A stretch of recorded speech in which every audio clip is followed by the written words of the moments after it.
right, good afternoon, everybody. Thank you so much for being here. It's a beautiful uh, Monday afternoon. Happy New Week to everyone. Chidadalawa, how's your weekend?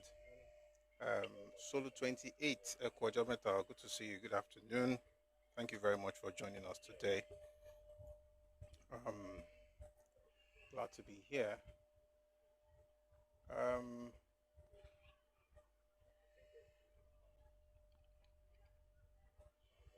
I think we're good on some of those platforms.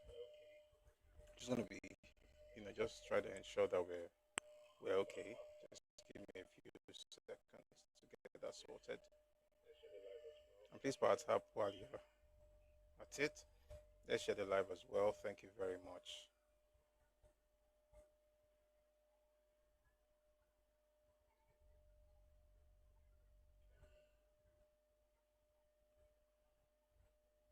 Okay.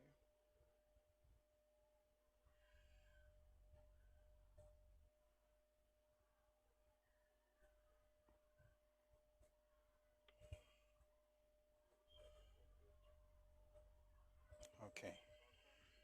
So I think we're good on those platforms.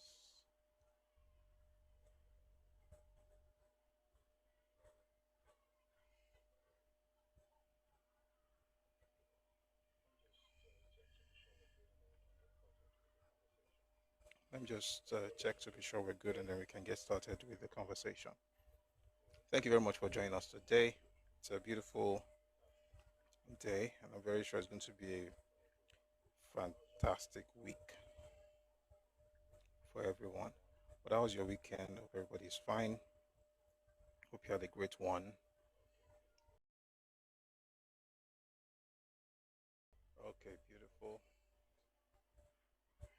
Beautiful. Awesome.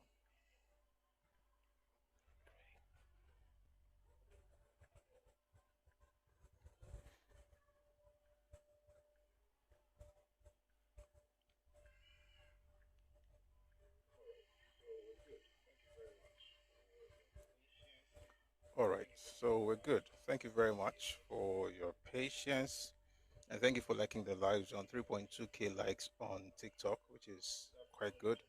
Or we can make it better. So please power tap. Good afternoon, Ijoba Jaguar. Good afternoon, Philip Smith on YouTube. Hello, thank you very much for joining us. Um, please let's like the live on YouTube as well, so that way we can get other people to find the live on the FYP. Also on TikTok, please let's like the live. Okay, so good day, Jellico. I sent you a message some days ago. I hope you saw it. Well, good afternoon. Good to see you. Thank you very much for being here. And thanks everyone for finding time to be here. Um, we really need to power tap on TikTok. I know a lot of us are working and you're busy, but want to keep the life going. So this is the way to do it. Okay. All right. So like always, good to see you too, Mr. Lalekon, comrade. Thank you very much for being here. Hmm. A lot has happened in the last few days. It's Monday, so that means we have a lot to talk about before we get into this topic, which is actually the beginning of. So what we've been doing, what we did throughout last week was to set a tone for what we're getting into this week. So today we're going to repeat some of the things from last week, but then we're going to at least begin to get into AWO and SLA and the battle for the Western region. So we start doing that today. But even before then, we have some things to cover, and a lot has happened in the last few days, and we're just going to get into it.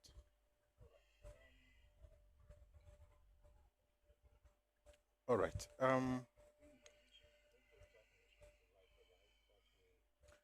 Please, if you're on YouTube, just double tap on your screen to like the live. That way, We want to make sure the algorithm is able to recommend the live stream to others. So please support us by doing that. Good afternoon, Python. What's that name? Python Lee. Did you change your name? Because I haven't seen a Python Lee. But thank you very much for being here. I'm glad you are here. Okay.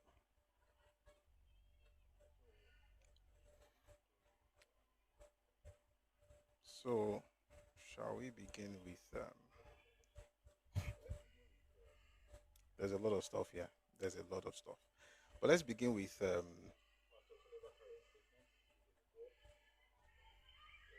Pastor Tunde Bakare's statement a few days ago, where he said that he's under serious pressure to join ADC. I'm just going to read this from Punch newspaper, by the way, published on 5th October. So that's a couple of days ago, a few days ago. Sorry, that was yesterday. Today is 6th. So it says, I'm not going to take part in ADC. The last time I knew about ADC was about a plane that crashed. I wish them well because we need a robust opposition. But you don't birth a child called APC and then try to kill it yourself. We are not going to have another Awolowo Akintola crisis in the Southwest.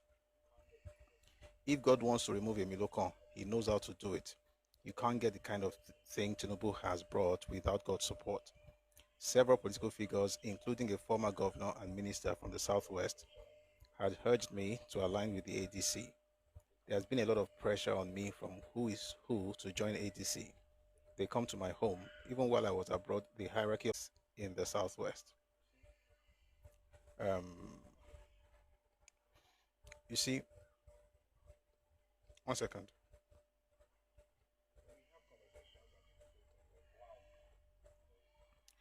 When we have conversations and people say things like, why are you discussing the past? Why are you talking about what happened in the past?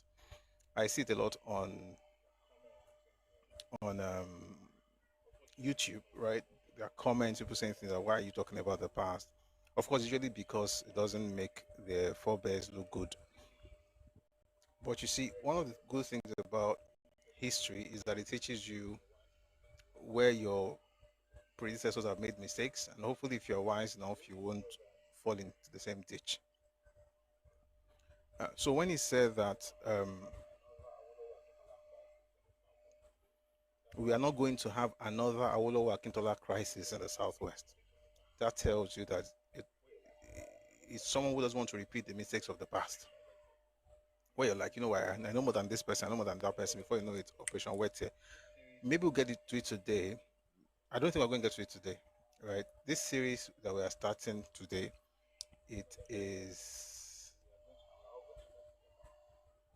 we're going to learn a lot of things. We are all going to learn together. I was reading Papa's book, March from Prison. I'm going to come up with that one. My March Through Prison. You know, there's some things I never knew existed that I didn't know before. You know, I'm sure when we start reading those things, some of you will know those things will also come up to share. But the important thing I'm trying to say is that we cannot again. Okay? And I like the fact that he referred to that. Then he says here, the true problems our country faces are corruption and tribalism. If there's a way of eradicating these two evils, we will be all right. Corruption is the father or mother of tribalism. If the money stolen was available for development, Nigeria would be far better. The fact that Tinubu is president does not automatically improve the life of an average Yoruba man, just as an Igbo presidency will not improve the life of the ordinary Igbo man if there's no development. I mean, that one is neither here nor there. The point is, as far as, one second, please. Anytime I say 1 second, please, the way I just said it right now, is because we have retards in the room. I want to make sure that we keep the place clean. All right, so the important thing is that we're very careful. We don't want to repeat the mistakes of the past, and we ensure that regardless of what we are hearing, if you don't want to support the person who is there, the best thing you can do is to leave him alone. And speaking about the person who is there right now, I'd like to play you something from, oh dear, it's from Afenifere. Netizen medium. Oh, good to see you on the live uh, stream. Netizen on YouTube. Thank you very much for joining us. Thank you. Number.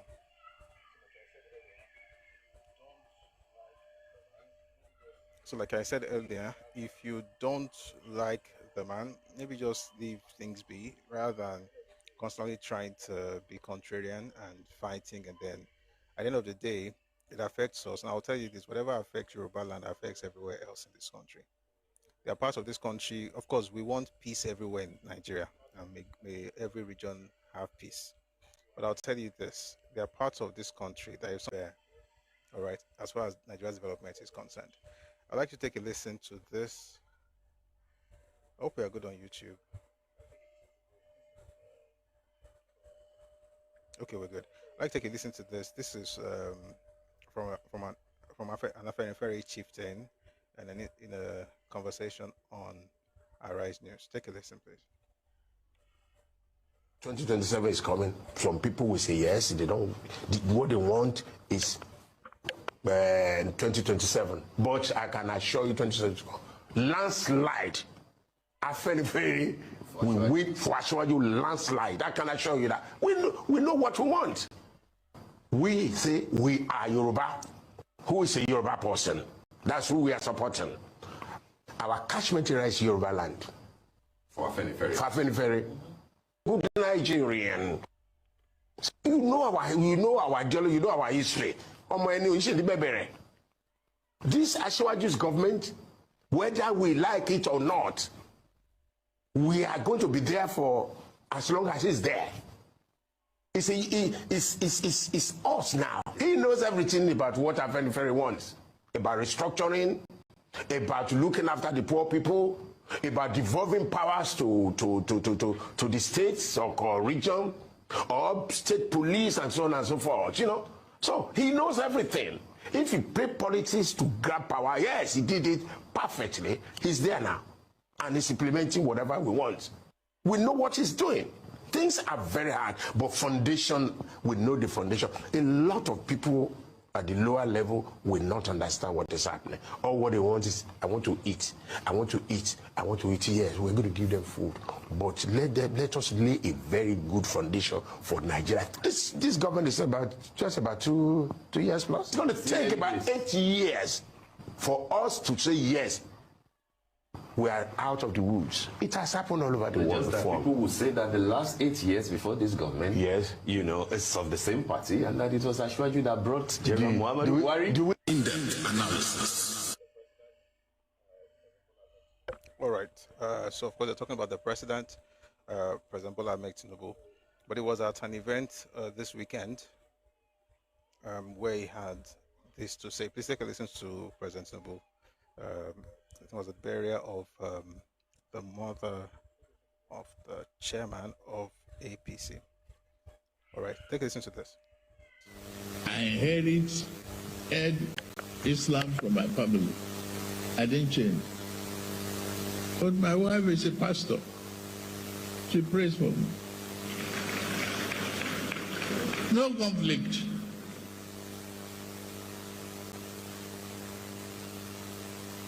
And I never did at any single time to convince her or combat her. I believe in the freedom of religion. We are praying to the same God. We are answerable to the same Almighty God. We will answer to Him. We will account for Him. Our deed, our character, our love for our fellow beings is what is important. I inherit I apologize.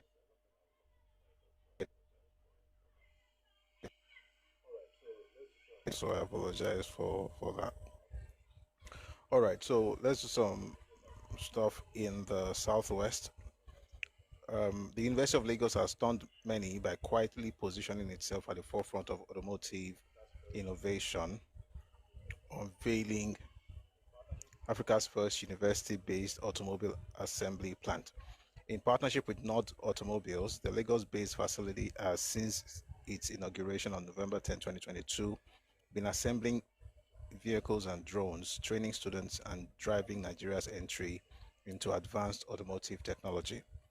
The Unilag Nord Auto Assembly Plant houses a research and development center, assembly line, showroom, and after-sales workshop. More than just a facility, it's a training ground where students gain hands-on experience while contributing to Nigeria's industrial growth.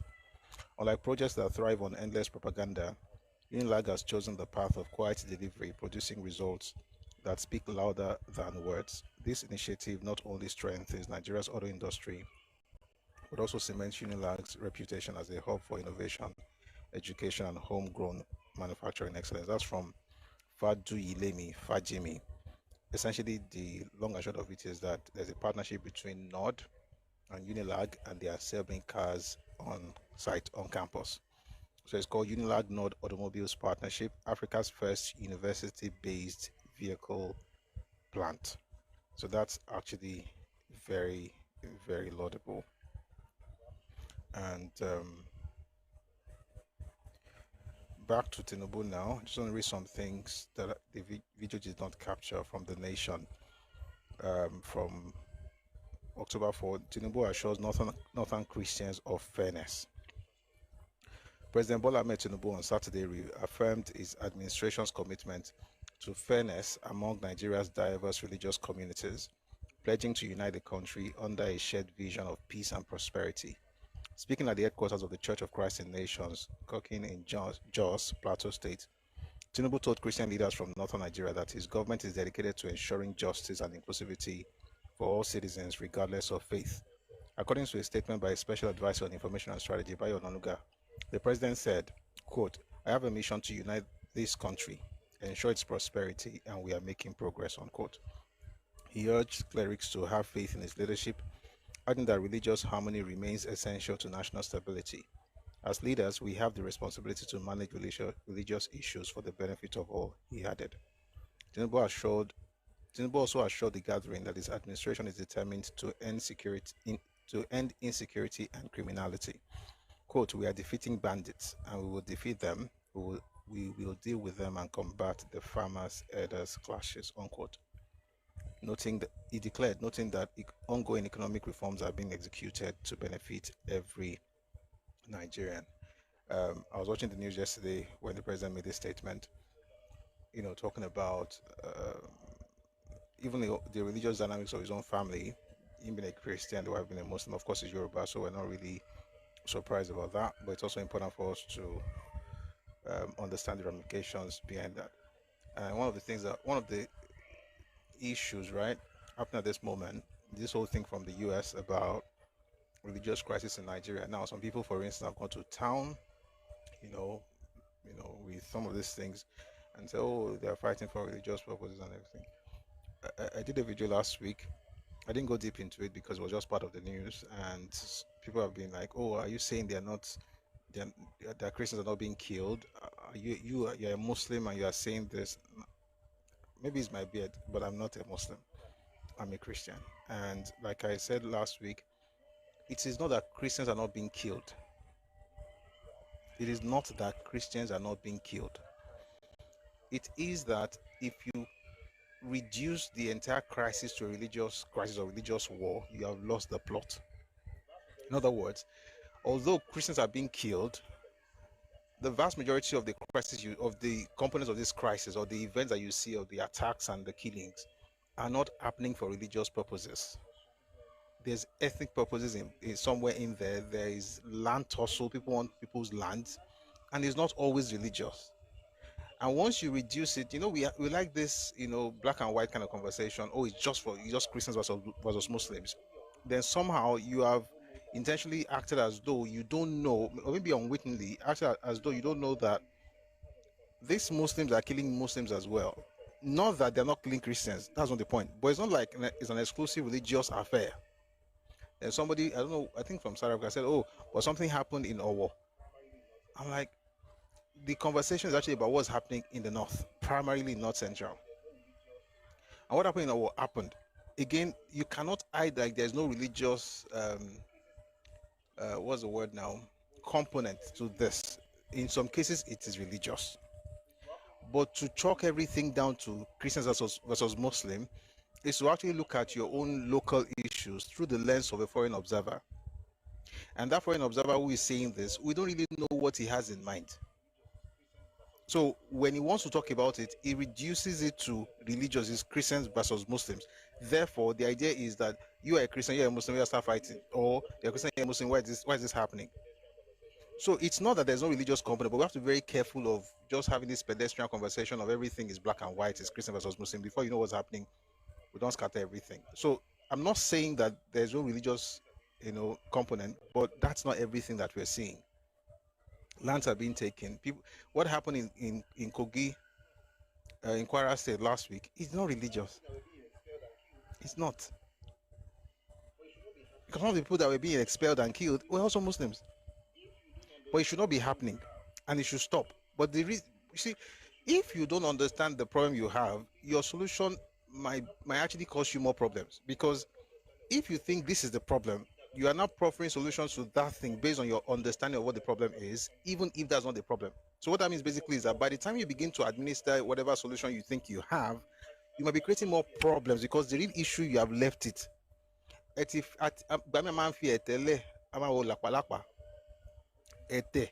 Leprosy, that's a Yoruba proverb. What it means basically is that people sometimes get carried away with ringworms and leave leprosy. In other words, they leave leprosy and just continue to care for ringworms. In other words, you have the bigger issue, but you're fascinated by this rhetoric that you're hearing all over the places. Religious war, religious war. If you don't say it, you're not a good Christian. I'm a Christian whether I say it or not. And Christians are being killed for their faith. But that's not the story all over Nigeria, especially even the northern part of Nigeria. And I said something last week. Some people have asked questions. I've gone to some of those areas, and this was years ago, not recently. Just putting that out there. And I remember saying it last week. The conversation when myself and those people were talking, I was like, one of the things I can take out of what is happening here is this: you have smaller ethnic groups, and you have to be under one umbrella in order to have your voices heard. If you have an ethnic group of 500,000 people, you may not know this Nigeria. There are people that are not more than 1 million. No, entire ethnicity with a totally different language from their neighbors, not dialect, totally different language. 1 million. When they speak, their voice, the agitations, right? Their voices get lost in the ocean of many other voices. You can't really hear them. But when they come together under a bigger umbrella, like a faith or a religious umbrella, we are Christians, then you listen, and you must listen. But just because they said it as that does not mean that the solution always is, let's not find a way to fight Muslims. And I'm not saying there are no Muslims. Again, I don't know why it's somehow difficult when I say these things for people to get that. You can acknowledge something, right? You acknowledge it, but you're saying there's a bigger picture. And to me, that thing, the bigger picture, is the problem that I see, especially with the rhetorics from the US these days. And one of such rhetorics is the one from Senator Ted Cruz. I'm going to read something from Daily Post. There was a reaction to some statements that he made by the spokesperson to President Bola Tinubu, Bayo Onanuga. Bayo Onanuga, spokesperson to President Bola Tinubu, has issued a stern warning to Senator Ted Cruz, representing the state of Texas in the United States Senate. Onanuga warned the lawmaker against propagating malicious lies against Nigeria on the issue of Christians being targeted in the country. The presidential aide was reacting to Senator Cruz's post on X, where he accused officials in Nigeria of ignoring and even facilitating the mass murder of Christians by Islamist jihadists. The lawmaker said that his, quote, Nigeria's Religious Freedom Accountability Act will target these officials with powerful sanctions and other tools, unquote, he wrote on X. The lawmaker added, it is time to hold this responsible. I'll say that again. The lawmaker added, it is time to hold those responsible accountable. In a response, Onanuga wrote, we do not have a religious war in my country. the degraded Boko Haram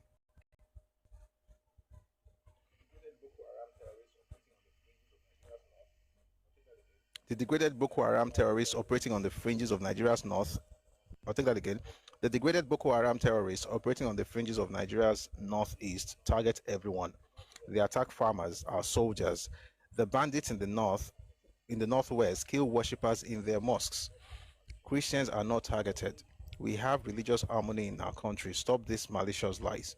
So I think the spokesperson and the senator in the US are on.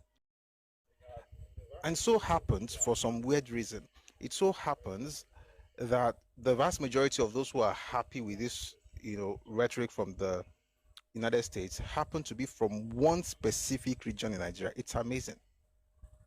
It is. And I'm a Christian, proudly so. Proudly so. But I think we should be careful, right? If you have problems at home, fix it. Don't do all these things where you're looking for somebody outside to come help you fix it.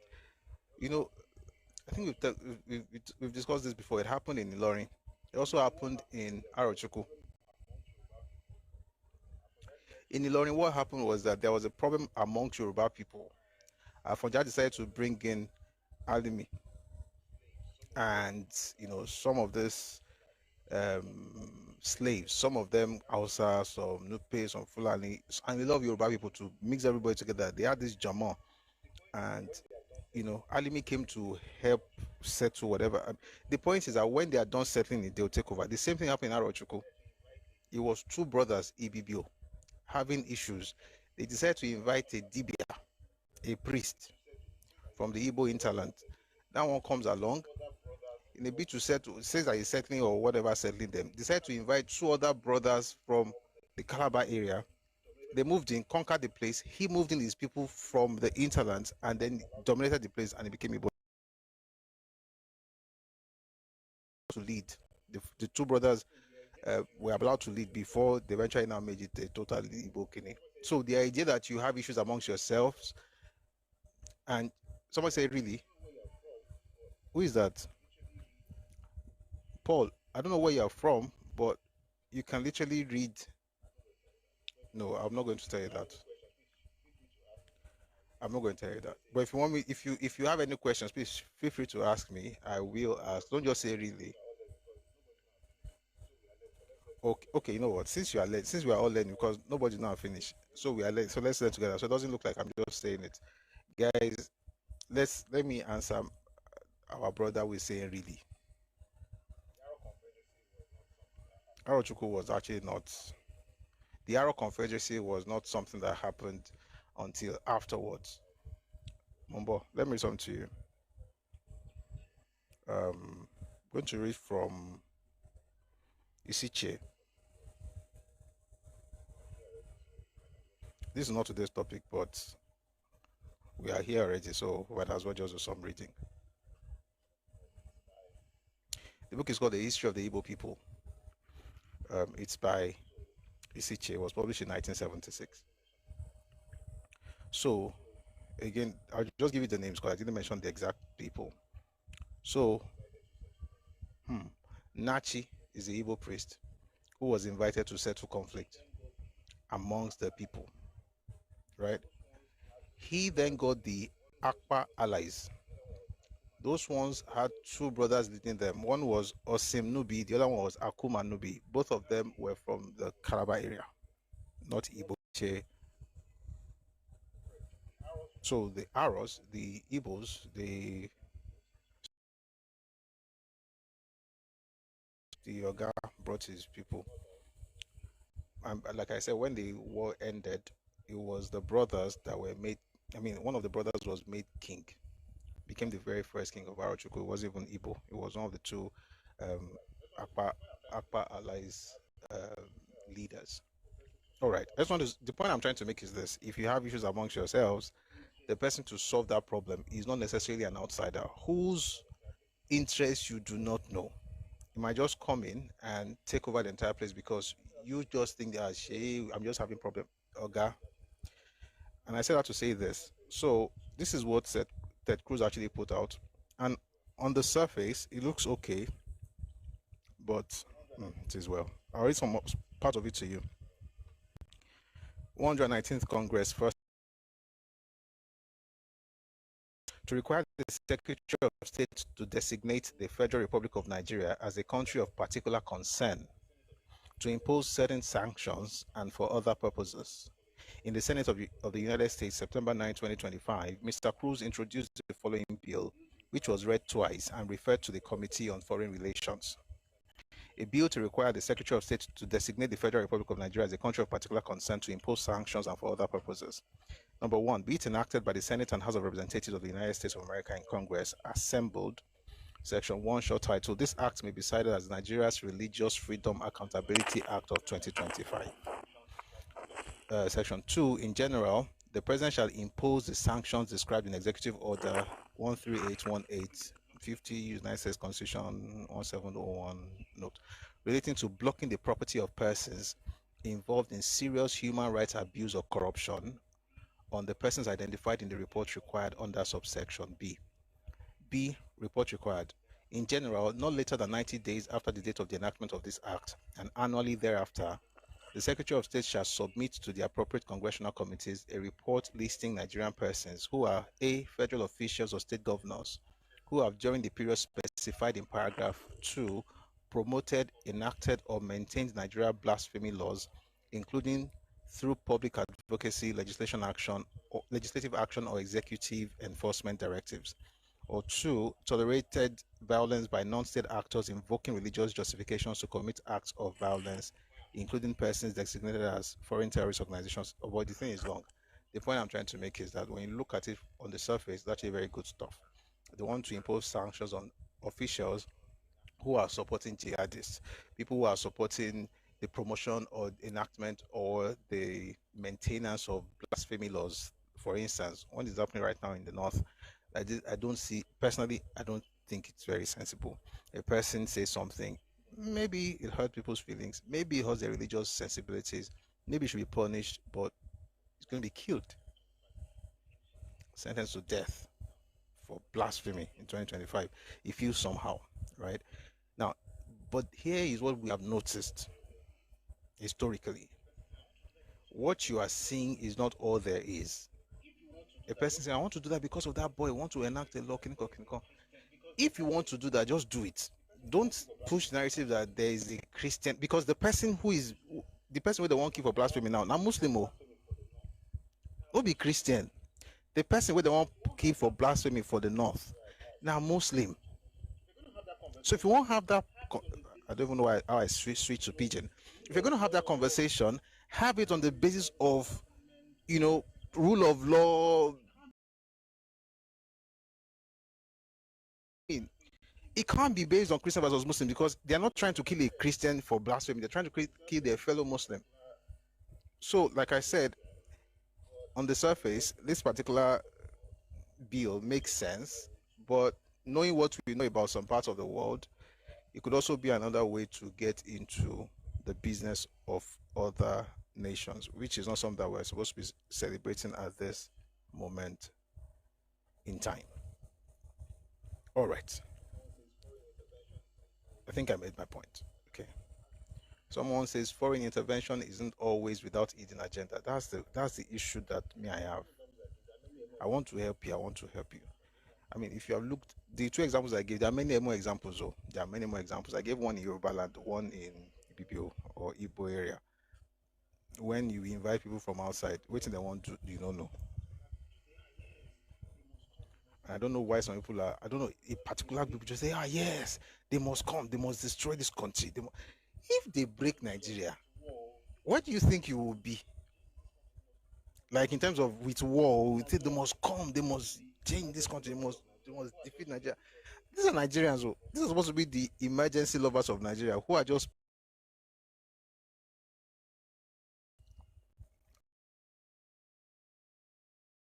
said it. Anyway, while they are trying to do that one thing, there's another part where it's quite interesting what the United States is also doing for us in Nigeria. I'm going to read from Punch newspaper. Nigeria gets $876 million USAID support, third in Africa. Nigeria has emerged as the third largest African recipient of development assistance from the United States Agency for International Development, receiving a total of $876 million in 2024. This was disclosed in the Africa Sustainable Development Report 2025, jointly produced by the African Union Commission, the United Nations Economic Commission for Africa, the African Development Bank, and the United Nations Development Programme. According to the report, the Democratic Republic of Congo topped the list with $1.3 billion, followed by Ethiopia with $1.25 billion. Nigeria ranked third, ahead of South Sudan, which received $830 million, Kenya with $824 million, Mozambique with $756 million, and Sudan with $694 million. Although Nigeria received one of the largest allocations in absolute terms, the aid accounted for just 0.21% of its gross domestic product, the second lowest ratio among the top 10 beneficiaries. In contrast, South Sudan, which collected less than Nigeria in total value, recorded the highest aid to GDP ratio at 6.05%. Let me say something. As far as I'm concerned, the best news in what I just read now, be say the aid accounted for just 0.21% of our gross domestic product. I think that we should begin to ask some questions, important questions. How much aid goes to South Korea? That's what I want to start. That's just me talking to myself and to us. How much aid goes to Singapore? How much aid goes to South Korea? I want to use that as the basis to ask whether we are supposed to be collecting aid from them, because you see, you can't collect that. So you know Trojan horses. No, I don't want to use Israel. See, Israel connection with US is totally different. I know you say, oh, but Israel is a developing country. Is a developed country, is collecting aid. Israel relationship with US is totally different. It's totally different. But the reason I mentioned those two other countries is because, we're always saying that we want to be big. We are great nations, good people, great nations. Those nations we are comparing ourselves with, she aid will grow a big collaboration, right? Studying Singapore, for instance, she aid will grow. Atipe, do you have the power to be able to say no to certain things they ask for later based on the fact that they are supporting you? Because somebody gives you aid and you don't have mouth to talk, now I'll have that though. So I think it's something that we should also begin to look at as a country and as a continent. Somebody will collect something from you. Oh my God, Saturday long, half and Sunday. They will take something from you and then give you something else. I don't know. Again, it's just a question. When it's time to come up, please feel free to respond to this question. I'm just reminiscing. Somebody says bilateral aid is conditional. Exactly. That's the thing that makes I'm wary of some of this. You have to be careful. God provides gifts for everybody, but anyway, we still have some things to. I want to do some. 1 second. I want to do some Southwest before we go to another part of the country because we might be there for a bit. Let's go back to Punch newspaper.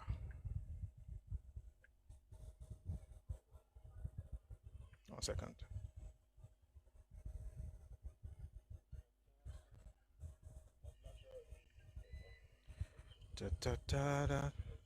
Multilateral aid is better. All this when you are speaking, please make sure that you repeat these things when you come up. Meanwhile, while we're doing this, let me quickly read from YouTube. The brother that became the king of Arochukwu had a Igbo mother. Kubu, really? Hele. By the way, this Igala they enter my mouth sometimes. Say Hele.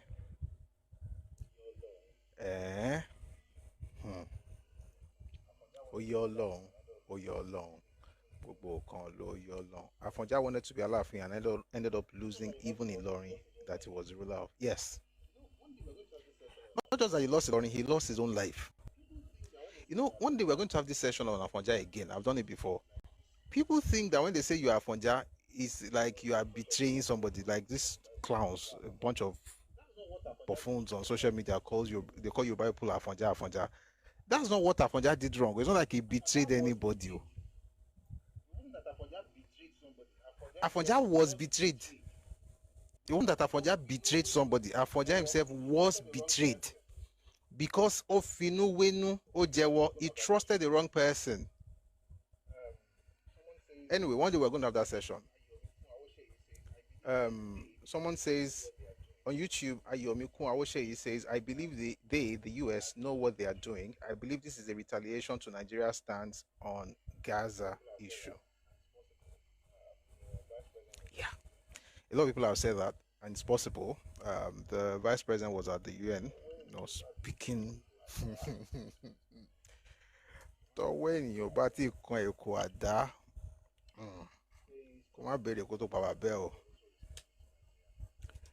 saying stuff. So maybe that's the one way of also responding to Nigeria. Maybe, just maybe. Smile Hedge Studio says they can figure it out what the future of the country will be in something years. With the rate we are progressing, they will just target our resources for free. Wow. Olatunde Odediran says Singapore got $122,000 in 2024 from USA. Wait, please, are you sure what you just wrote there?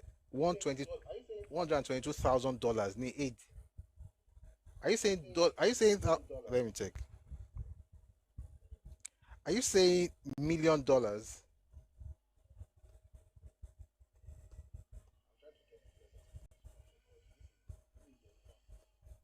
I'm trying to get the person's response, because this is Elik Benuton.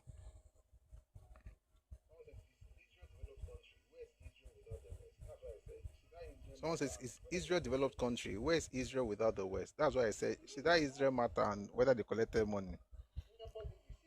The man is right. Singapore did receive US foreign aid in 2024. According to data from USA Facts, approximately $122,000 that one person can just dash the US was a foreign aid which was committed to Singapore for fiscal year 2024. This aid was exclusively for economic assistance, continuing the trend from fiscal year 2023, when about $304,600 was pledged for similar purposes. This is. I mean, this is your entry into what's the word? Middle class. $122,000. Anybody can pick that money, and I mean, we have many people in Nigeria that can just dash people that money now. That's the aid to the United States. From the United States to Singapore.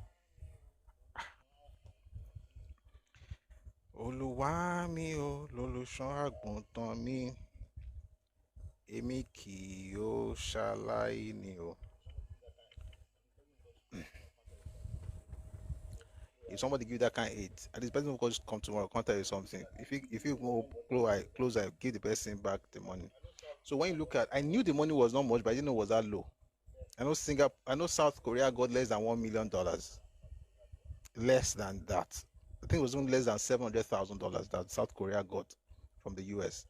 But I didn't know that this one was only $122,000. God help us. All right, let's move on to the Minister of Industry, Trade and Investment, Dr. Olajumoke Oduwole. So this is from the Punch newspaper. She says, why I chose Unilag assembled car as official vehicle. The Minister of Industry, Trade and Investment, Dr. Olajumoke Oduwole, said she chose a Nord Demir assembled at the University of Lagos Assembly Plant as a new official vehicle to boost local industry, create jobs, support education, and demonstrate that Nigerian institutions can deliver world-class solutions. A statement by Unilag on Friday said the minister, an alumna of Unilag's Faculty of Law and former lecturer at the institution, returned to her alma mater for what she described as a homecoming of purpose. This car is more than a mode of transport. It is a symbol of faith in Nigeria. I chose Unilag because this partnership boosts local industry, creates jobs, supports education, and proves that our institutions can deliver world-class innovation. I would drive it with pride in Abuja and an official engagement. So that's how you actually buy Niger and boost the economy. So that's from the Minister of Portfolio Minor Trade, yes, Industry, Trade and Investment. All right, moving on. Let's fly to the southeast for a bit. We have some interesting news from that part of the country. I know some things happen in North Central that people are angry about. I saw it a few days ago. I tried to study it. I didn't see what people are saying. That's why, until I understand it better, maybe I will not talk about it.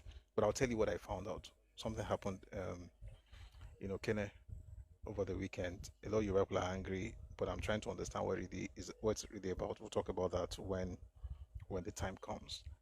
But before then, let's start. Every time I say let's start, I remember Fela's song. Or something like that. Who knows that song? Such a very nice song. They use this in one of these Netflix movies with Regina King.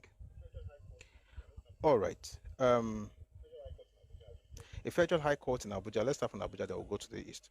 A federal high court in Abuja has rejected a request by the Minister of Innovation, Science and Technology, Uche Naji, seeking to stop the University of Nigeria, Nsukka, from releasing his academic records. So apparently, news filtered that, some people said he didn't have a certificate.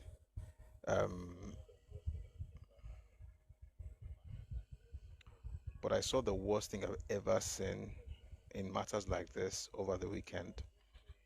If you go to the comment section of this news report, you have people from the Southeast saying there's nothing bad with it. He's only copying his president. He's only doing this. He's only doing that. It's quite amazing. It's quite amazing. I don't want to stay on this news, but maybe we'll get back to that later. But let me just shoot. Kalu. Kalu is the one I'm looking for. Let me see if I can quickly find it. We'll come back to the minister without portfolio, without certificates. May God help all of us. Oh, this is good news. I will share it later. Mambo.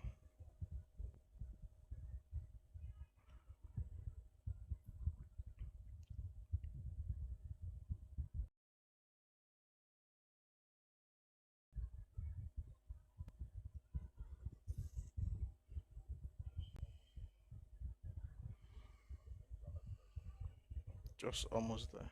Maybe. Let's do something fast. Let me use another device, please. I thought I had it. I'm going to find it later. While I'm trying to find that stuff, because it's quite important. Let me read one good news from Kaduna. See, Nigeria is getting better.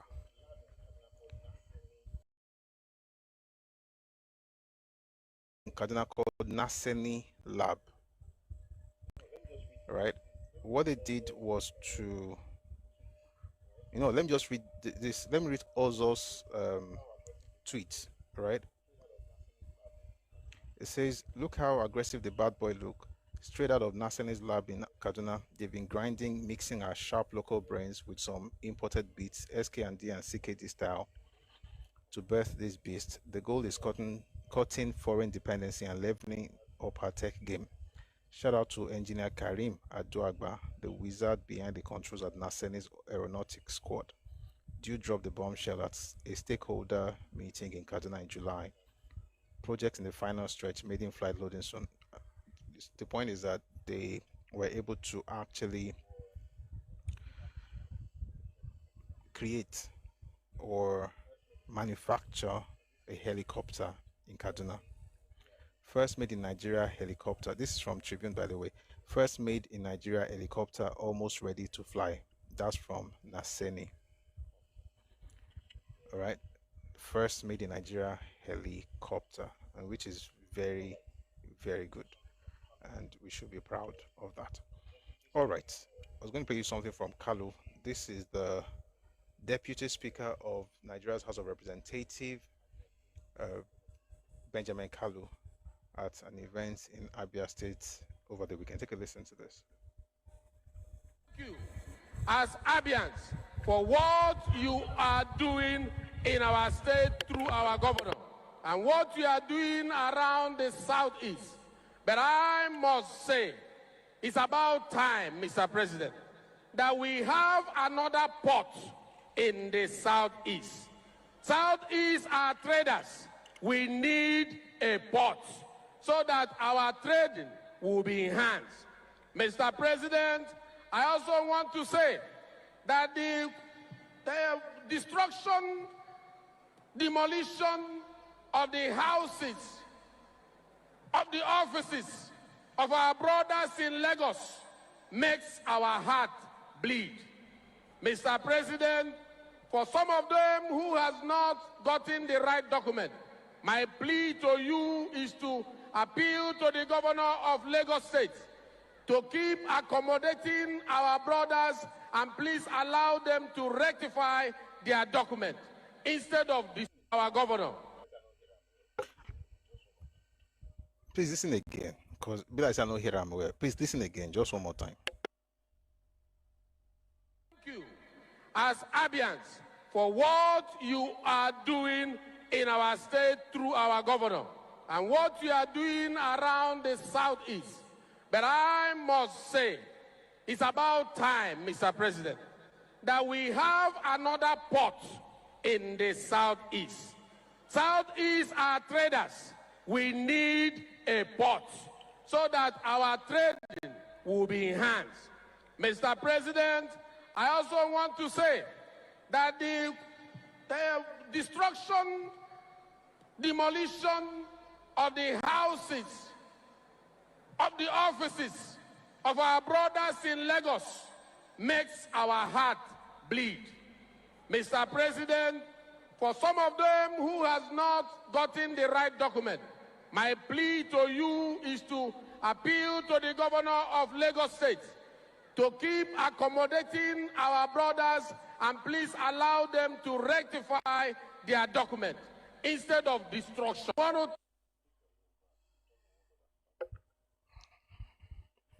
If you are Yoruba, you don't know what God has done for you. You don't know what God has done for you. Not because you have ports, no. But bad as a bad, you get leaders. Because this is not leadership. So let's talk about the two things. Number one, you want a port. So get one.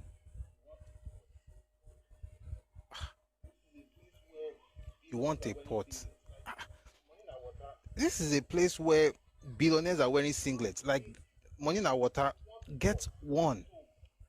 You can't say you want ports. So again, just get one.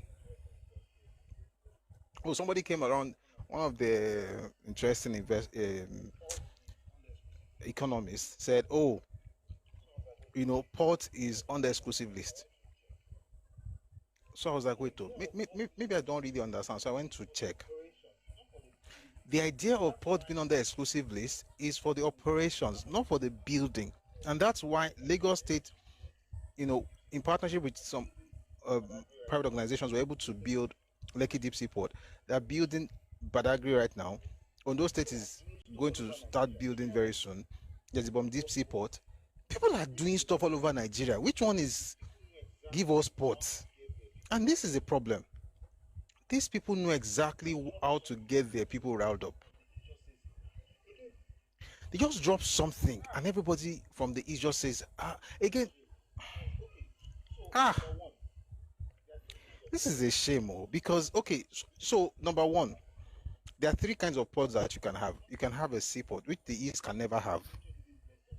Southeast cannot have it, not because they did something wrong, but because nature didn't bless them with that.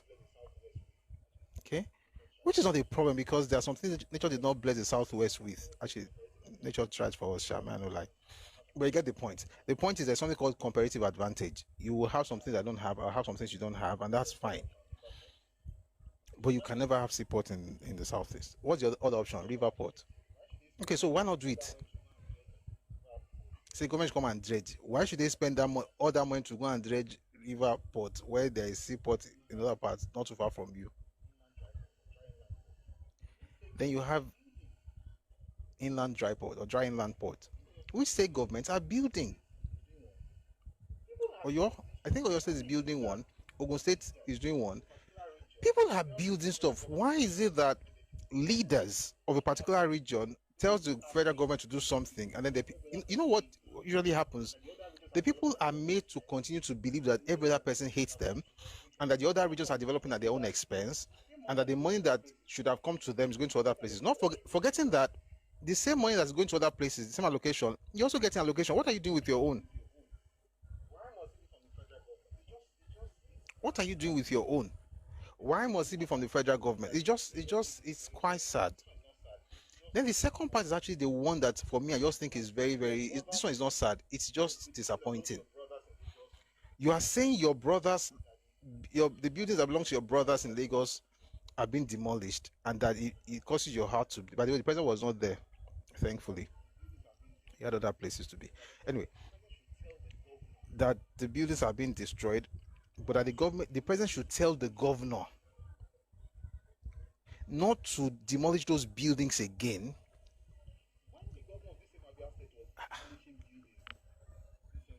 When the governor of this same Abia State was demolishing buildings recently, how come nobody called federal government to go and talk to him about? So here's the point. I can do anything I like, but don't punish me for it. Even though it's illegal, don't punish me for it. Just regularize this dysfunction, regularize disorderliness.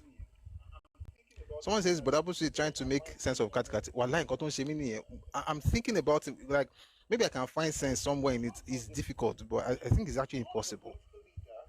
How does a political leader of his own people talk to the president to absolve his people of responsibility for the wrongdoing? You see what they call anyhowness. This is anyhowness. So again, if you build on the canal, nobody can touch you because you are from a particular part of the country. And if you do that, that means you are marginalizing them and you are victimizing them. So let us regularize. Let us change the master plan to fit this particular person. Let me tell you the problem. Once you do that in trade fair, you are doing it everywhere in Southwest. You are doing it everywhere because you are the one that can speak English too. Being a contact government in Kaduna. Let Kaduna government destroy something. You will not hear anybody talk now. Or Kano. Those ones are not no man's land. The point is that it's just a shame. It's very disappointing, and it just goes on. It goes to reaffirm what we've always known, that everybody thinks exactly the same way. When I say that's the rule, I'm not saying there are no exceptions. There are Igbos who don't think like this, and there are many, but they are small compared to the majority. Leaders. Let me read something to you from The Guardian. The congesting Lagos ports, cash crunch, investors' apathy, stall 8.5 billion deep sea port project. Despite the Federal Executive Council's approval on construction, lack of funding, investors' apathy, and promoters' inability to articulate the commercial viability of relevant projects, have stalled the development of 3 proposed deep sea port projects in Akwa Ibom, Badagry, and Ondo. The Guardian learned that state governments promoting the cumulative $8.5 billion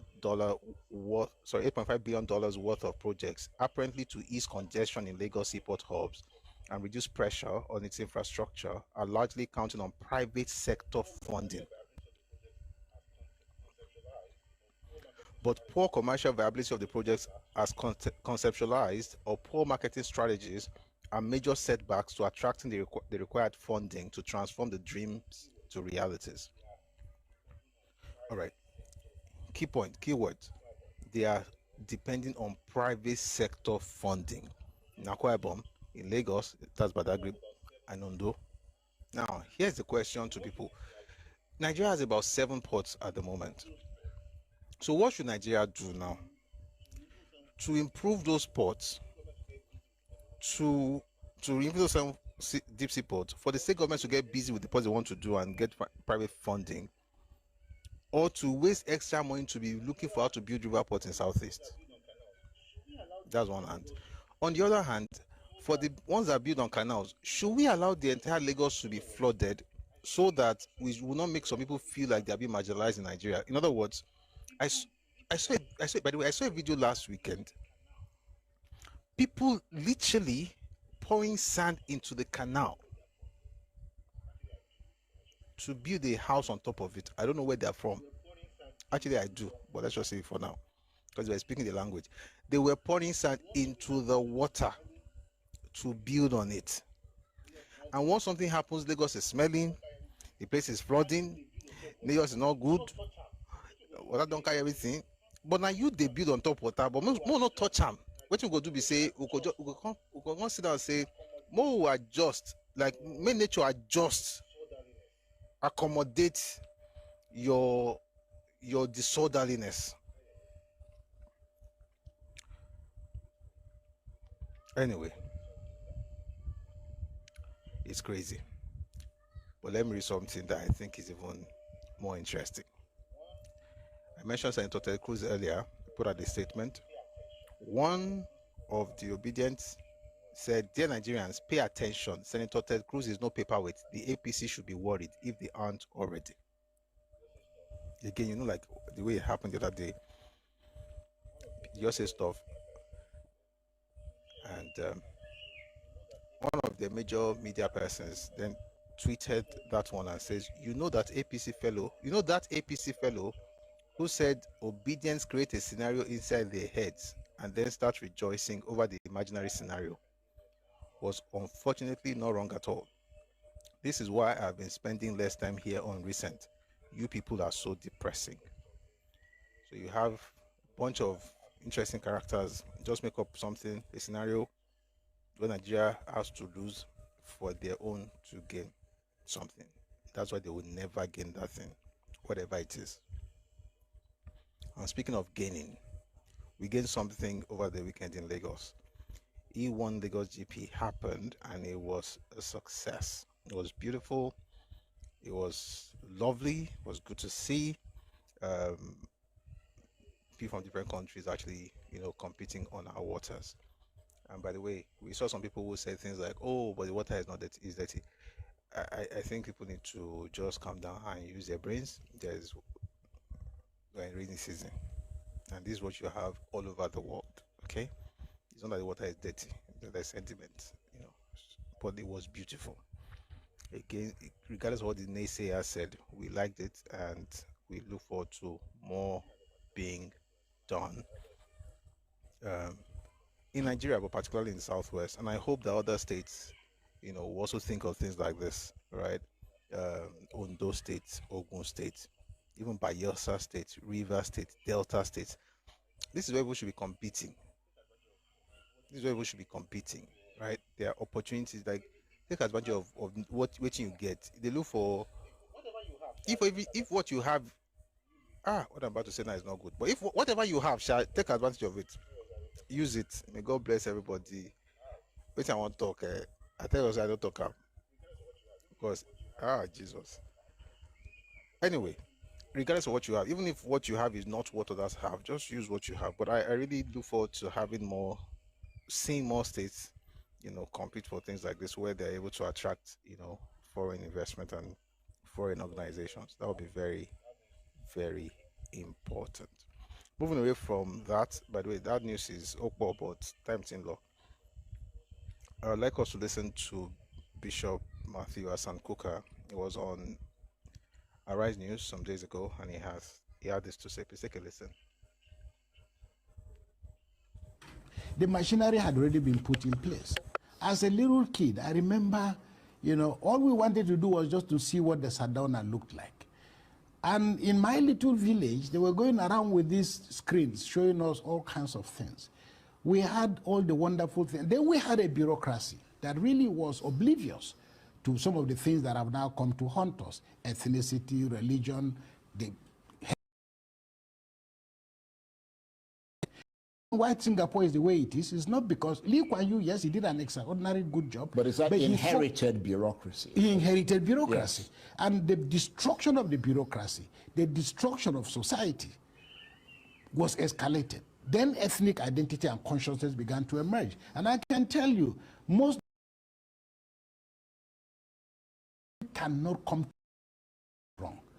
And this is why what we have, the dreams of our fathers, or founding fathers, have now become nightmares for us.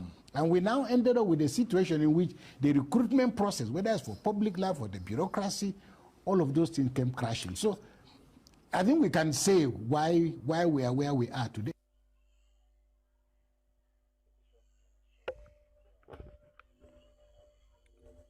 The bishop mentioned that we usually have this thing where we just forgive and forget. Well, I'd like you to listen to something just to show you how terrible things can be, especially with those who, for some reason, think that they can lead the rest of us in Nigeria. I'm looking for the video. I'd like you to just take a listen to this and then we'll talk about it.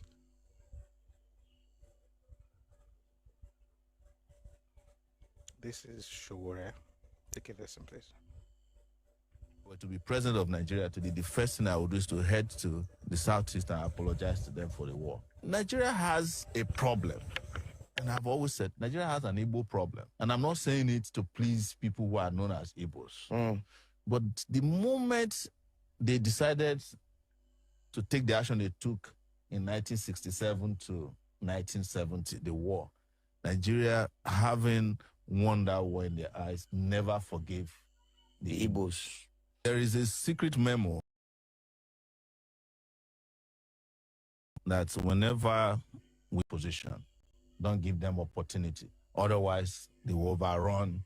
It's a well-known fact. Even our parents, tell us, Igbo. You understand? Some of them even say unconsciously. They even say it on radio shows in this country. So don't let us lie to ourselves, because except we bring this out openly and discuss, it's a taboo that we have refused to discuss. True. We are not going to solve the problem. It is the reason why the federal government of Nigeria feels that in 2024, detaining Nnamdi Kanu against all the court orders, against all the court rulings, is the only way to go. You know, I was detained in the DSS place for 5 months. Yes. There's nothing there to detain anybody. The place is not even functioning. The DSS headquarters. Yes, is it the same DSS people who are watching BB Nigeria from morning to night? That's a presidential candidate. You see, one of the things you don't want to ever have in life is to be half educated, because you're going to be left with the ability to speak English, and when you speak, it will be, you'll be correct grammatically, but you'll be spewing ignorance. Anybody who says they want to go to the Southeast to apologize to the Southeast, that anybody that says that is a very ignorant person. I don't care, that they are I put this thing on, I responded to it, and someone told me that he thought that this person taught Nigeria. In fact, I don't want to misquote because it's just shocking. Someone said that the person actually taught a course in Nigeria, in the US or something. I'm like, I'll read the exchange before I say what I want to talk. So somebody quoted his video and says, this is Nupe Eginope. It says, you see this Showore's video, there's an element of truth in it, but apologizing is not the solution. Rather, it's the right political strategy and alignment. That's the only way the fear can go away and the trust can be regained. More so, there's need for a massive national reorientation on the unity in diversity. Alternatively, there should be national renegotiation of Nigeria as an indissoluble nation. Otherwise, producing a president from this region may never happen again. I then responded, there's no truth to it. I quoted it, said there's no truth to it. It's chasing effects instead of causes. Study the history closely and you see everyone played a role, but the one demanding reparations is actually the one that should be apologizing. Showore and the rest of us really need to study. So somebody responded to me by saying Showore taught pre and post-colonial history in the US. He has to explain the statement he made. From what I'm learning following stories and reading you, and reading you must set forth are done by Prof, I have come to understand a little bit more of the context of the Civil War. So I asked, he taught or he learned? Because if he's taught, then we really have a serious problem as the people. I'll take that again. He taught or he learned? Because if it's taught, in quote, then we truly have a serious problem as a people when those meant to teach haven't learned enough themselves, yet presume to know enough to make such assertions. Here's the point. Anybody who discusses Nigeria's history and says he needs to apologize to the Igbo is an ignorant person. I don't care if they have taught Nigerian history or they have taught it in US or in Togo. It doesn't matter. The person is ignorant. You can acknowledge what has happened without missing the total context of the events. For instance, who is going to apologize to the people in the Midwest? Who will apologize to people in Ore? Who will go to Benue? Who will apologize to people in Rivers State? The Abonemas, the people in Degema? Who will apologize to the IBBO? The FX? Who will apologize to them? This thing where we have been so overwhelmed by victim narrative, a victim rhetoric, a single narrative, that we now think that because that person has said it again and again and again and again and again and again, that person must have been wronged. Therefore, we should help them. I know we do this thing where we like David and Goliath kind of thing, right? We always want to back the person who is like the underdog. So, who is the underdog? Let's back him. Just because the person is underdog doesn't mean that they have sense. You can be underdog because you're actually senseless. The idea that the East is right because they lost is senseless. Apologize for what? What should we say to the families that lost their to Yoruba people that lost their family members in Benin, or to Benin people themselves that died because people from the southeast went to their land? What should we say to the concentration camps that were built in Benin? Think about it. Somebody comes into your land, builds concentration camps in your land, and put your people in there. Built the same thing in Umaya and took people from rivers into those places. Killed people en masse, and you had bodies floating on the rivers.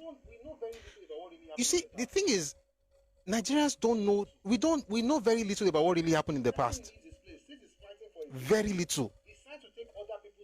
A person leaves his place, says he's fighting for his region, decides to take other people's lands, and then decides to start encroaching and actually overrunning other people's regions and declaring governors in those regions and writing letters of what he would do in Yoruba land, in Western region, in Lagos, all over the country. And you should apologize. For what?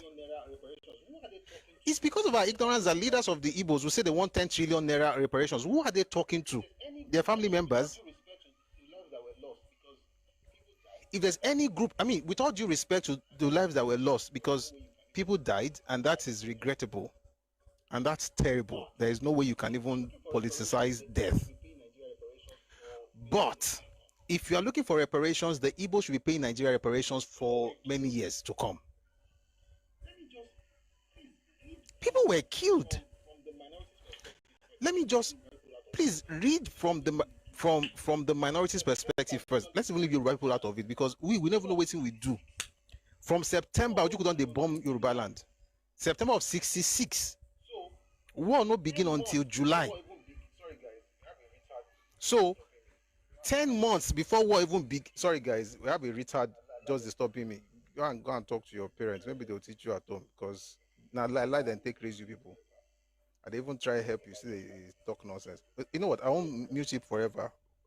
Not throughout the life, just 5 minutes. Hopefully to help your brain. Here's the point. Since September of 66, Ojuku's boys started bombing Yoruba land. Bombed Lagos, Federal Palace Hotel, bombed Ore Bridge. This was 10 months before the war. There was no war until July 6, 1967. The man was bombing places in September of 66.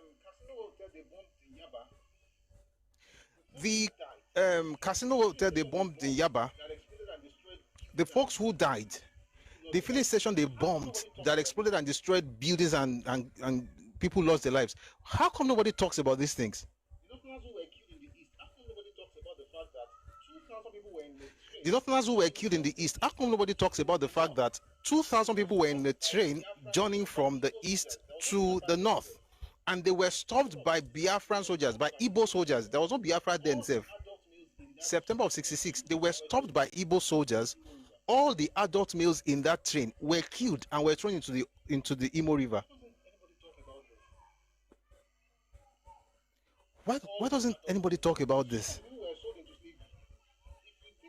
All adult males. Some of the people were sold into slavery. If you think I'm lying, read the book by John de St. George, The Nigerian Civil War. Read the book by A.H.M. Green, Crisis and Conflict in Nigeria, Volume 2. People, and Volume 1 and Volume 2. Read those books. People were slaughtered. During the war that they're saying they should be looking for apology, rather, Adakiri, lepers were killed in Benin. Lepers. How do you go into people's territory and kill lepers? There's a river there called Osiomo River. On this side, you have the Igbos. On the other side, you have the Benin, the Yoruba, and other groups. These clowns went through the Igbo side, did nothing, crossed the river, routed lepers, a lepers colony, killed the Benin, Edo, and Yoruba people that they could find. Lepers. Did the same thing in Ugeli, Sapele, Wari, Benin, rounded up all the outsiders they could find, killed them. Why would you ask for apology after doing that? No, they killed your people. I mean, bad story. Again, I'm very careful when it comes to lives lost because people died in the southeast. And it's a terrible thing. But no, there's no apology for that. Not when you are trying to gaslight the entire country and say, oh, I was just sitting down, I just came and destroyed my people, I did not do anything, or just came to... You're lying. This is a situation. I mean, read the book by what's this man's name? Ken Saro-Wiwa, On a Darkling Plain. Lecturers, professors were telling them why they should fight the war. I feel sorry for the common people in the southeast because they suffered on two fronts. Number one is like real suffering from the war. Number two is the psychological thing that has remained with them, and that psychological portion is actually worse than the events that happened. And the reason is because it's not that the psychological things came, or psychological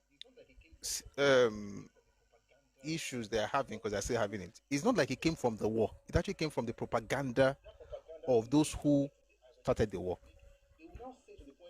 That propaganda thing is what is affecting the average person. That you make, they will now say to the point where a person who is trying to become president is anybody that panders towards one ethnic group in Nigeria is not serious.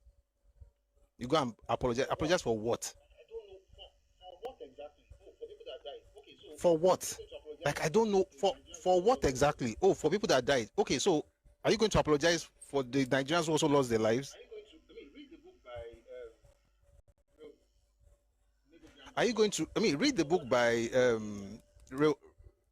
Nebo Graham Douglas. He talked about what happened in their area. How people were unalive horses. A church, 400 inside it. The Biafran Igbo guys did it.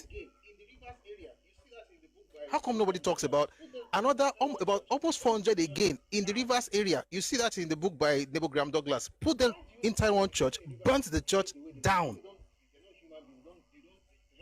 Why do you think the people in the Rivers behave the way they do? You think they're not human beings? They're just doing what they're doing. You don't know the history. How can you burn 400 people inside one church? Not once. Went to a particular prayer group in Rivers State, said because those people were praying for Nigeria, destroyed the entire place where they were praying, chased people, killed the ones they could kill. Prayer houses, then decided to ban praying, they call them praying houses in that area. By the way, if you go to that side of the country, you see a lot of praying houses. Banned those praying houses because they were not praying for the success of the Biafran war for the Ojukwu site. Went to places in Port Harcourt that were owned by River people, Ibibio people, anybody that was not Igbo, burnt down those houses. Why do you think they came back and said they're going to have abandoned property? We cannot be listening to somebody who tells us that don't believe danger of single story, but the person is giving us one story and we are believing it and we are saying sorry. Sorry to who? Again, acknowledge the lives that were lost. It was terrible, but guess what? The person that should be apologizing is your man. Is the person that got you in trouble. I can empathize, and any sane person would empathize, because when you see pictures of children suffering from kwashiorkor, it's terrible. You have to acknowledge that, but I can't take responsibility for it. I can't apologize for that. I can't. It's even stupid to apologize for something like that, because what that means basically is that you have become a person who doesn't know anything about facts. You're just driven by emotions. And if a person can emotionally blackmail you once, you are done for. That's your life. And I've said it before, emotionally blackmailing people from the Southeast is not even because of the war. It's a strategy that has worked since the 1940s. Documented strategy, by the way, documented results. Whether from the British side or from the Igbo side, we have documented. If they do it this way, it makes people do what they want. That doesn't happen again. So that means you hate us. That's your business. I'm coming. I'm not finished. I want to plug this thing because somebody says Akintola was in opposition and was killed. I still don't understand it. Meanwhile, they left theirs. That was even 1966 January. People were on. Guys, think about it. You have a coup, you kill every politician from everywhere but from your region. And the other region where you have your people leading, you didn't go there too. We had 5 capitals: Lagos, Ibadan, Kaduna, Benin, and Enugu. And one place of interest, Calabar, because that was where Papa was being held. Lagos, they kill people like crazy. Ibadan, the same thing. Kaduna, the same thing. Enugu was quiet. Benin was quiet. And the thing that both of them have in common is that they were being led by Igbo premiers. Calabar, as quiet as the street. There's one street in my unit, very quiet. Staff quarters, very quiet. You'll be hearing birds chirping. Nothing. I was saying something about the kwashiorkor children. I'm going to go back to that.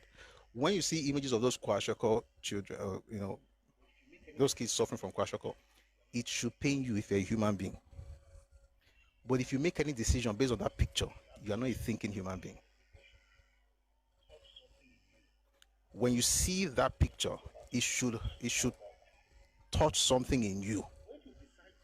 It should talk about your heart. You should feel somehow about, like, why would people be like this?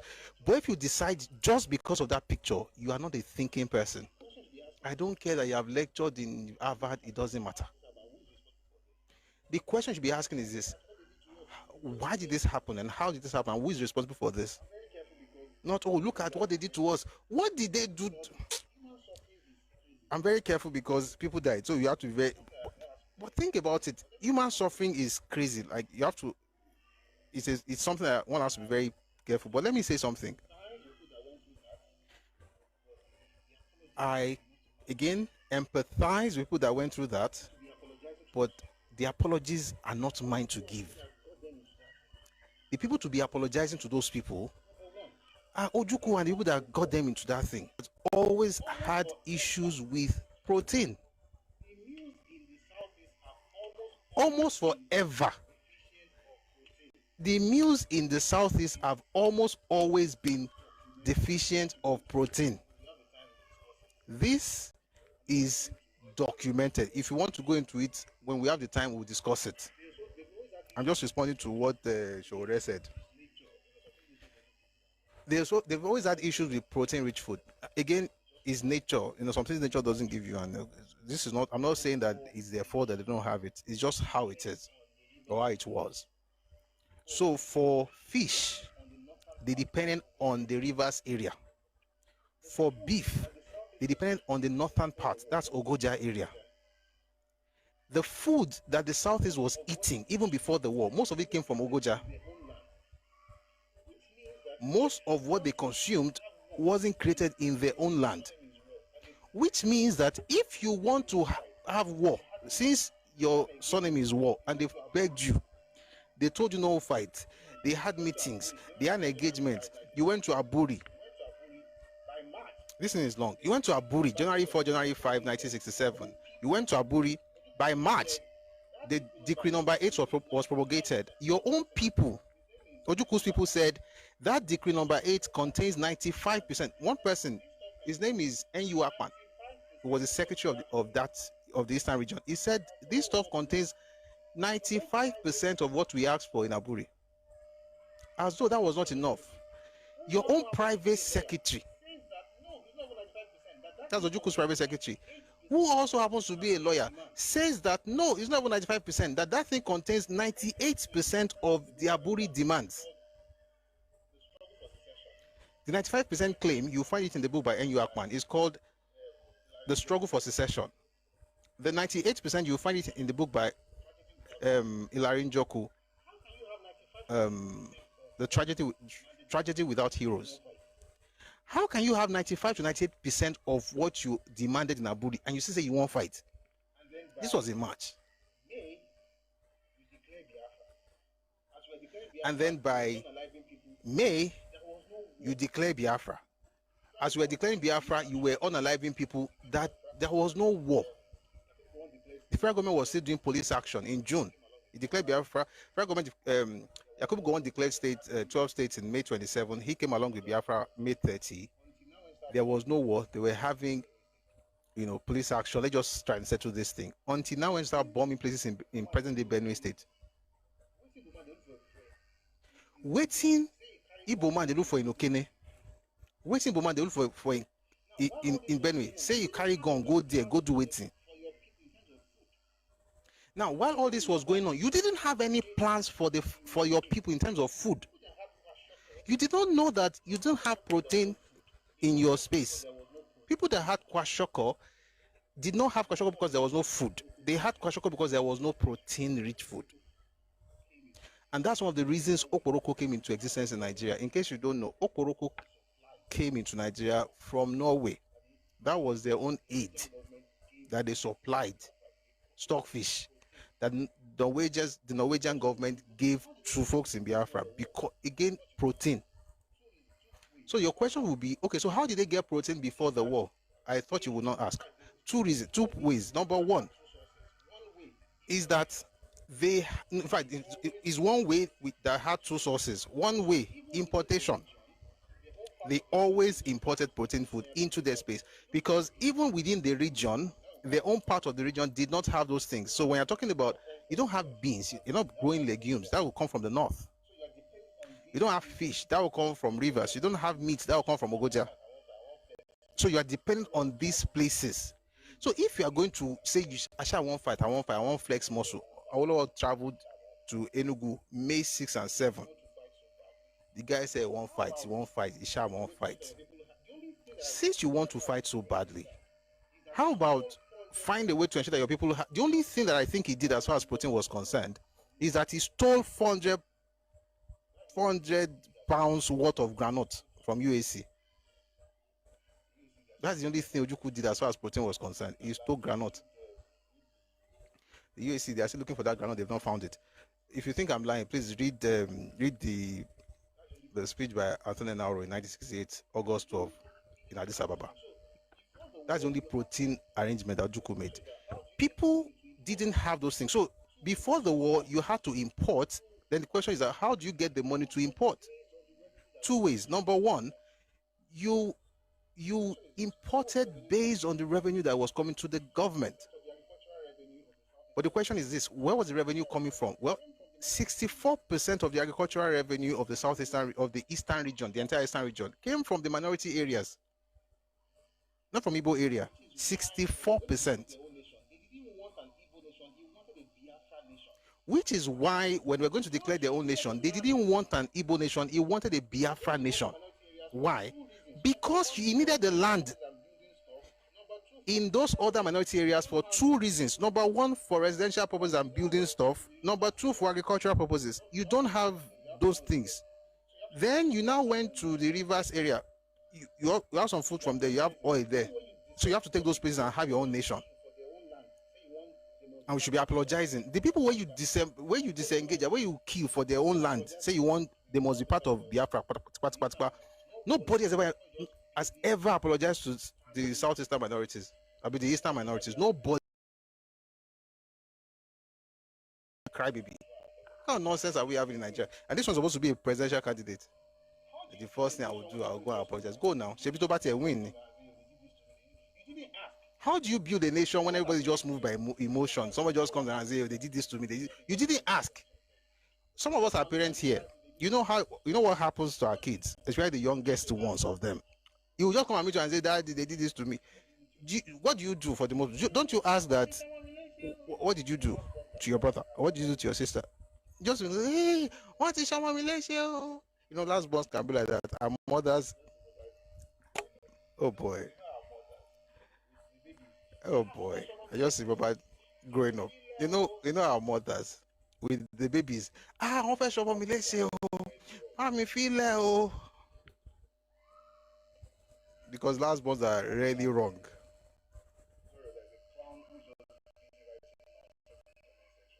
Last ones are rarely wrong. Sorry, there's a clown who is just busy writing nonsense in the comment section. Charlie, or what do you call yourself? This is your 1 second of fame, and it's over now. When people cry and say they did this to them, maybe you should ask questions. What did you do? And I've said it several times. The day the eastern minorities begin to speak, woe betide the person who tells them to stop. Because you have not heard nothing from them. They've written those things in books, so but who reads? All of it where we are reading now, thank God. They've written those things in books, they've talked about it. They said their beat. Oputa panel heard it. Every time they speak, they are told to shut up. They are told to shut up because national unity. Which kind of national unity makes one person the sole and perpetual victim of every story in Nigeria? How about?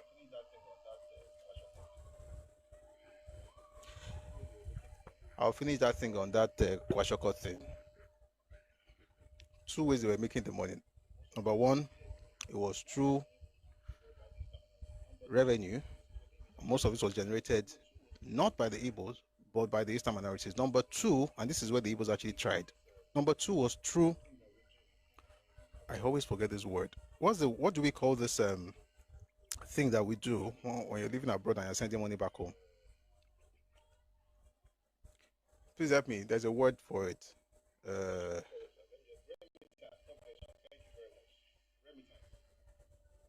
You have a question? No problem, sir. Let me just remittance. God bless you. Thank you very much. Remittance. The Igbo people outside the eastern region always sent money back home, which is beautiful, by the way. And that became a major way to import the protein. So here's the point. You have two sources. You have one source of protein importation. You have two sources of funds, revenue and remittances. You are supposed, you want to fight because you must fight. Okay, so what are you doing? What will you do now to ensure that this thing keeps flowing? And then you also have to plan that just in case Nigeria decides to block you, or they have this blockade set up, that it doesn't affect you. What are you going to do to make sure it doesn't affect you? Nothing. The people now start dying. They are sending food to you. You are diverting food meant for those people. The little protein that was meant for the people, you carried all the protein and gave it to your soldiers. Your soldiers were eating. The people were dying or were suffering from kwashiorkor. And I'm supposed to be the one to apologize. The person that was diverting, it was so bad that they curse out Awolowo. They don't understand what this man did. The man went to Port Harcourt. He saw people. And then he asked the question, what is happening? They told him, the reason this is happening is because the food is being diverted by the soldiers. So the question is that who will go to the other side to make sure that the food actually gets to the people?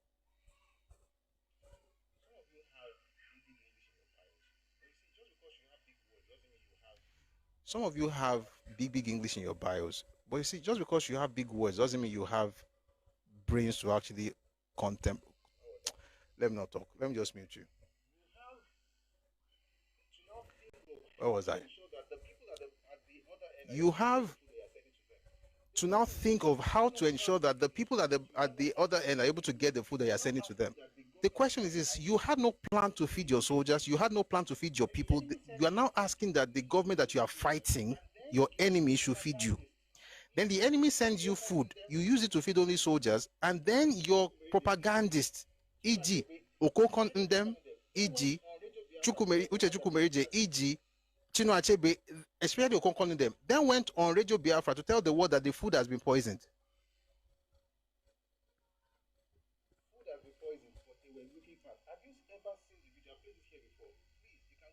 Food has been poisoned, but they were looking fat. Have you ever seen the video? I played this here before. Please, you can go on YouTube and look for the video. The video of surrender when Philip Effiong led Biafran officers to surrender to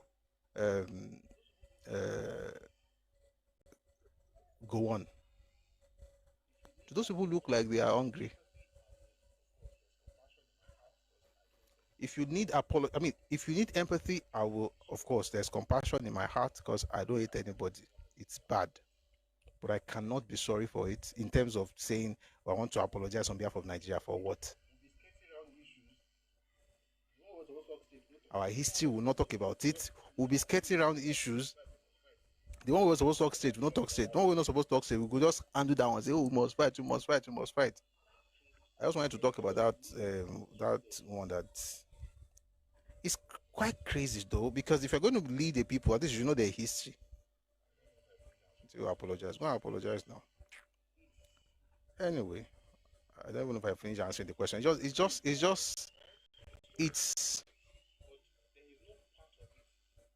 The story is complex, right? The story is complex, but there is no part of it. There is no part of that story that requires apology from Nigerian government. None. None. The greatest thing that Nigerian government did, as far as that thing was concerned, even I feel is wrong. And it's one of the reasons we're where we are today. Is that declaration of no victor, no vanquished. It's a very, very wrong thing to do. But I understand why they had to do it at the time. You know, hindsight is 2020. I don't blame our leaders for doing it. I appreciate what, the predicament. No victor, no vanquished. Never. Never. There's a victor. There has to be. It's not maturity. It's danger for the next generation. You only do that when, let's say, for instance, amongst your peers. If something happens among your peers, maybe you might do it. But even then, you have to acknowledge who won and who lost. Why? Because you want to rub it in? No. Because if there's no victor and there's no vanquished, there will be a vacuum. And that vacuum will be filled by something. And it has been filled by something forever. And that word also begins with a V. It's a victim. No victor, no vanquished. There's a vacuum that makes people victims. So you have to now live your life with a synthetic victim. Is an inorganic victim. Because he can't say he's a victor, he didn't win, clearly. He can't say he's vanquished because that takes away his own ego. He has to be something.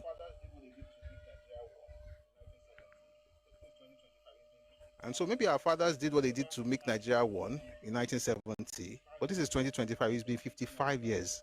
Have you ever had 1 year in 55 years where the victim narrative has not been peddled? This is, what are we doing? 55 years after the war, 65 years after independence, you still have to say, oh, sorry, oh, sorry, oh, sorry. Oh. You'll not be walking on eggshells around the person that should be saying sorry to you. And no, we don't need anybody sorry. Nobody should apologize for anybody. I'm not saying apologize to Nigerians. You don't have to. If you do, it's fine, but you don't have to. But don't ask me to do so. And if Showore wants to apologize, he should do it in the name of himself and his family members. He can't do it for Nigeria. It's worse than what I'm saying, by the way. It's worse than what I'm saying.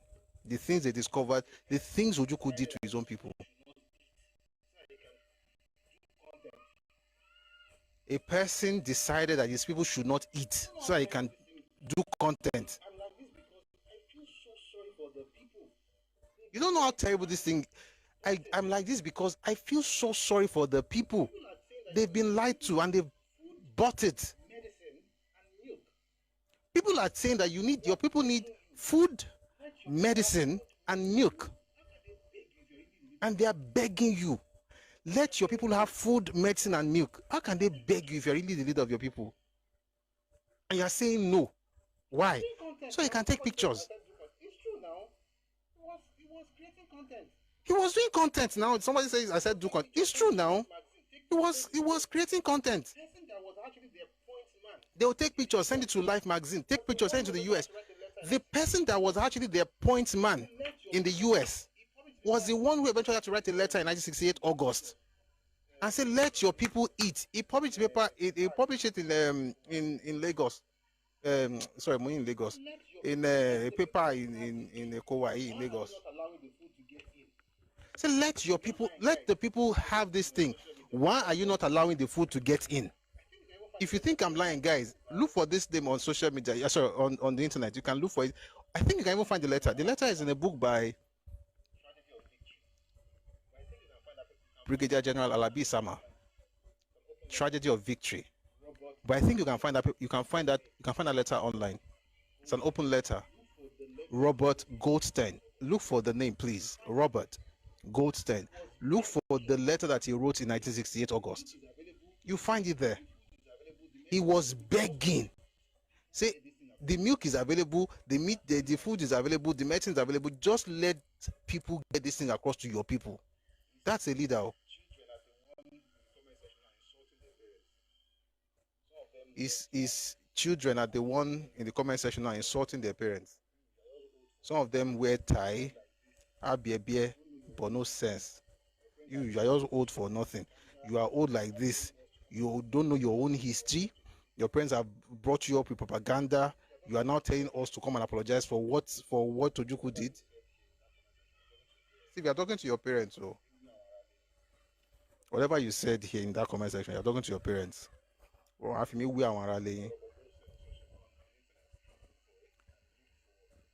Please, guys, look for Robert Goldstein on the internet. Look for it and look for the letter he wrote in 1968.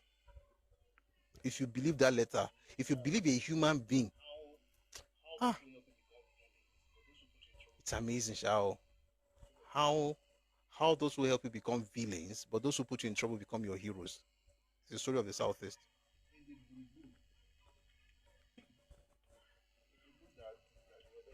It's the guru. The guru that they were begging for food. So it's those of us in Nigeria that should now be saying, that's why, let me tell you when I even switched. I switched when Owaneze Ndibo in 2025 asked for 10 trillion naira reparations. That was when I flipped. Because of course, we can always be calm. When I saw that, they said it with boldness. Say, I now went to find the book is down there. Let me not bring it out. It's by Matthew Hassan Kuka. The one from Oputa panel, where they asked for 8.6 trillion naira reparations. Reparations. Because everybody doesn't talk now. All of us are quiet. That's what Kuka was saying in that interview when he said that in Nigeria we just say forgive and forget. No, forgive, but create a structure, like create order based on that thing that happened. Don't just sweep it under the carpet, or else what you're having is exactly what Benjamin Kalu is asking for in Lagos, where he said they have done something illegal, but just overlook it and let them regularize it. They should not put down the building, or if you like, let it cause flood all over Lagos State. It doesn't really matter. Shebi we are Igbo. Just make sure that you regularize it. Tell the governor not to put down they should not demolish the buildings. In other words, we must hold on to this function because we want to pander to a particular group. How do you want to grow as a nation? And it's that same group that says you are zoo. It's amazing. It's fascinating, actually, because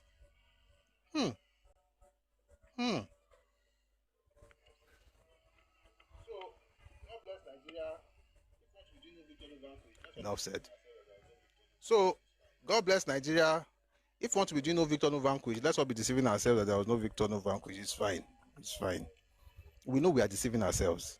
because we have not resolved that thing. That's why when you read the book by J. Sawa Eligo, when he was talking about the fact that no other nation healed so fast from the war. The book is called Go On, the biography of a soldier statesman. When he made that statement, I was not like, where is the healing? Where is the healing? How do you want the Igbo people to heal? This is actually a disservice to them. How do they want to heal when nobody cares about the truth? When even the ones who are supposed to be old come here insulting their dead parents. Because I'm not the one you're insulting. You're insulting both your living and dead parents.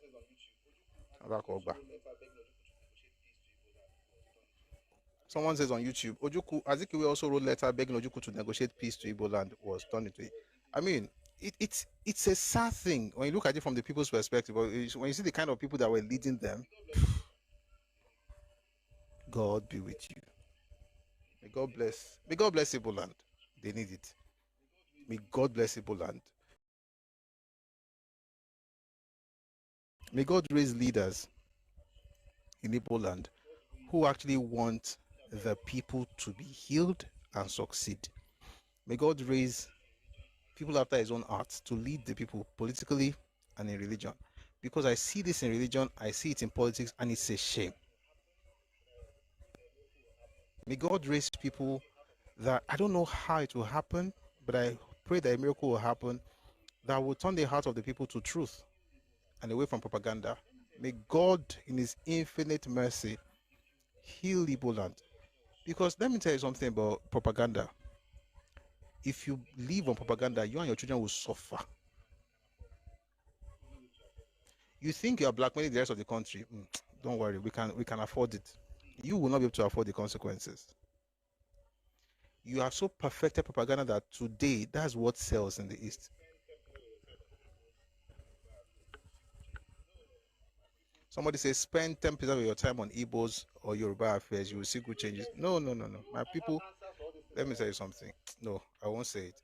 You guys, I have answers for all these things you're writing, Sha. Like, I actually do have answers. I just don't think it's necessary, because there are things I would say. You doubt the paternity of...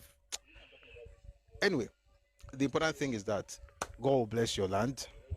And the reason I'm talking about this is because, for some weird reason, Showore woke up and said to Panda and said that he wants to apologize because Nigeria stopped them from becoming something. Since how easy is it as a country to produce the vice president of a nation 9 years after you lost the war? Why do you think Nigerian election in 79 went the way it did?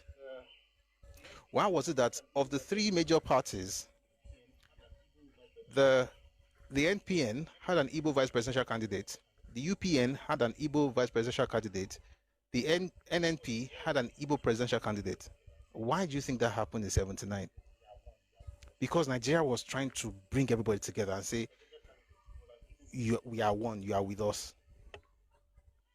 Zeke was the presidential candidate, was an Igbo man in 79 of MPP. Ekweme was MPN's vice presidential candidate to Shehu Shagari. Philip Omiadi was UPN's vice presidential candidate to Papa Awolowo. In other words, all the major tickets had an Igbo as the vice president or the president. And NPN won, or Shah got sworn in. Meaning Ekweme became the vice president 9 years after the war was lost. What else should Nigeria do? They said they cannot become anything in Nigeria. Number one, if they said so, they have a right to say so. Have you studied what happened between 60 and 64 in the civil service, or between January and July of 66? How do you get into a place and you fill it up with 70% of your people? Not one place, not two, not three, not four, not five, not six parastatals. Just fill everywhere with your people. You think people will now say, open the door and come and fill the place? If people are complaining about things, why not ask, why are you saying this? And how many Senate presidents have we had from the Southwest? How many have we had from the Southeast?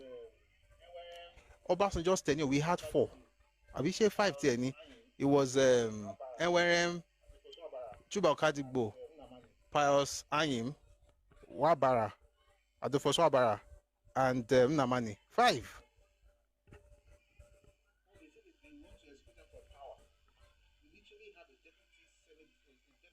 Oh, they said that they want to exclude them from power. We literally have a deputy Senate, a deputy House of Representative member, deputy Speaker of House of Representatives right now. His name is Benjamin Kalu. He's Igbo. What do you mean they've removed them? Like these things that we say, do we even think about it? And especially when our children hear it, or the younger people in university, they just hear this thing. Oh, they really hate them. Oh, they do.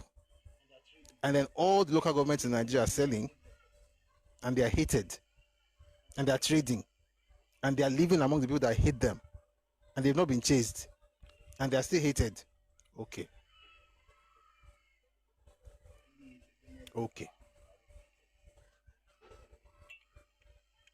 They are really hated. They are really hated. When they were sharing allocation money, there was a particular period they didn't send money to the Southeast, Abi. Like they must show them. So no money to the Southeast, no allocation, Abi. They've been excluded. There are no people. There are 58 representatives representing the Southeast in Abuja today. 58. 15 senators, 3 per state, 43 House of Rep members, and they are excluded.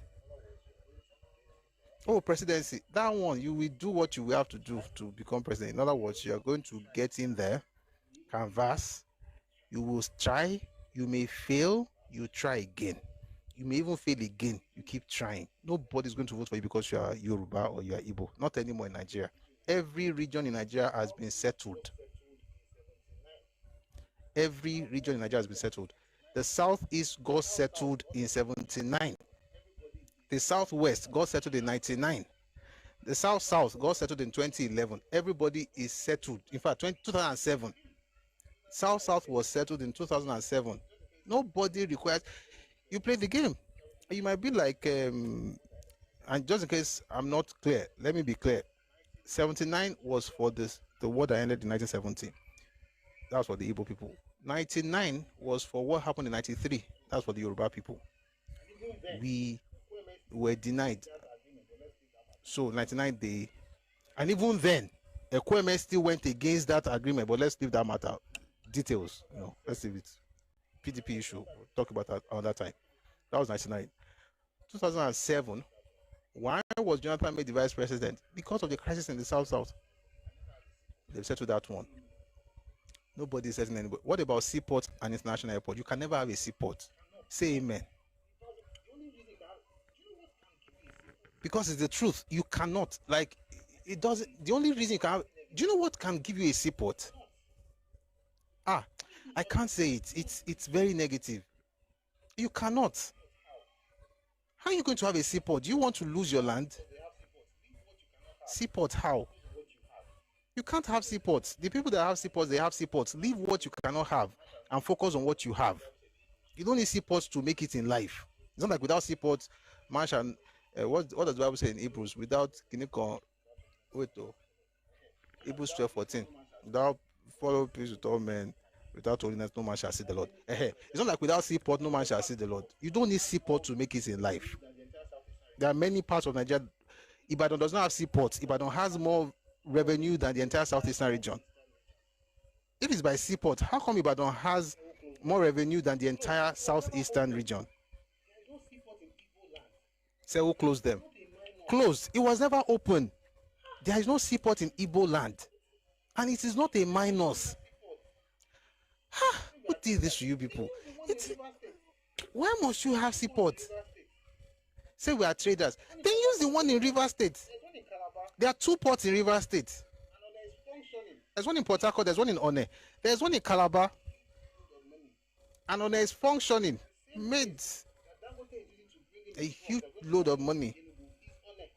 The same place that Dangote is using to bring in the trucks that are going to be assembling in Enugu is One this year. An airport. You have Enugu International Airport. The problem with the airport is not even a Nigerian problem. Oh boy. Ethiopia Airlines always flies from Enugu on Thursdays. Ethiopian Airlines said they cannot fly more than once, and I think they even stopped now. I don't know. And when they were asked why, I'm talking calmly so that I'm not going to be like say they fight. Why is it that you are not flying more frequently? They said there is no traffic. Federal government cannot allocate traffic to Enugu. Let's stop joking. Federal government cannot, it's not federal allocation, it's not, what's the other one they do, that the federal character, it's not federal character, they cannot allocate people to Enugu. The airline said that they used to have vegetables from Unsuka, and that was what they were, which is not bad. I mean, if it's a cargo airport, you're exporting stuff, that's okay. But the people no did there like that. The port is still there. The airport is still there. There's another one in Anambra State. The one that Oyema, that's the airpiece man, was saying that he paid 100 million naira for land beside Anambra State Airport to build, a place to fix airplanes, and then they told him that he cannot do it, so he had to move it to Lagos. The things you are asking for, one, you cannot have. The one you have, you're not doing anything with it. The seaport, you cannot have it. Can you have river port or dry inland port? Yes. So what should you do? You have money in our water. Build one for yourself. Like people are doing it in different states. It's in Lagos, it's in Olokola, in Ogun State. Dangote is building one with Ogun State. It's Dangote. It's not Nigerian federal government. Ibom Deep Sea Port, they are working with Ondo State. They are working with Badagry, yes, Badagry, Olokola and Ogun State, and Ondo State. Ondo is working with the Swiss consortium. But you don't have to look for money from anywhere. Money is water. You know how you have billions and you're wearing singlets? The money is there. Spend this money. Not always carry for you. Spend this money. Spend the money. Build this thing. And you can. And the government will not stop you from building it. When it comes to airport, the airport is there. The issue is the traffic. There's no traffic there. Why should you now make it my problem? Somebody says, lies from the pit of hell. Ethiopian has 2 flights weekly and can't even cope. People of God, I was about to finish the news, but since we are here, please permit me to find that news. You guys must think you're talking to your family members, because that place, not only lie and propaganda, you tell yourself. We don't know everything about the one way we know now. We will talk. If we don't know, we not go talk. But since you don't challenge us, more looking for you. Like my brothers in the north go talk.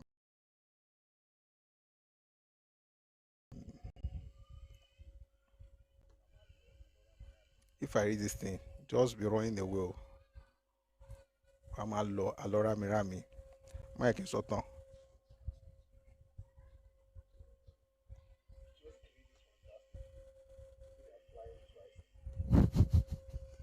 Just create this fantastic thing. Say they are flying twice a week.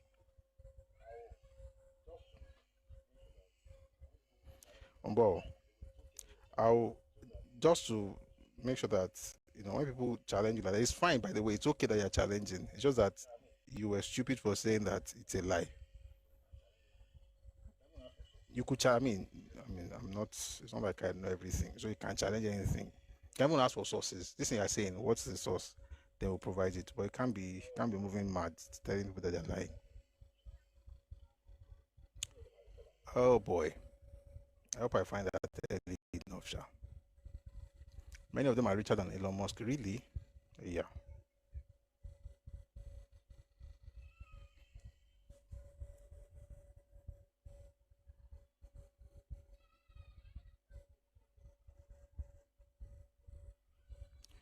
Ethiopian Airlines.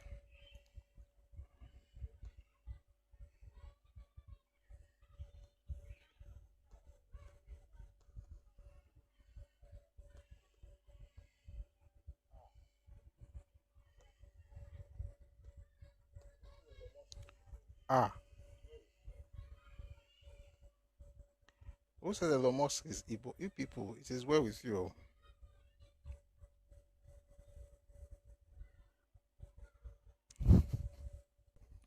It's taking me a while, but I think it's worth it because it's not. I mean, um. Oh yeah, this is good. Okay.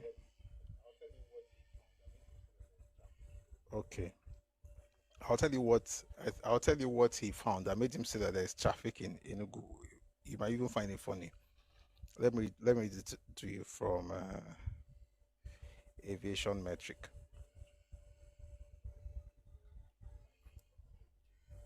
Let me something from Aviation Metric, and I'll read something about the claim I made, which is you're okay to question it. Um,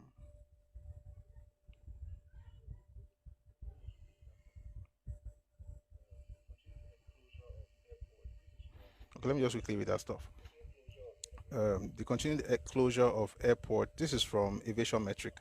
The continued closure of Enugu Airport for constant repairs has raised concerns about the sincerity of permanently fixing the problem. The Akanoibiam International Airport was closed to traffic because of the bad portion of the runway. That's what I'm looking for.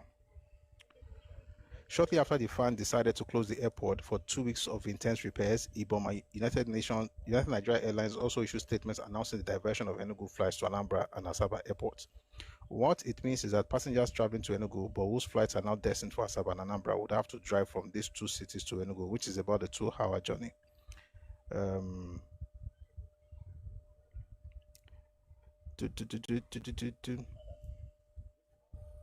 know what? I must find that thing. This is my own problem now. Once I don't make up my mind, I want to find something. I must find out. I did. ENA.net. This is from Ethiopian Airlines. Ethiopian Airlines announced today that its operations to Akanoibiam International Airport Enugu are suspended due to runway rehabilitation. We sincerely apologize for the cause. No. There's another one apart from the runway. No. There's another one. Mombo. I must find this thing. Good. Enugu, while significant, does not match the passenger volumes of larger Nigerian cities such as Lagos and Abuja. And so the airline adjusts its flight frequencies based on demand, ensuring that resources are allocated efficiently. Okay, that actually makes the point I'm trying to make. But I think I even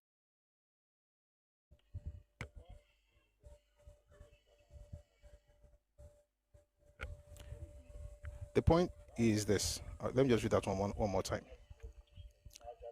Enugu, while significant, does not match the passenger volumes of larger Nigerian cities such as Lagos and Abuja. The airline adjusted its flight frequencies based on demand, ensuring that resources are allocated efficiently. That's the point I was making. Okay, so this one that you are saying that maybe they are flying 1,000 times these days, but that statement was actually put out by Ethiopian Airlines. And when they increased their frequencies of Guinea, it was to Lagos. Ethiopian Airlines has increased its frequencies into Nigeria with the second daily flight to Murtala Mohammed International Airport, Lagos, not to Enugu. Again, why are you lying? If you tell the truth, are you going to die? Are you going to die? You're not going to die now. One more before I leave this thing. The management of Ethiopian Airlines has called on Southeastern. This is from Vanguard, August 15, 2022. The management of Ethiopian Airlines has called on Southeasterners to make use of the Akanoibiam International Airport, Enugu, for overseas travel instead of going to Lagos or Abuja to board flights. This was before they now increased the flights to Lagos. The management of Ethiopian Airlines has called on Southeasterners to make use of the Akanoibiam International Airport, Enugu, for overseas travel instead of going to Lagos or Abuja to board flights.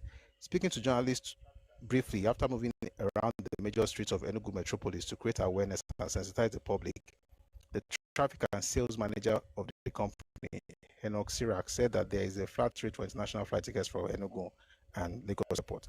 I will see that part. I will look for that part maybe tomorrow. I'll look for that part where they actually mentioned that they were doing more cargo than people. I must find that thing. I'll find it. When I find it, I'll read it out. And by the way, that was not a jab, by the way. It was just a statement of fact that the reason you don't have that is because you can't have more airlines in a place where the one way they DSF. You know what? Let me bring somebody up. While the person is talking, I promise I'm going to find that thing because I like the challenge. So let me bring the person up. Well, hold on for a bit. But up answer your question, Sha, you can't have a seaport because nature did not bless you with sea, and you can never have a seaport. Just like Kano can never have a seaport. Kaduna can never have a seaport. Ibadan can never have a seaport. May God not even allow Ibadan to have a seaport. Because for Ibadan to have seaports means that other parts of our area would have been submerged, which is what you are praying for. While you are speaking, I'm going to find that Ethiopian airline thing. Please go on. Good afternoon. Hello, CEO, are you there? I brought you up so that people will be listening while I'm searching. Hear me now? Okay. Yes, please. Okay, yeah. Prof, thank you again for bringing me up, and thank you for educating us. It's been very enlightening and illuminating.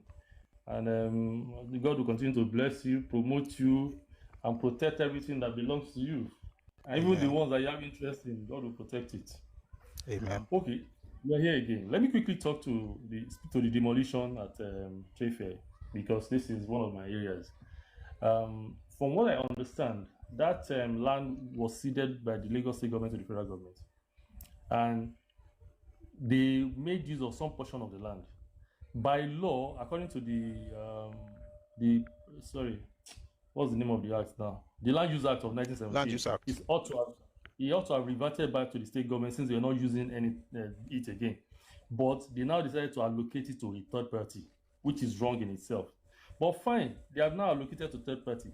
But the Land Use Act still says that if you get allocation from the federal government, you need to go to the state to ratify.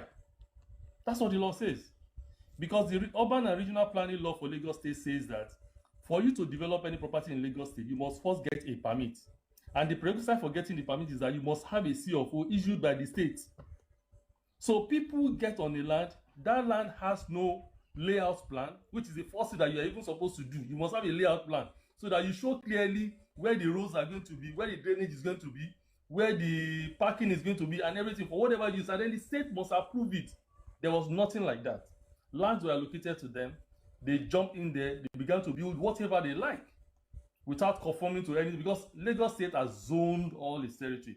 There's area for commercial, there's residential, and then there's also a limit as to the number of floors you can do. They broke all these rules and then built something. The government went to them, look, what you are doing is illegal. You need to come so that we'll talk. First, before you even begin to bring out allocation paper for each individual person, let's first see the layout plan for the entire area, so that we'll tell you, okay, whether what you are building is whether even the allocation conforms with the regulation. They didn't show up. They were invited several times. They didn't show up.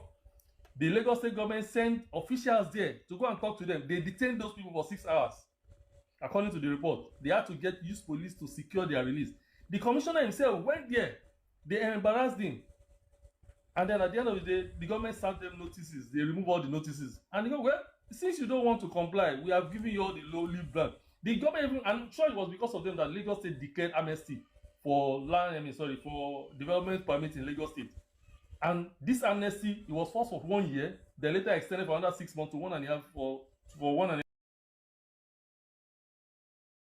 Arrogance, we did not bother. I want to believe that anybody that has 100 million naira in Nigeria should be smart enough to know that if I'm putting this investment here, I need to also do the proper due diligence to at least secure the title for that property. And then when this happened, you now begin to cry ethnic victimization. 3 weeks or 4 weeks ago, properties were demolished at Awolowo. They were mostly Yorubas. Yes. Nobody cried ethnic victimization. And their captain, when he was going around to visit the people, he forgot that some other people were displaced in Awolowo whose property were demolished. So if he's not pandering to ethnic nationality, why did he not go there also to go and visit them and commiserate with them and try to talk to them? And then you see, the problem of these people are their own leaders themselves. They begin to create in their heart narratives that don't hold water. How can you say the East lacks a seaport? It's a landlocked region. The best you can have under the circumstances an inland seaport, which they can create by themselves. They don't need the federal government inland dry port. inland dry port, which they can create by themselves. They don't need the government to do that whatsoever. The port in Onne is fully functional. They can use that port. The port in Calabar was abandoned because they were supposed to dredge that place. The contract has been awarded for like 3 or 4 times. Maybe it was because of the terrain or the incompetence of the people that was awarded to. It was not properly dredged. So bigger vessels cannot dock there. It's only lighter vessels, and they can transship. Then even they themselves, are they ready to patronize that port? Because most of the goods that come to Nigeria through Lagos is either meant for the southwest or to the north. I don't know what percentage of it goes to the east. So if you take your ship to, you clear your goods in the east, you are still going to sell it in Lagos or in the north. So is it economically viable for you? And then most ships that come to Nigeria are multiple berthing ships, so that when they come to Lagos, they also need to discharge goods in Lagos, Lomé, Cotonou, and the rest of them. And a lot of them have equally raised the issue of the logistics of, okay, even if I go to Calabar, then the logistics of having to come back to Lagos or come back to go to all those West African countries might be a bit of a challenge, and it adds more to the value of the goods or the cost of the goods. So I'm not sure they really have that attraction commercially to go to those sites. But if there's anything at that location that will attract them, maybe when they drop their goods, they're also picking up maybe export goods, maybe that will account, or that will also maybe like offset the cost of going to those locations. And then on the airport again, we've heard this story several times. Nothing. Look, one of the states in Nigeria that's done so well for itself is Akwa Ibom State. That is the only airport in Nigeria, and until recently, that was fully funded by the state government, and they have a functional airline that has gotten awards all over. So what is stopping them from doing the same thing? Why all this cry all the time? You want to play the victim card all the time, and sometimes it's nauseating, very, very nauseating. Thank you, Prof. Let me just use for now. Thank you very much. I think the real issue is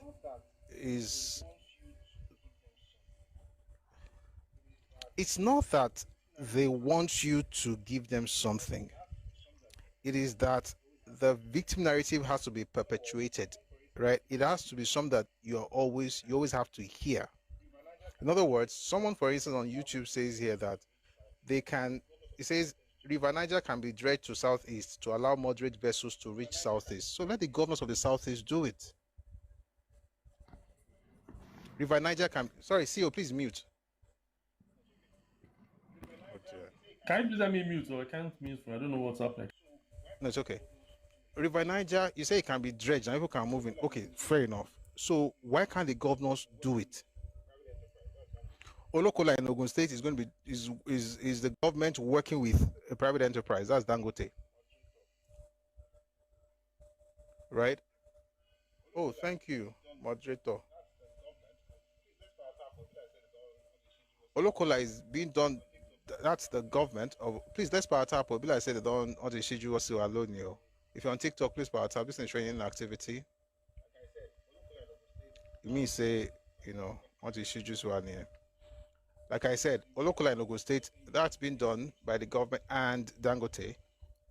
Lagos is doing Badagry. They just finished Lekki Deep Sea Port. They didn't get the money from federal government. Ondo State is working on one. They're not getting the money from federal government. So the question is this. Surely it's going to cost, is most likely going to be cheaper to have a river port, like you're saying, to dredge it than to build a seaport. So if those governors in these places are doing all of these things, are you saying to me that the governors in the southeast are incapable? I don't think they are. I don't want to believe that. I don't think they are. I think they're also capable. I think they can actually attract investment to their region, like they did with the airport. Okay. As someone was saying, there's no airport, there's no airport. There's airport. There's airport in Anambra. There's airport in Enugu. And the airport, by the way, the Ibiam airport is owned by the federal government. Oyo State is building an international airport, right? They're upgrading the airport. It's the state doing it. Ogun State just opened the airport with Gateway Airport. They just opened, was it last week? It's a state thing. Why do you guys always ask the... But everybody has politicians in Nigeria. Everybody has representatives in Nigeria now. Why is that everybody's always saying, what's the federal government doing? What's the federal government doing? Like, how about the governors? I think you should be asking for seaport because you cannot have it. Number two, you can't ask for airport because you have airports already. right? And the airport, when the complaints were out about the airport, it was about traffic. Like people are not flying from there. I read the statement that Ethiopian Airlines put out that folks should not go to Lagos or Abuja. They can fly from Enugu, but some of them still choose to go to Lagos or Abuja for whatever reason. Okay, again, that's not on the government.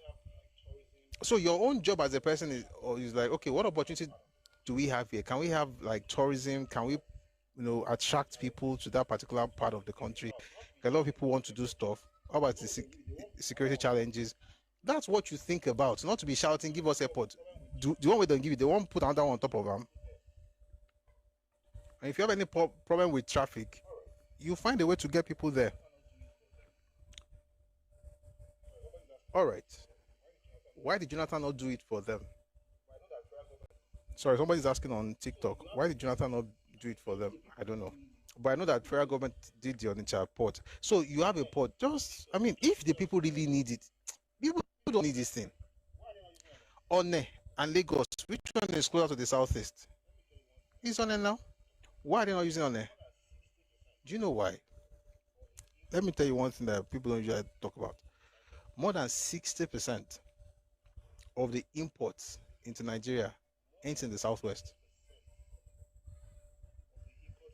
I'll say it again. More than 60%.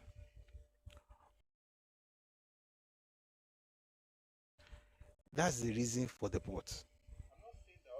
That's the reason, I'm not saying the other parts are not it. You know what? I'm saying a lot of things, and I also in my heart that someone will just be like, where that one come from? 1 second.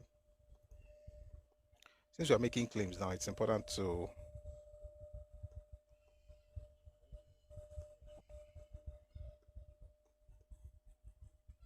one second. I'm going to read this one. I think I should quickly find that one. I'm looking for it for you. Just give me a second. It was there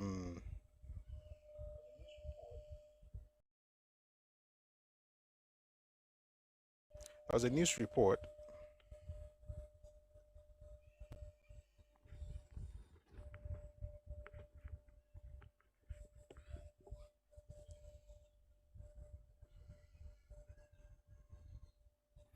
Okay. 1 second.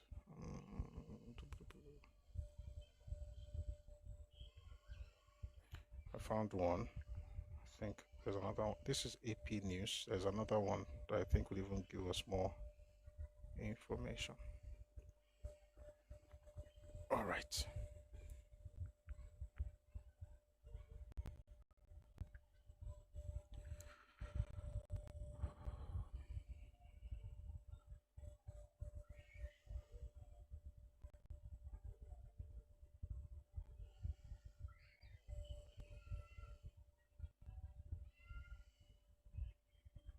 Oh, sorry.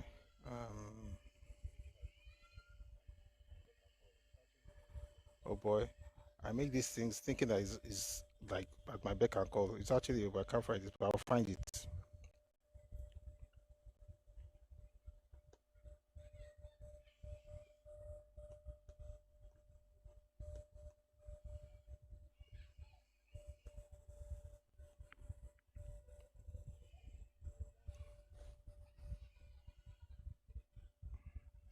Just give me 1 second.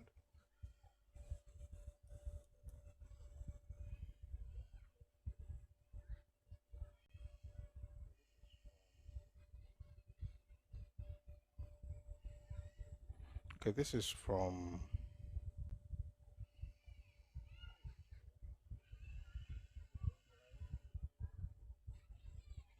Hey Jehovah. Jehovah.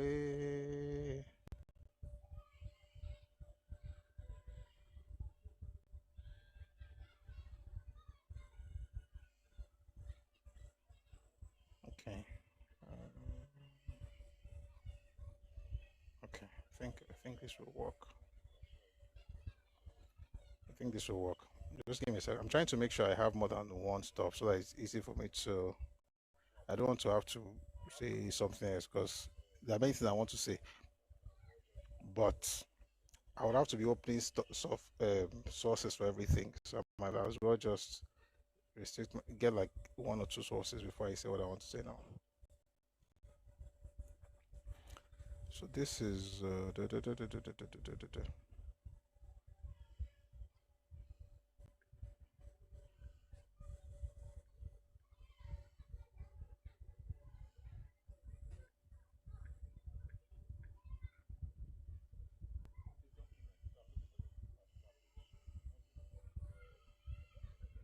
it's a document. So I'm looking for the particular page. So is from the Lagos State.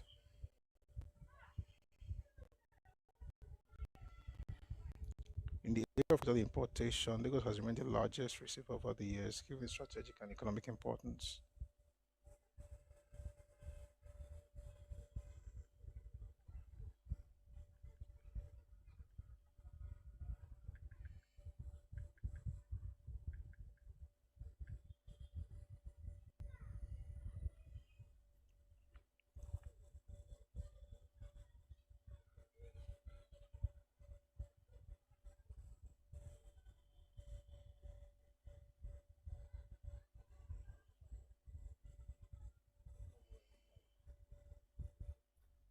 I have to find that thing. I want to go end live.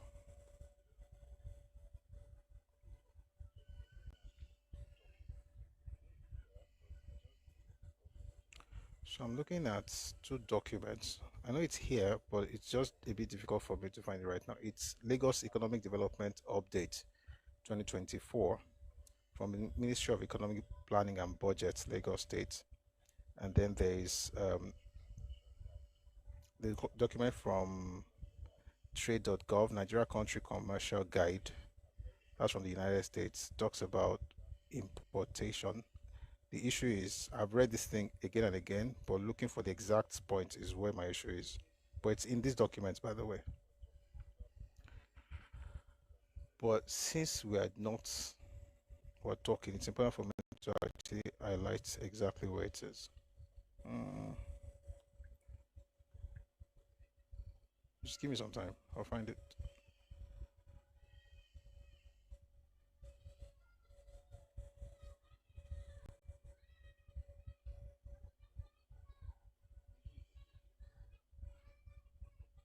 Okay, let's look at the issue. Is the page.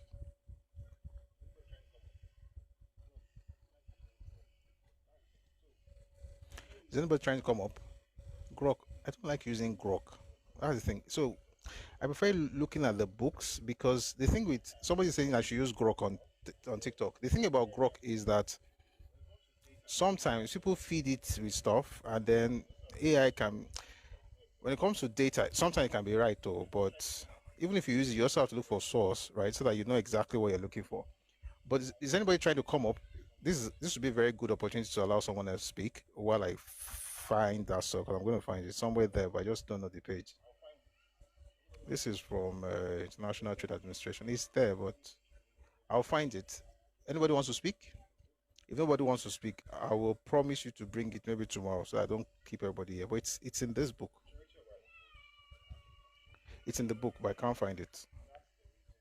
But majority of our imports are actually consumed in the southwest. That's the reason you have a lot of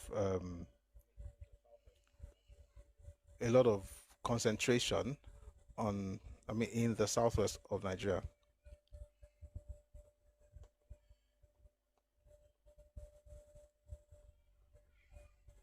Okay.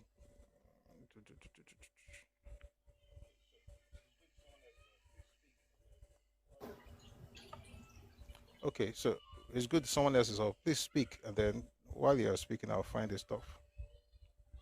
Odin, come meji ba say. Someone on YouTube says, "Let me tell you, if an Igbo person becomes the president." Oh shoot! Sorry, guys. Mombo.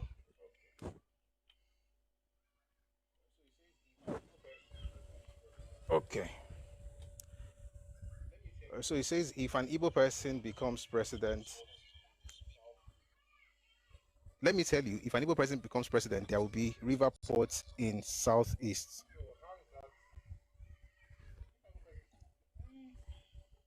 But so how is that? If an Igbo president, I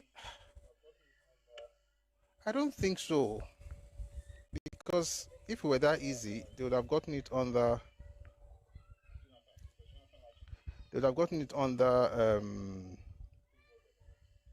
Jonathan, because Jonathan actually favored them a lot. Igbire, who is this?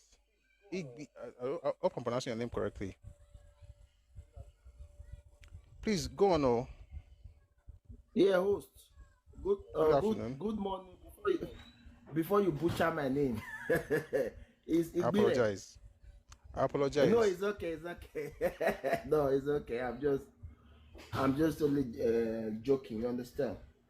Okay. You see this whole scenario. It still comes down to there is so much criticism going to the center, because that's why people keep saying, oh, they need this, they need that, they need that. But they're easily to forget that is the center that is giving out to the that the center is distributing to all other states. You understand? So it's time if Mr. President can stand up and say that, please, I'm just the president, okay? I'm trying to make things better for everybody. It's time that the states start holding their governors accountable. It's time. You understand the area I'm driving to? Because too many agitation goes to the center, just because it's the center that is distributing the allocation to all the states every month. But the people are not even concentrating on their own state, even to the down local governments. They are not even, nobody is even holding them accountable. Everything is Mr. President. I'm not a Tinubu fan, but it's time the people should start holding their governors accountable. What are they doing with the money? What are they? I have the privilege to visit New York, then and then New Jersey. I see what the states governors, the mayors, even to their council members, go and see what they are doing, my brother. They don't wait for Mr. Trump to do everything for them. You understand? You can drive within New York and New Jersey within 45 minutes. You will be in both states, neither way where you are coming from. They have ports everywhere. There's ports everywhere. Newark Airport is right here. There is another one right here inside New Jersey. LaGuardia in New York. JFK in New York. Like two international airports alone in New York, my brother. LaGuardia and JFK. When it comes to Jersey, I'm just saying, if you are driving from Jersey to New York, it won't take you less than 45 minutes, or let me say 1 hour, depends on where you are coming from and where you are going. Within New Jersey, they have always, I think they still have 2 airports, but I normally recognize one is this is a Newark Airport. So my submission goes like this: is the people, our people, it's time we should start holding. I'm sorry for the siren that is passing. It's all right. It's time we should start holding our governors. They are the problem. I'm telling you, because everybody just concentrating on the center. My brother, Tinubu cannot do everything. He's just there to distribute the money and see how things goes. You understand? But it's time our governors, our House of Assembly members, our House of Representatives, the commissioners, the local government chairmen, to the grassroots, they are the problem. To me, they are the problem. I'm telling you, my brother. It's time. We should start asking them, what are they doing with our money? We cannot be waiting for Mr. President in the center. Oh, we need seaport, we need airport, we need this, we need that. Before Mr. President will now come from the center to come and give us airport in our state. My brother, 4 years not complete. Oh. So it's time we should start holding them accountable. We should not be just directing our grievances to only the president. That the president does this, he does that. No, from the governor to the local government chairman, it's time we should hold them accountable. That's my little submission, Mr. Host. Thank you very much. Thank you very much for that submission. I really do appreciate it. So I found something that I think would help what I was saying earlier.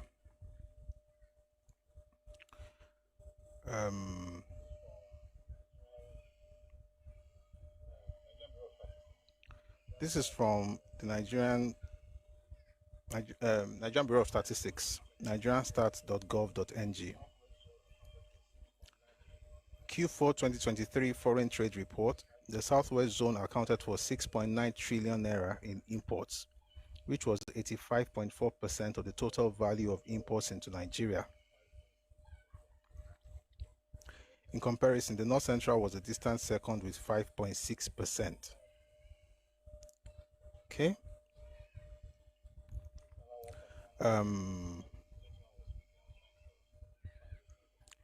This is another one from Man website. So while the gentleman was speaking, I was trying to find those things because it's important. It's very important. One of the reasons, according to KPMG and Man website, is the manufacturing hub, right, is concentrated in Lagos Ogun zone, which means that, and it says Man Lagos zone alone has over 50% of the nation's manufacturing industries. So which means that imports into those things, imports into the country, these industries are the largest. In fact, let me just read it. Me, I don't even interpret. You go get them. The Southwest, particularly Lagos and Ogun State, is the heart of Nigeria's manufacturing sector. These industries are the largest consumers of imported raw materials, machinery, and intermediate goods. Man's report consistently shows that the Lagos and Ogun branch, which falls within the Southwest, accounts for the largest concentration of manufacturing industries in the country. For instance, the Man Lagos zone alone has over 50% of the nation's manufacturing industries. Okay, then it says here also,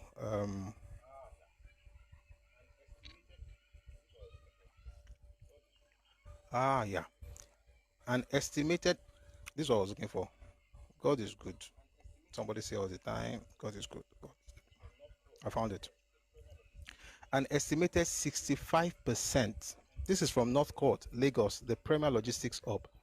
An estimated 65% of imports into Nigeria are distributed from Lagos.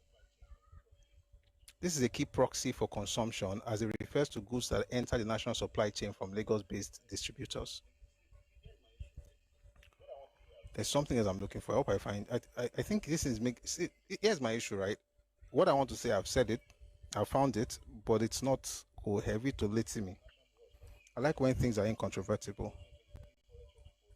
Like this one from Nigeria National Bureau of Statistics, when it says, in the Q4 2023 Foreign Trade Report, the Southwest Zone accounted for 6.9 trillion naira in imports, which was 85.4% of the total value of imports into Nigeria.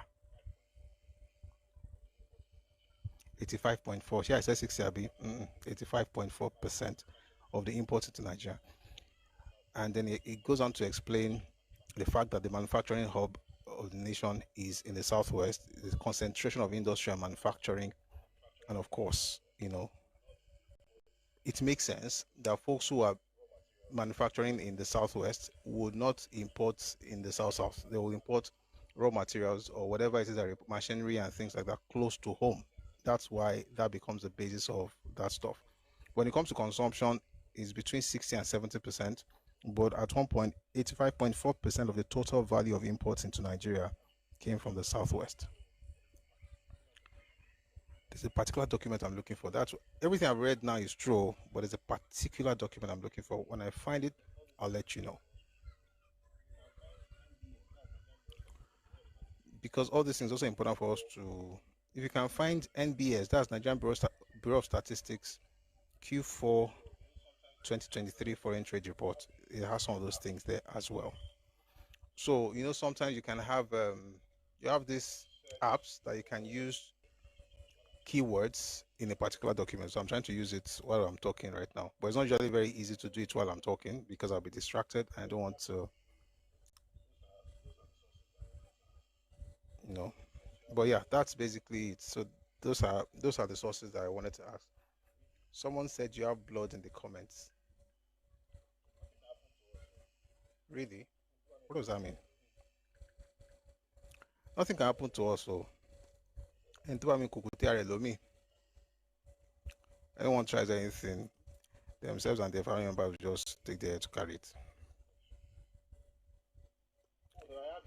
Sorry, someone is telling me what is in the comment section. Oh, that I have Igbo blood. Oh, that I have Igbo blood. I don't think it would be a bad thing to do so, because they're also human beings, but I don't have Igbo blood. Egbiola, good afternoon. Good to see you. It's been a minute. Greetings. Oh, I have Igbo blood. I don't have Igbo blood, but I mean, I don't think it would be a problem if I did, but I don't. I don't.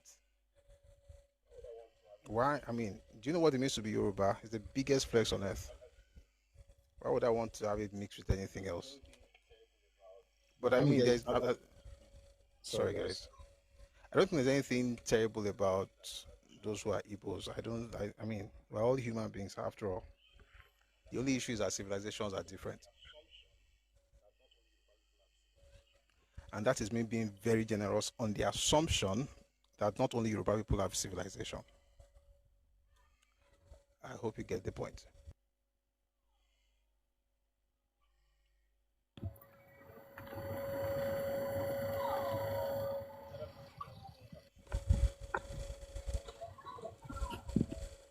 It might be better to say that we don't have the same cultures. I can't use the word civilizations because that's a heavy word. I don't want to assume. It's not good to assume. It's not good. It's not good. It's not good to be assuming.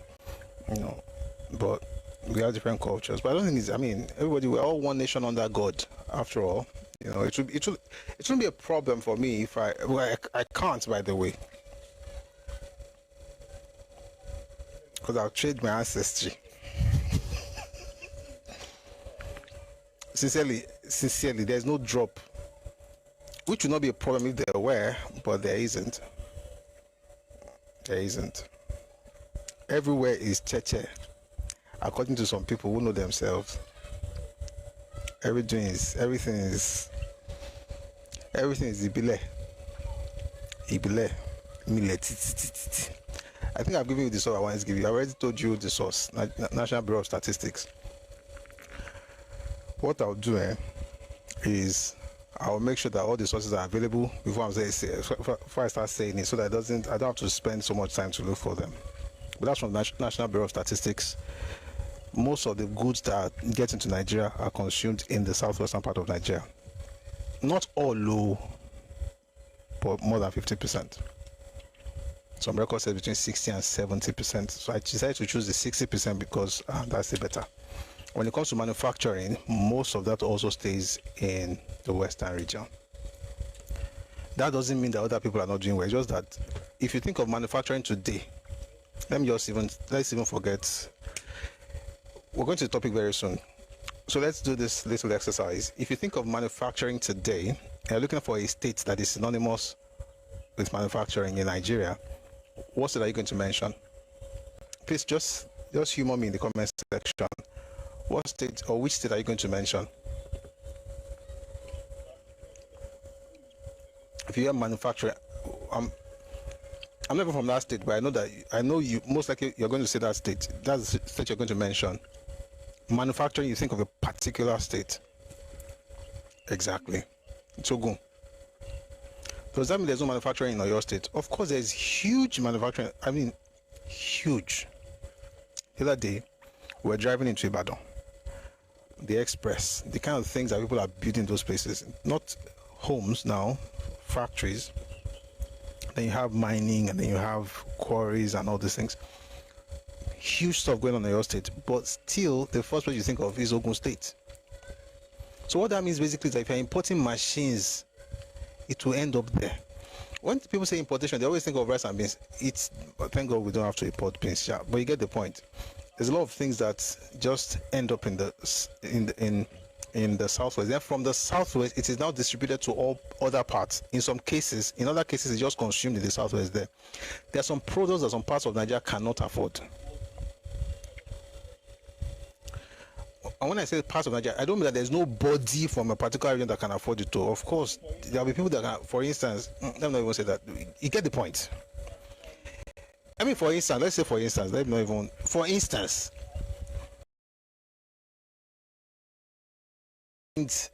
up to 5 Teslas. It doesn't mean they have done something wrong to God, but you get the point. Like, certain products don't matter in some places because, you know, luxury item, and also in some cases there's no purchasing power in some places. Like, all these things are factored into the location where you are consuming these products. And to say it's happening somewhere doesn't necessarily mean that, oh, that other place is cursed. It's just what it is. You know, brand new cars imported into Nigeria end up in certain places. But you can also think about, you know, the details. Anyway, we spent too much time on the news because of what Showore said. Let us go to class now. Somebody says Igbo leaders should focus on made in Aba into a world standard product. I think there's a chance for Aba product too. I mean, come to think of it, when we were growing up, we didn't like made in China goods. I remember, you know, my mom bought a pair of knives for the first and last time in my life. Those knives broke. I've never seen knives break in my life, but that one I saw, they broke. It was made in China. Of course, look at what we have right now. There's no good. China is the manufacturing center of the entire world. There's nothing you're looking for in the UK, in the US, Nigeria, anywhere you find it from China. I think Aba can become like that too. Right? Aba has that chance. For instance, see what Lagos State is doing with leather products. Aba should be doing that. Not that Lagos should stop doing it too, but they should also do it. For instance, there's no tannery in Southwest. It's in Kano. So what do? You get those things down to Lagos, and then it becomes shoes, footwear, and then, you know, why can't those things also happen in Aba? That's what I'm saying. When you're thinking of seaports, like I always say, if you're thinking of what you don't have, you will not see what you possess. You will not see it. Aba, those people are very, very enterprising. I've said it several times. Area is a very good place where you see all these lines and rows of shops, very dedicated people. So, and I think the governor said they were going to do it. I don't know if they're still doing it. But you don't need seaports to do that. And if you want seaport, you can bring in stuff through on there. So what you see is that Aba stops talking about seaport as a place to import from. They think about it as a place to export. And since One is close by, they just Southeast. Because another problem, I think we probably just do this comparison because of region. Thank you for the gift. What's the entire size of the Southeast? And how far is Port Harcourt from Aba? It's not far. I don't even know I don't think it's up to 3 or 4 hours. It's a bit farther than Ikore to Aba. Ikore to Aba is closer. But so why can't you move things to that place and go from there? Someone said Aba is a major market for traders from large section of Central and Eastern Africa. Yes, especially Central Africa. You're correct. That's the thing. I don't think they are really looking at what they actually have, because there's no part of Nigeria that is not blessed. Aba State has I've seen them work. See, those guys can get you Louis Vuitton. They can get it out. Very creative people. I just don't understand why any small talk people are talking about. Is this seaport that will give you brain to scale business? Seaport. Those boys in Aba, in Aria.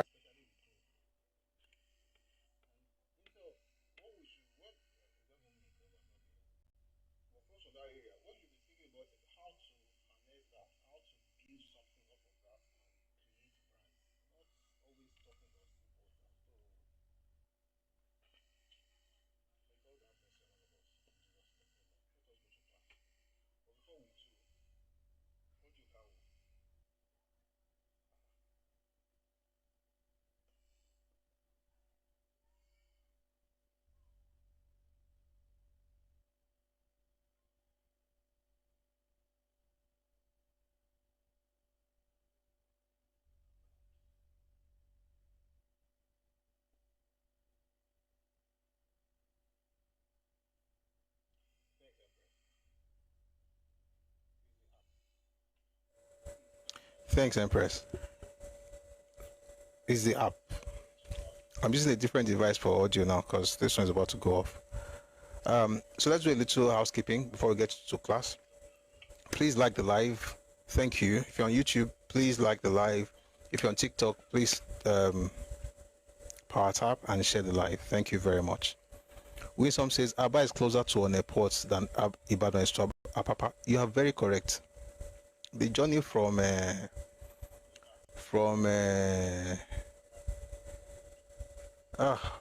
Ojota to Apapa, that one is another journey on its own. People are not ready. People are not ready. All these things are they're not ready. It's just people just gaslighting themselves.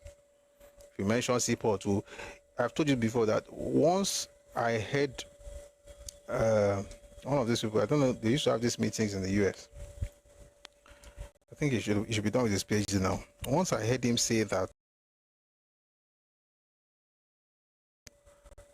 get what we really want, which is presidency. I was like, okay. Now I get it. All the things that they are complaining about, they don't want those things. They don't want it. They don't want it. But I believe personally that there's nothing stopping the Southeast from being great. Nothing. Not like literally nothing. Nothing. And this is not motivational kini. This is reality, like nothing. Have you been there? You know when you go to, when people, so the part that you're supposed to talk about, they will not talk about it. The ones they're not supposed to talk about, they will overhype it. Oh, mansion. All those mansions, that one is just facade. But the real thing is the human capital. The Southeast is blessed. There's human capital. There are people. I'm just happy, seeing people very creative the way they are in our area. And when you now talk to an able person, you expect that, okay, you talk about that, but no. You talk about what cannot happen. E.g. Seaport cannot happen. And it's not because you hate God or God hates you. It's just nature. But God bless every part of Nigeria. But like I said about that show, nobody's apologizing to anybody. My children must learn this thing. Apologize to no one. You're looking for people to apologize to. There's nobody to apologize to. But I'll say this: everybody deserves compassion. Everyone deserves empathy. Everyone deserves respect. But nobody deserves to be blackmailed. And if your weapon is blackmail, then don't come to my area. If you like, cry. That's your business. May God bless you. In Jesus' name. Amen. Now to class. Awolowo and Akintola, the battle for the West. Awolowo, Akintola, and the battle for the West, part 1. Finally at 4:59 p.m. But I have to do something for 30 seconds so I can concentrate. Please, let's power tap. But we're going to start with this book by Honorable Femi Kehinde. And the reason I want to use this is because it's also going to be like a summary of some of the things we discussed on Friday. And then from there, we'll go to the book by Akinjide Osuntokun. We have a lot of grounds to cover, but we'll see how much we can do in 1.5 hours. All right.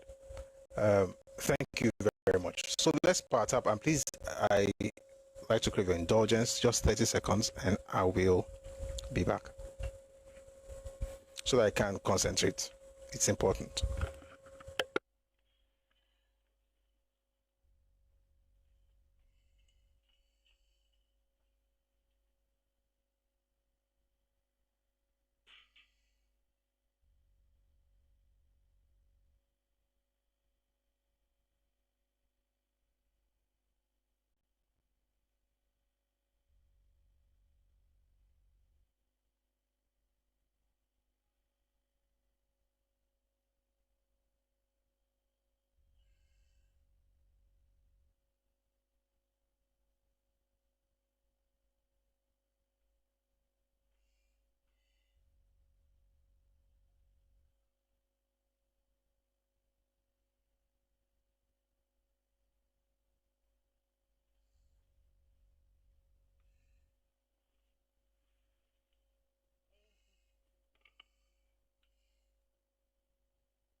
very much for staying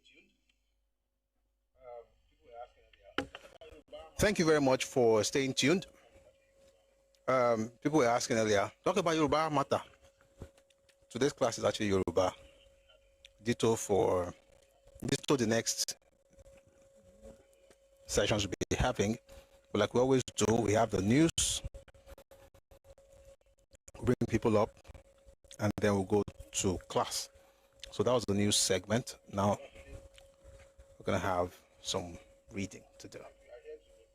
Ajani Babatunde, is it like you are here to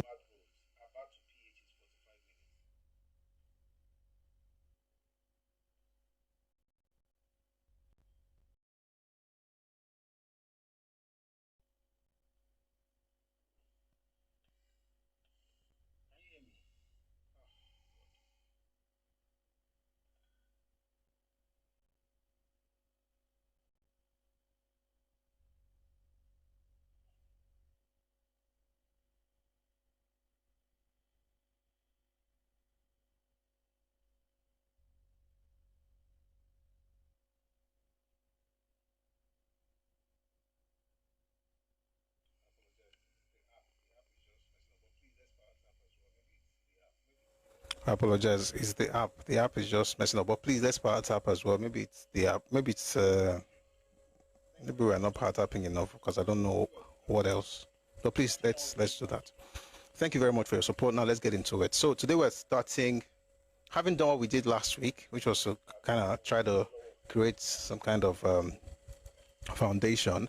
We're going to start Awolowo, Akintola, and the battle for the West. We're going to start with this book by Honorable Femi Kende, Esquire. The book is called A Biography and Postscript, Samuel Ladoke Akintola in the Eyes of History.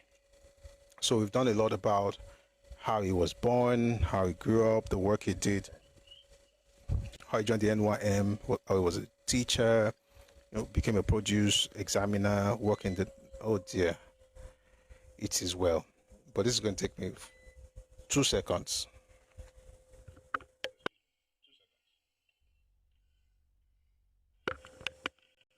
Please excuse me. 2 seconds.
Today.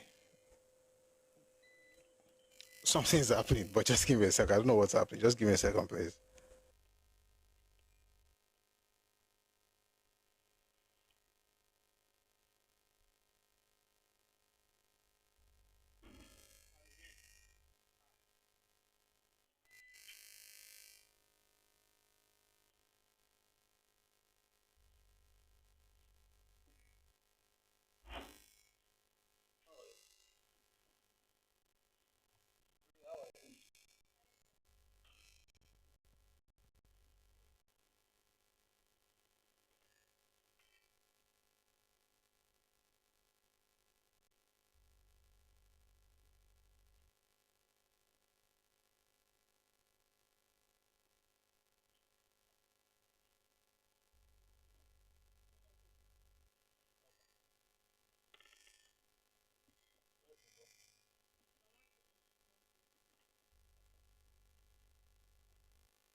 somebody says some flying birds from the southeast. God will forgive you.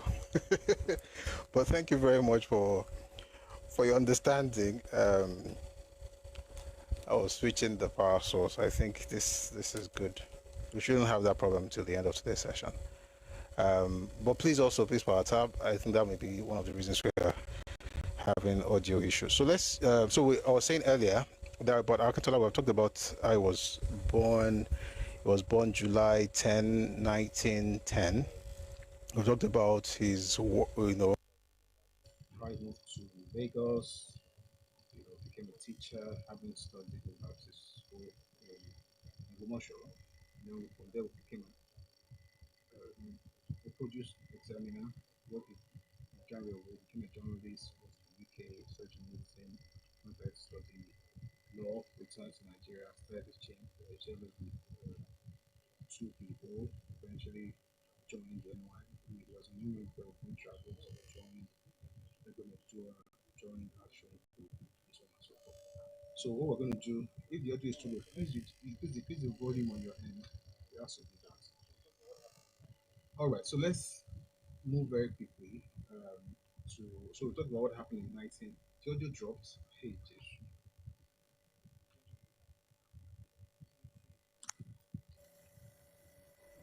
Is Jojo good now? Please say it's good. Please. Is it good now? Okay. Today. People like I don't go talk about TV people don't like bar. We'll be fine. Thank you. So we also talked about the Manifesto Constitution, the 53 Constitutional Conference in London, talked about the conference in 57 as well. And we're just going to quickly go through some of those things. We'll read very fast and then we'll get to the other book when the time is right. So let's get into it now. In the cabinet, the Governor General Sir John Macpherson described Akintola as master of ambiguities, and Chief Anthony Enaro buttressed this when he said Akintola derived virtue in ambiguity. And Chief Awolowo, after the London Conference of 1953, described S.L. Akintola as an able lawyer. He is a brazen and affable character who cannot be ruffled easily, if at all. His peculiar gift consists in his capacity to argue and defend two opposing points of view with equal competence and plausibility. This quality, backed by a sense of humor and his capacity for nuances, made him a puzzle to opponents. The Sardauna of Sokoto, Ahmadu Bello, also described Akintola as being quick and could be friendly and interested in all around him. All these periods, Akintola had since 1930 been a Lagos man. In fact, he built his first house in 20 Ajasa Street in the city of Lagos and was very friendly with Lagos elites like Eso Gbadamosi, his former student, Ayo Von,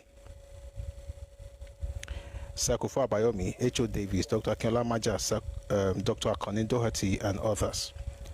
Whilst Obafemi Awolowo had since 1927 lived and been an Ibadan man, Ladoke Akintola was a Lagos man, even though he did not speak the Lagos variant of Yoruba language, Mode, Mide. You want to set the studio up? Okay, sir. Please, let's chat. Let you see. Please just say hello on could be on TikTok or on Telegram. Thank you. While Samuel Ladoke Akintola remained a member of the Federal House of Representatives in Lagos, an opposition leader in the parliament, Awolowo was fully entrenched in Ibadan as premier of the region. Samuel Ladoke Akintola was later to become the Minister of Health. He was, whilst as Minister of Health, associated with the completion of the University Teaching Hospital Complex, Ibadan, UCH, between 1954 and 1956, and was able to release the sum of £10 million to aid its quick relocation from the then Adeoyo Hospital, established in 1926, which had housed the hospital. So I remember we were making a point last time that the reason we're going through this route also is to know that Akintola was in the party doing stuff in Action Group before he became premier, just that he was not in the region. He was at the federal legislature. And then, of course, he became minister. So we talked about how, they established the hospital. We talked about the airport, the airline. Nigeria, alongside some other West African countries, used to own a company called Western Airline Company, WAAC. That's with Ghana, Sierra Leone, Gambia, Sorry, guys.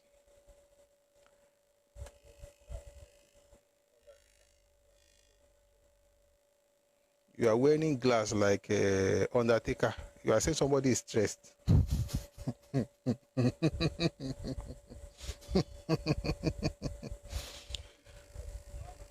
is well with you. So we talked about after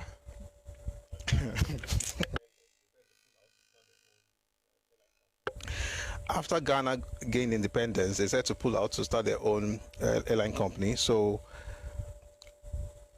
Akintola was the Minister of Aviation when Nigeria had to create our own airlines, right? He went to Holland, sourced for a set of planes for Nigerian Airways, worked with the British Overseas Airways Company, which of course today we now call the British Airways, and Western Airline Company to be able to create that. We also mentioned his this particular one. I don't think is necessary for this class.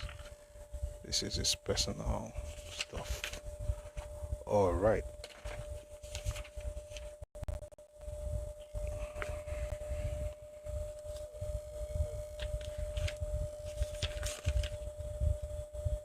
All right, so we're saying that the Gambia, Sierra Leone, Ghana, and Nigeria own WAAC. However, when Ghana became independent in 1957, it also tried to establish its national carrier for nationalistic purposes. Samuel Akintola traveled to Holland and Great Britain in 1958 to source for aircraft for the new national carrier. He signed agreements with Fokker Aircraft Company in Holland for the purchase of middle-range jets for domestic and West African routes. Nigerian Airways effectively came into being on October 1st, 1958, with Nigeria holding a controlling share of 1951%, while BOAC, Elder Dempster Lines, WAAC, and others held the remaining 49%. The company was worth £6 million. Now, we get into where we're really going. The British government had now fixed October 1, 1960 as Nigeria's Day of Independence and how to organize a federal election to usher in an independent Nigeria. Akintola, as the deputy leader of the party, and because of his political deafness, had to be more involved in the political campaign towards the December 1959 general election. Obafemi Awolowo, as the premier of the Western region, I'll tell you that again. Obafemi Awolowo, as the premier of the Western region, then nursed the ambition of contesting the federal elections, which was to hold on 12th of December 1959, for purposes of becoming the prime minister, if his party, the Action Group, could muster a sizable majority in the federal parliament. Awolowo had plans of relinquishing his position as premier of the Western region to another member of his party, the Action Group. He, however, did not trust the choice of Samuel Akintola for the position because in his position, Akintola was unnecessarily mingling with the top echelons of the NPC. Now, you notice the difference between this and what we read last week. Last week, the man said it was because it was Oyo Yoruba. I'm going to repeat some of those things that we said last week. But here, it's based more on principles than on personality. It's not based on his, city of birth or town of birth. It's more about the fact that Awo was not favorably disposed towards the northern establishment, and we've talked about the reason over and over again. We're going to mention it again as we go on today. Obafemi Awolowo had plans of relinquishing his position as premier of the Western region to another member of his party, the Action Group. He, however, did not trust the choice of Samuel Akintola for the with the top echelons of the NPC. Like Rotimi Williams, Chief Oshutokun, that's the father of the author of that other book, right? Chief Adeyi or Chief Anthony Enaro. After rigorous sessions, meetings, and consultations, the choice of an Oyo Yoruba man was imperative if the Action Group was to make a good show at the 1959 federal election. Again, was also because the person who was actually the original deputy to Papa was also an Oyo Yoruba man, was an Oyo man. That's Bode Thomas. So trying to ensure that another Oyo man takes that place since the other one was late. After rigorous sessions, meetings, and consultations, the choice of an Oyo Yoruba man was imperative if the action group was to make a good show at the 1959 federal election. Samuel Ladoke Akintola fits the criteria and was thus recommended to succeed Chief Awolowo. Ladoke Akintola, a pacifist and federalist, became the darling of Lagos elites, who had always seen him as one of them, having lived in Lagos since 1930 and built his first house at Ajasha Street, Lagos Island. Having built his first house at Ajasa Street, Lagos Island, he was a Yoruba purist and democrat. He was a great advocate of Yoruba traditional values, cultures, laws, mores, and essence. He believed so much in the Action Group motto, freedom for all and life in abundance. He was a brilliant debater with a deep knowledge of parliamentary procedures, practice, and ethos. He was quick-witted, with a wonderful and uncanny sense of humor, and was instrumental in the provision of maize. We talked about all this. Again, I'm reading some of these things from here because it's shorter than the other book. Also to help us, like have a recap. He was instrumental in the provision of maize for the federal parliament when Her Majesty Queen Elizabeth II visited Nigeria between January and February 1956. We already talked about the fact that it was University College Hospital in Ibadan. We'll move very quickly. All right. At this point, I'm going to go to Awo's book, and then I'm going to come back to this book. Again, what I did last week was to try to create a base for the conversation about Awo and Akintola, and the reason is because when we were reading that other book last week, we mentioned, like I said earlier, it was Oyo Yoruba, it's not Oyo Yoruba, because he couldn't stand on Oyo. That's not the reason. And we also talked about why this whole Oyo Yoruba Ijebu thing even came up. To be honest, I was thinking about it this morning. When we say that Ijebu Laun, I mean, by way of just, is it true? We are on topical. I just want to see the reaction. Have you heard? Okay, let me put it this way. Have you heard the statement before that Ijebu Laun? I don't have to say it in English language because it's necessary. You read it before, okay? So that could be something based on maybe people's character, but it's actually beyond that. Someone says very common. It's not true. Yes, I am Ijebu. Okay. So you must have heard it before. I'm not saying it's true or it's not true. I'm just saying that Shatik Bori. Now, here's the thing. The whole thing of Ijebu and Ibadan is not even Ijebu and Oyo. It's actually Ijebu and specifically Ibadan. Goes back to 1892. And, I mean, Ijebu people, of course, are known to be very, very enterprising. But the real issue wasn't just Ijebu and Ibadan. It was also Ijebu and Lagos. And this is what happened. Ijebu blocked the trade routes to both Ibadan people and Lagos people. In other words, they did not allow Ibadan folks access to Lagos, because wherever you are going, if you are going to Lagos, you have to go through Ijebu land. Okay.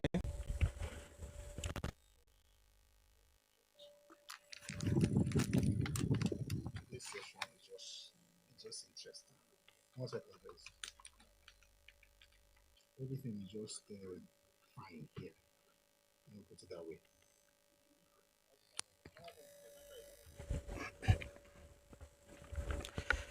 I hope you can hear me. Someone says they're natural economists. I use English language to say one long. All right, so here's the point. So, folks from the hinterland, specifically from Ibadan, trying to get their goods into Lagos, could not get their goods into Lagos, or they would not be able to get their goods into Lagos without having to go through Ibadan. Without having to go through Ijebu. And here's the issue. The roads were blocked by the Ijebu people. And today, I mean, it's something you probably still notice, that if you're going to think about it for a second, let's do a little, although now we're going to use the roads, not the old roads, but the new roads we have now. If you're going, let's say if you're going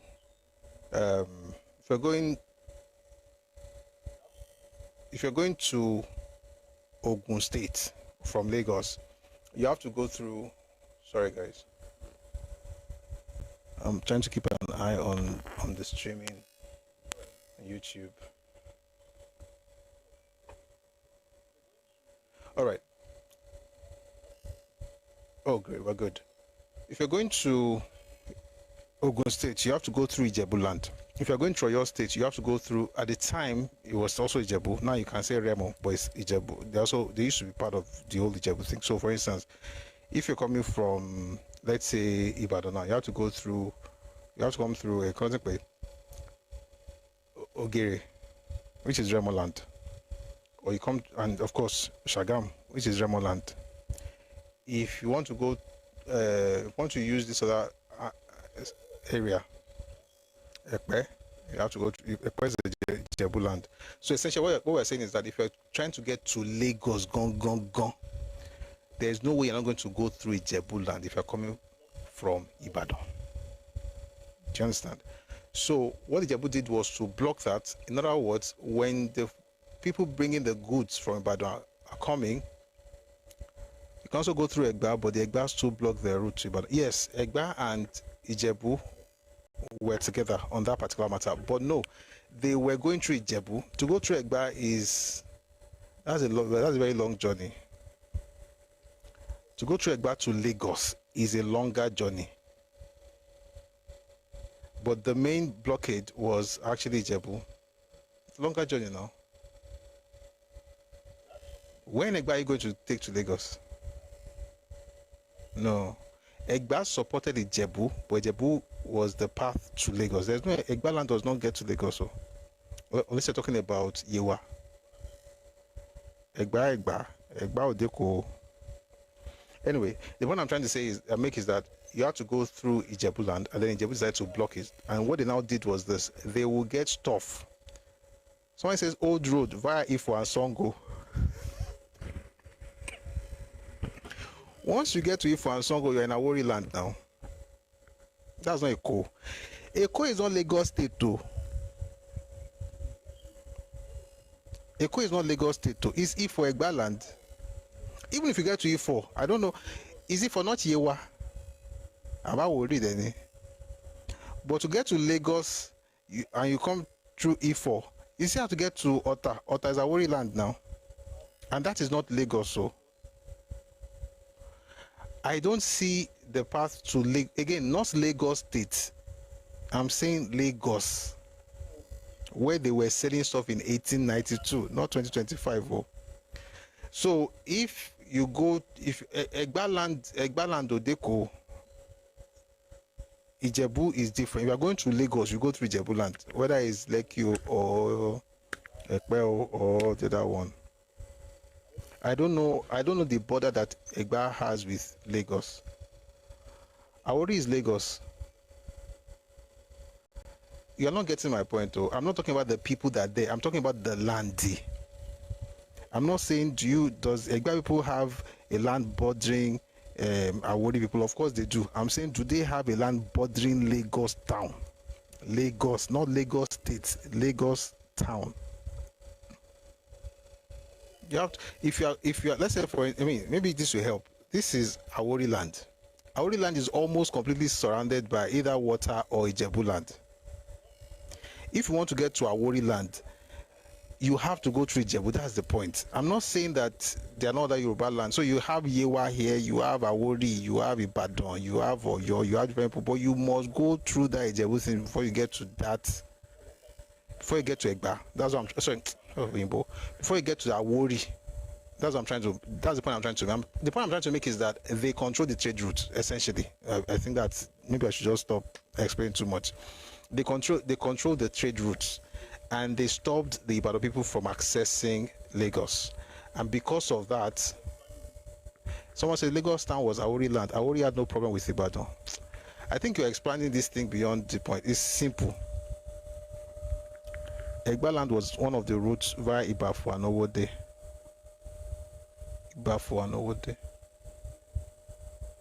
Ifo has Awori, Yewa has Egba. I'm from Ifo. Ifo has Awori and Egba. Oh, Ifo has Awori, Yewa and Egba. Oh, okay, okay, I get the point. But we get the point. I get your point now. So the point I'm trying to make is that the Yahoo people blocked them, and so the British asked the Yahoo people to leave the blockade. They did not, and that led to the Magbon War. I mean, this is a very long story called short, and here's where it gets interesting. The British had the constabularies, they had folks from Guyana, from Gold Coast, Ghana, they had Hausa soldiers, but they also worked with Ibadan. Ibadan soldiers, Ibadan, not police or not government, just Ibadan people that were tired of what they call the high-handedness of the Jebu. And so the animosity began around that period, before the war, and then from that point of the war onward. So you always have this Ijebu and Ibadan kind of thing. But it's not like it goes back to ancient times where they hated each other. That's not the point, which is why when we were reading the book last week, and the person kept saying it was because of Oyo Yoruba, it didn't make sense because even the man was not Ibadan. He's Ogumosho, SLA himself. And what I'm going to do right now is just to give us like a quick walkthrough of the relationship they had even before they got into action group. So we're going to go to Papa's autobiography. One second. I'm going to go to Awo, the autobiography of Chief Obafemi Awolowo, where, at different points, he talked about his relationship with Akintola, and then that also helps us to begin to appreciate how they worked together long before the crisis started. Okay?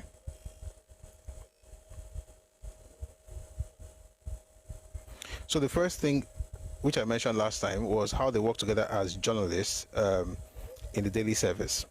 So I'll just read that now. It says, though we're all members of the Nigerian Youth Movement, this is how we're speaking. It was the daily service as the official organ of the movement fighting for survival against the onslaught of Dr. Azikiwe that brought Mr. Ernest Ekoli, Chief H.O. Davis, Chief S.L. Akintola, and me constantly together. Mr. Ekoli and Chief H.O. Davis practically slaved for the paper on salaries of £15 and £12, 10 shillings, respectively, and they were paid these paltry sums only when there was enough money in the paper's coffers. Chief S.L. Akintola and I earned nothing for our part-time literary labors on the paper. The motto of the movement was selfless service, and we sincerely rejoiced in rendering such a service. This was in the early 1940s, right? Late 1930s, early 1940s. Let me confirm that from the other book.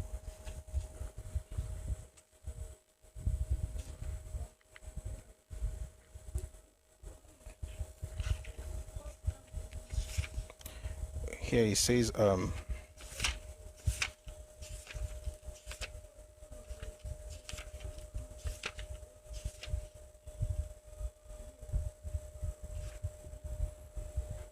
all right, so he had joined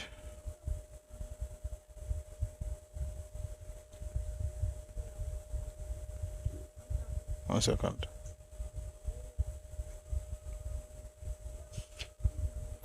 He had joined in the early 40s.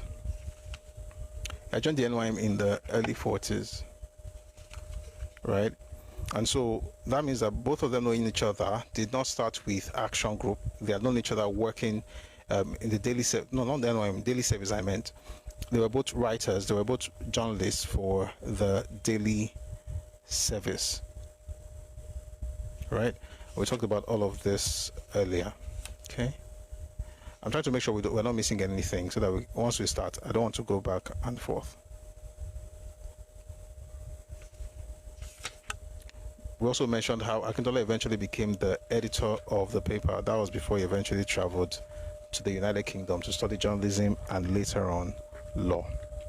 So the first one here is that they worked together even when they had to work without pay. That's one. Number two, which we mentioned last week, was the fact that Akintola was also the first person who put Papa's picture in a newspaper. That's a big deal for those times. So let me read to you how it happened. This is how again. It was the practice in those days for people who wanted their photographs to appear in the newspapers to pay for the blocks. As a matter of principle, I declined to pay either for my photography or for its block. I held the view that if I had to pay for these things, then I had not grown big enough for my photograph to appear in the papers. Therefore, Rather than pay for it to appear, I should increase my size and stature until newspapers would themselves beg for my photographs. In the absence of an accompanying photograph and in view of my unobtrusiveness, there were many people who attributed articles written by me under my initials OA known than I. The first time that my photograph appeared in a newspaper was when I wrote a lengthy open letter to Sir Arthur Richards, now Lord Milverton, on the proposed Richards Constitution in 1945, 11 years after I had been connected with newspapers. Chief S.L. Akintola was the editor of the Daily Service at the time. I learned later that he secured the photograph free from a mutual friend and he made the paper pay back. Sorry, I'll take that again. I learned later that he secured the photograph free from a mutual friend and he made the paper pay for the block. So the first time that Awo's image appeared in newspapers was actually done by Akintola. Also gives you an idea how, and this was in 1945 by the way, it gives you an idea how much they worked together. He also mentioned how they had to come up with a memorandum they had to come up with a memorandum in 1943 when Oliver Stanley visited Nigeria. It says when Colonel Oliver Stanley visited Nigeria in September 1943, the movement now is NYM. The NYM, that's Nigerian Youth Movement, was the only organization which submitted to him a memorandum of a comprehensive nature and national importance. This memorandum was prepared by a committee of the movement consisting of Mr. Ikoli as chairman, Chief H.O. Davis, Chief S.L. Akintola, and myself as secretary. In it, the movement demanded, among many other things, that definite pronouncement should be made as regards, thank you for the gift, that number one, definite pronouncement should be made as regards the rights of the colonial peoples to be brought within clauses 3, 4, 5, and 6 of the Atlantic Charter. Number two, that government should guarantee for the African workers a reasonable standard of living. Number three, that the government ought to find money for free education. Number four, that government should create 200 annual scholarships for the brightest students in Nigeria to study abroad in all branches of studies, e.g. agriculture, industry, commerce, science, and arts. And number five, that government should introduce measures to enable the peasant population to derive maximum benefit from. It's many. They have a lot of demands, but the point I'm trying to make is that the committee that did that work in 1943 included Papa himself and also Akintola alongside H.O. Davis and N.S. Ikoli. Also gives an idea that their story did not begin with politics, or at least with Action Group. All right. Also, when Azikiwe's paper was attacking, thank you for the treasure box here. I think people have to click on it. I think that's how it works. You have to click on it. Anybody can just click on it and then you pick coins from it. I think that's how it works. Thank you very much for your generosity, CEO. So when Azikiwe's newspaper, West African Pilot, was hounding and attacking, NYM people and even Awolowo, S.L. Akintola was also one of those people who was, writing rebuttal against the claims made by the West African Pilot. For instance, here he says, during the NYM crisis, when all efforts at settlement failed, the battle was joined in earnest. The by-election was fought by both sides in a fiendish manner. I moved almost permanently to Lagos, this Awo, during the period of electioneering. I was one of the speakers at the first campaign meeting of the movement at Campus Square. For my speech at this campaign meeting, I was called names in the Pilot. All the way from Ibadan was the title of an editorial article in the Pilot devoted to me alone. In a number of articles which I wrote for the Daily Service on the election, I made a fitting retaliation. Chief S.L. Akintola, Chief H.O. Davis, Mr. Ikoli, and others also made very sharp thrusts and counter thrust. At first, the Pilot made it appear that if either contestant played the game according to the rules of the game, this newspaper would not take the initiative so far as acts of aggression are concerned. But it added a rather, geez, man. Guys, I need to take a drink, please.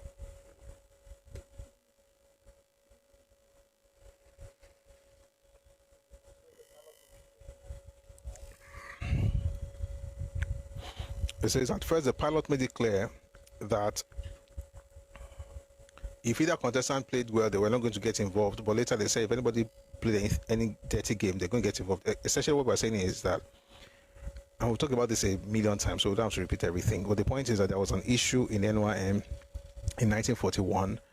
And so we talk about 45, 43, 41. In 41, you had a situation where NSC Code was on one hand, Obasanjo Christian was on the other hand. Both Awo and Akintola were on NSC Cole's side in a daily service, and they were the ones returning fire for fire as far as Zeke was concerned in West African Pilot. Again, this also shows that they were always on the same side all the while, and that this didn't just begin with the crisis in Western region. We have a lot of other examples in Papa's own book where he talked about the role of Akintola. Now, of course, this was when the going was good. Another very good example was in 1957 when they had the meeting, between NPC and AG. Akintola was the one who represented AG at the meeting in somebody says an empty box. It's not empty box, so maybe other people clicked on it before you. Oh, I have to open it. Okay. So it's open now. You can take something from it. It's open. This is the first time I'm even opening one. I think, okay, no, this is not the first time. But yeah, it's open now, so you can pick from it. So I was saying in 57, when they had to have the meeting at Ikorodu at Alhaji S. Obadamose's house, it was Akintola that represented Action Group. At this time, of course, Action was already a party, right? There was a party called Action Group at the time. So again, this just gives us all those basic details of the relationship they had when they were going to have a meeting in Lagos, and each of the parties, NCNC, NPC, had two people representing them. Akintola was enough from the Action Group, so it gives you an idea how much confidence was reposed in him and how close himself and Papa were. And before we move to the other paper, I'm just going to read something. I read it earlier, but I think it's also important to Akintola, especially as contained in his autobiography. It says, Chief Akintola is an able lawyer. He is a breezy, affable character who cannot be ruffled easily, if at all. His peculiar gift consists in his capability to argue and defend two opposing points of view with equal competence and plausibility. This quality, backed by a sense of humor and his capacity for nuances, made him an insoluble puzzle to our opponents. He and Chief Bode Thomas employed their talents well. Sir John Macpherson, in one of his farewell speeches, described Chief S.L. Akintola as a master of ambiguities.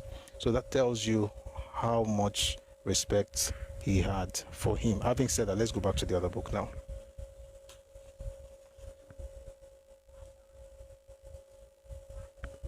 So I'm going to read again from Samuel Aduke Akintola in the Eyes of History by Honorable Femi Kende. The government of Samuel Aduke Akintola took off in 1960 on a very good note. That year, things went on smoothly, and it was a year of celebration for the West and the entire country. However, a noticeable crack began to envelop at the Independence Anniversary Banquet. Chief Awolowo and his wife were seated amongst pensioners. He sat with the former governor of the Western region, Sir John Rankin, and some other West African ambassadors.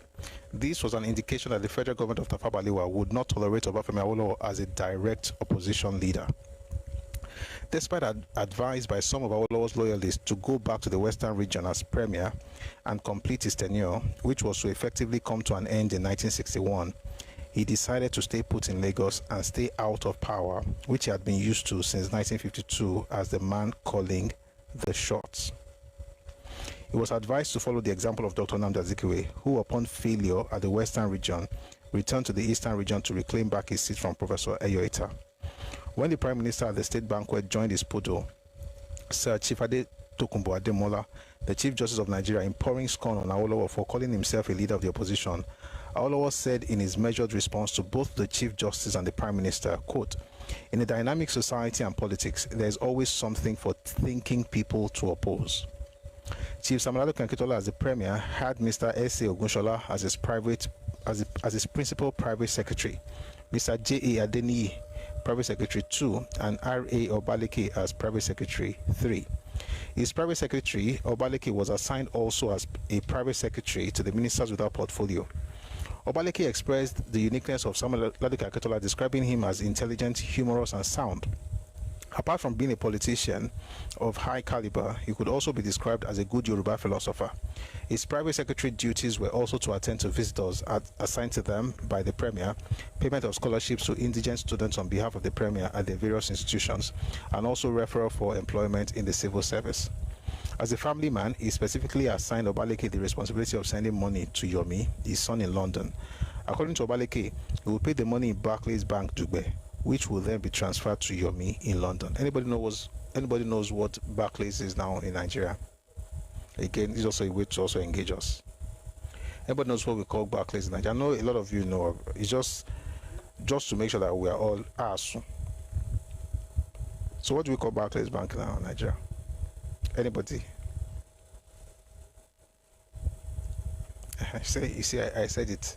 I said a lot of us we know these things. It's Union Bank. Thank you. Awolowo, as the leader of opposition, and Akintola as premier, became two men representing two powers in conflict. There was a silent agreement before Awolowo gave up the premiership of the Western region to become the opposition leader in the federal parliament, that he will continue to exercise overall control of the action group at all levels. However, much time did not elapse. Akintola found enough reasons to justify his opposition to this arrangement. Chief Akintola, for instance, did not like Awolowo making broad appointments or selecting people for Western government delegation abroad, or distributing party largesse to those he and only he alone regarded as patrons and good boys of the action group. He felt strongly that as the premier of the Western region and leader of the action group parliamentary party, he was the right man to take decisions on such matters. The first open quarrel between the two leaders took place shortly before Akintola went for an economic mission to Europe and America in 1961. The quarrel occurred when Samuel Akintola turned down the men Chief Awolowo nominated for the mission and substituted them with his own men. We'll get into it dear. The first time they had an open quarrel was in 61. The quarrel occurred when Samuel Akintola turned down the men Chief Awolowo nominated for the mission and substituted them with his own men. The revolt was calmly overlooked by Chief Awolowo, and the mission was able to set off without many people knowing that anything was wrong. After the economic mission, the next thing that happened to widen the gulf between them was the renewal of board appointments. Chief Akintola simply cleared the old board members in Western Nigeria's public corporations. Again, let me first say this. I'm reading a book that's actually sympathetic to Akintola, or two books that are sympathetic to Akintola. This one, SLA, and this SLA by Samuel Akintola in the Eyes of History by Honorable Femi Kende. The other one is Samuel Akintola, His Life and Times by Akinjide Oshutokun. Both books favor him. I will now read from Papa's perspective much later. So what you are hearing right now is not from an Awo man. He's an Awo man, but it's not somebody to be saying Awo. It's not like he's supporting Awo. He's just telling what happened. Although he's writing primarily about Akintola. All right, so let me say that again. So he says the first time he did what he did, Papa just looked at it and just said, Ongboju, no big deal. The second one was he was going to now renew board appointments. Akintola simply cleared the old board members in Western Nigeria's public corporations. What is he talking about?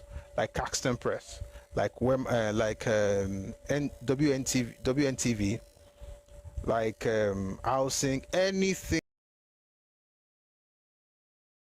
African Marketing Board, anything. Akintola just cleared everybody, say now put his own men.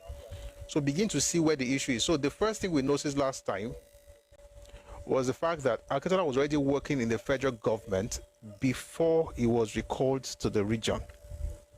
And while he was there, he had relationship with people like Tafawa Balewa, right? He worked with him, even though I didn't really like the arrangement, because again, and by the way, let me say it this way, let me say it again like this.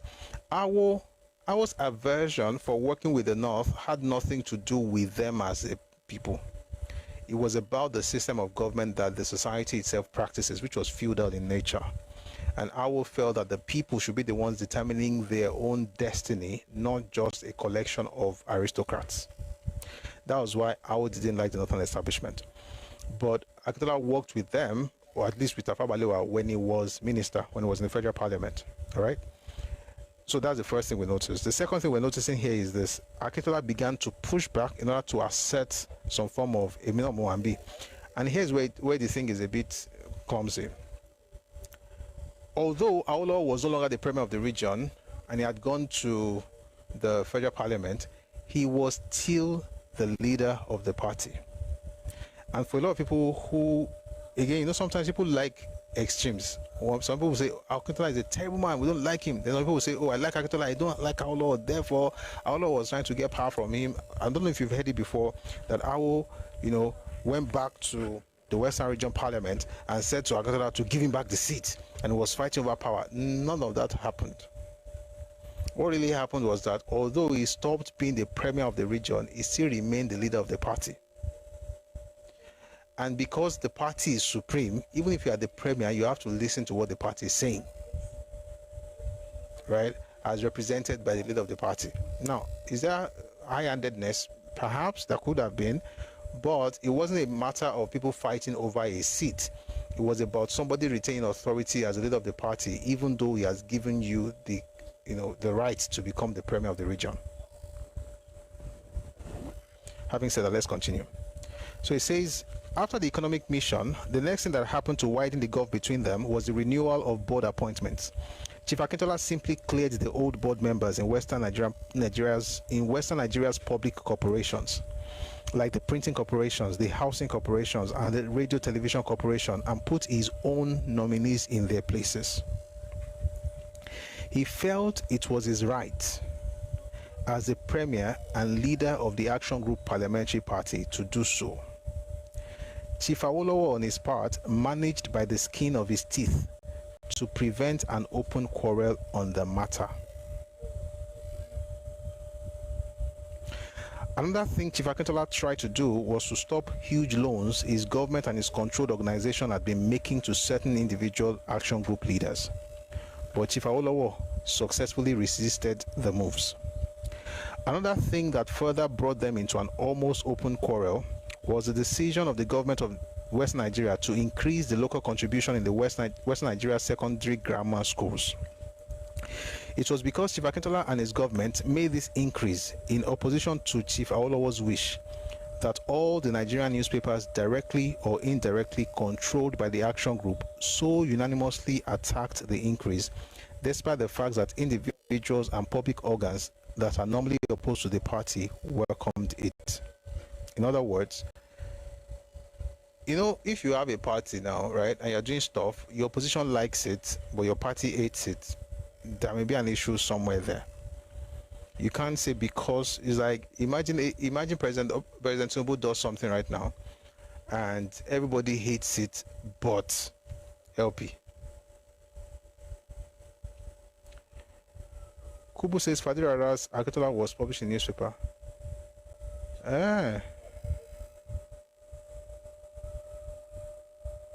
Please, can you send me a link to that? I'll just read it at some point. Thank you, Kubo. If you can find it, I would really appreciate it. Thank you, ma'am. We're going to get there. The role of the wife in this whole thing.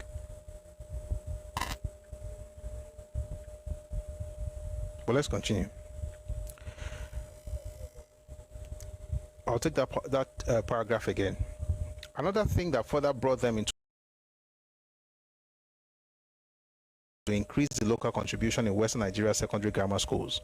It was because Chief Akintola and his government made this increase in opposition to Chief Awolowo's wish that all the Nigerian newspapers, directly or indirectly controlled by the Action Group, so unanimously attacked the increase, despite the fact that individuals and public organs that are normally opposed to the party welcomed it.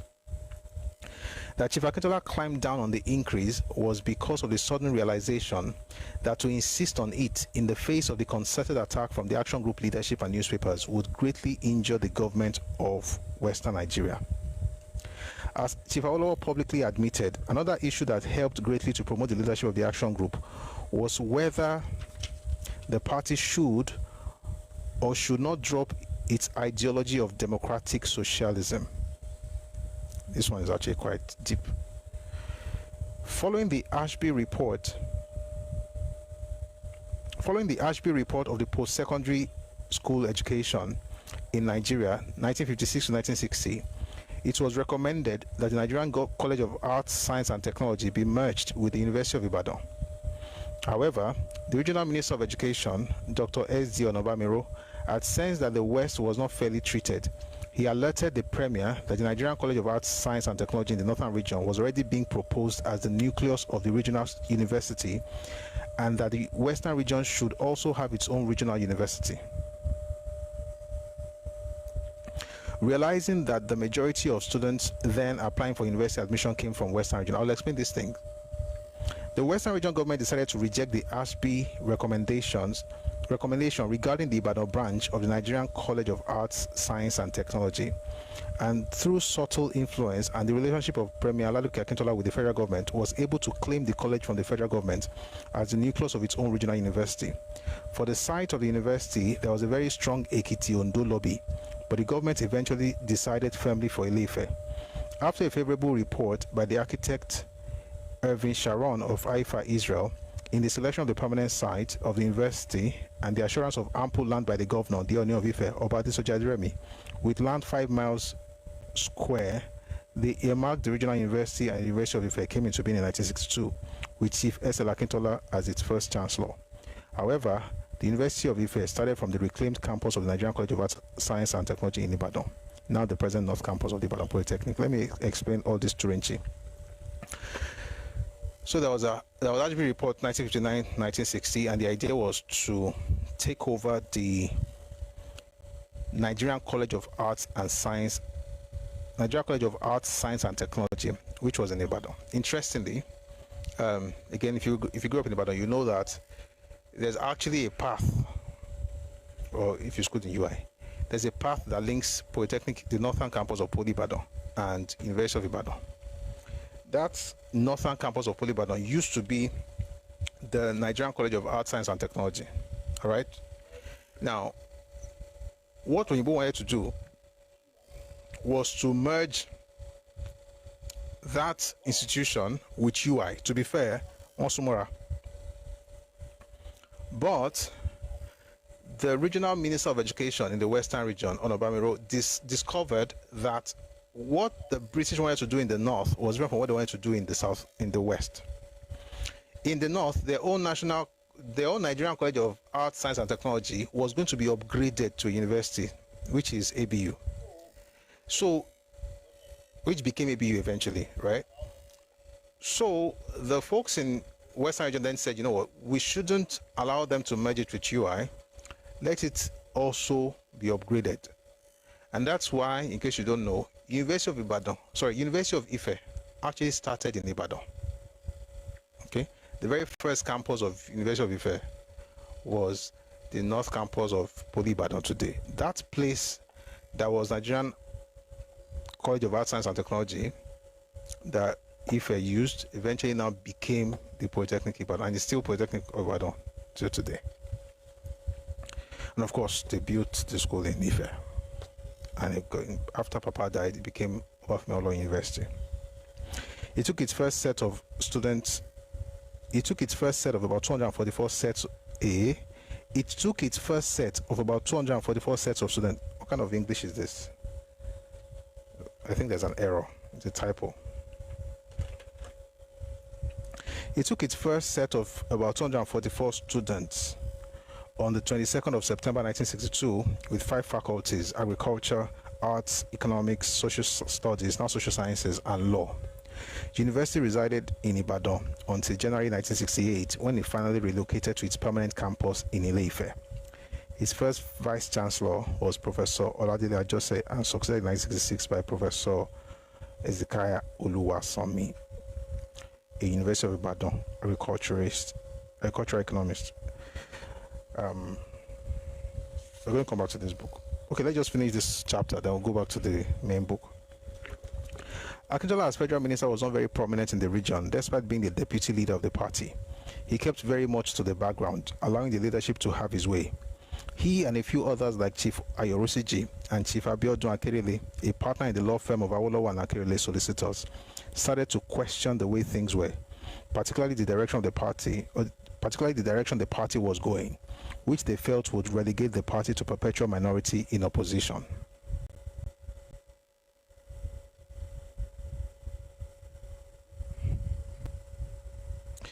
They felt bitter at the reckless manner in which the federal election had been conducted and the failure or refusal of the party to strike up alliance with the NPC. Akintola as premier met a situation in the West that was becoming tense.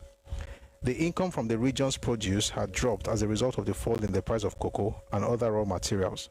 The NIPC had continued to borrow money from the government and then arrangement to disbursements. They wanted a showdown with the leader. As Awolowo's deputy, Chief Akintola has been close to his leader and has come to fear and respect him with some kind of hypnotic loyalty, unlike the other conspirators. There were also those who had been hoping that SLA's regime as premier would shift the balance of development and enrichment to the hitherto neglected parts of the region. All these pressures were mounting on the premier, while his leader, on the other hand, continued to surround himself with new friends, particularly members of the academia, with some ideas that seemed weird and impracticable. In the end, the conservative forces prevailed on the premier, and he began to make his moves, hitting the party with deadly blows, from which the party never recovered. In carrying out his moves, he had courted some of the implacable foes of the leader, within and without the region, most especially the northern conservative aristocrats, Sir Ahmadu Bello as the hitman and the Prime Minister Tafawa Balewa as the ready ally. Even in his own domestic environment, he had faced constant reproach. Muster a very strong support like an Ààrẹ Ọ̀nà Kakanfò, which later became, while the leader had support only from some of the closest lieutenants, mostly radicals, and the bulk of the non-Yoruba elements of the party. A few across the board sat on the fence, waiting to see where the wind will blow. With a strong backing of the federal government in its own agenda to take Awolowo to the cleaners and demystify him, the surreptitious, I'll take that slowly. With a strong backing of the federal government in its own agenda to take Awolowo to the cleaners and demystify him, they surreptitiously encouraged the chicanery between the leader and the deputy leader, who unfortunately mistook this support for victory and began to celebrate too soon. Despite the external support, Ladoke could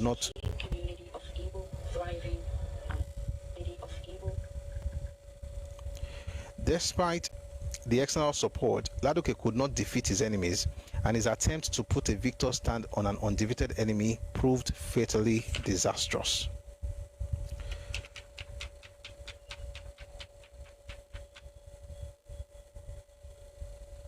The next chapter in this book is about their wives, but I don't want to get to the wives yet, so I'm going to go to the other book. We'll come back to this later.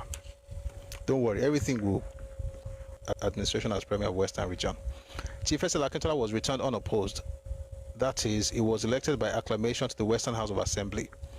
In an election called in December 1959, after a loyal member of the action group withdrew to make room for the deputy leader, everybody by then knew Chief Akintola was definitely leaving the Federal House of Representatives to become the Premier of Western Nigeria.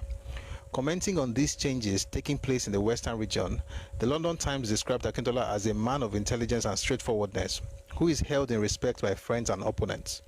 The paper went on to say that Chief Akintola will be inheriting a Western region which is economically stable and administratively competent. His main task is to build on these solid foundations. Chief Akintola thrives on controversy. The opposition in the Western House of Assembly will find him equal to any situation. While eventually the governor of Western Nigeria, Sir John Rankin, called on Chief Esel Akintola to form his government on 15th December 1959, The fact of Akintola's elevation to the position of premier became official. He presented his ministers to the governor on Friday, the 17th of December 1959, without making any major changes in the previous cabinet. Some ministers resigned on the eve of Akintola's ascension to power. It should be ascension.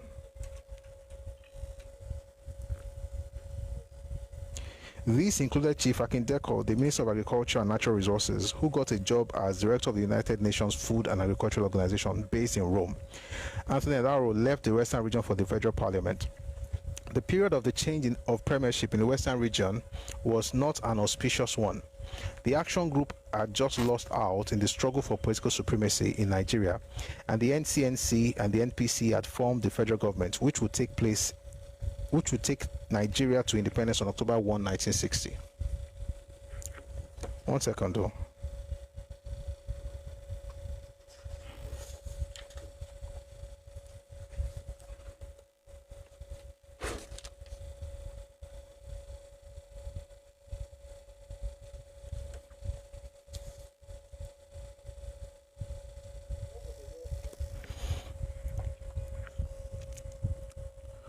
The result of the well-fought federal election was a disappointment to the Action Group, which had hoped to win substantial numbers of seats in the minority areas of the north and the east, plus substantial numbers in its traditional stronghold in the west. The Action Group spent a lot of money and adopted a sophisticated campaign using helicopters and aerobatic displays to impress the people. Even though there was evidence of official conniving and electoral malpractice in the north, where the Action Group felt it was cheated out of victory, the Action Group seems to have exaggerated the electoral malpractice charges. In short, the Action Group emerged with only 73 seats as against 134 for the Northern People's Congress (NPC) and 89 for the NCNC. In fact, the Action Group lost more ground to the NCNC in the West because the NCNC frightened away voters from the Action Group by saying in their campaigns that the aeroplanes and helicopters used by the Action Group will be paid for by those who were foolish enough to vote for the party. What then was supposed to have been an advantage became a handicap. Chief Akintola and his ministers spent most of their time in the north during the campaign, while Awolowo remained mostly in the east and the west. Akintola was sent to the north because of his fluency in Hausa and because he knew the area very well. The campaign was not without its anxious moments. Action Group leaders were harassed and threatened. Some Action Group functionaries who handled large amounts of money disappeared with it, only to give lame excuses of being ambushed by stalwarts of other parties. The election was well fought, but all the efforts of the Action Group came to no avail. When the dust of the election had settled, Chief Awolowo became the leader of the opposition in the Federal House, having refused to have anything to do with the NPC and preferring to serve under Azikiwe than under Abubakar Tafawa Balewa, because he believed, as the Sardauna said in connection with Bode Thomas, that Northerners were uneducated savages. He didn't say so.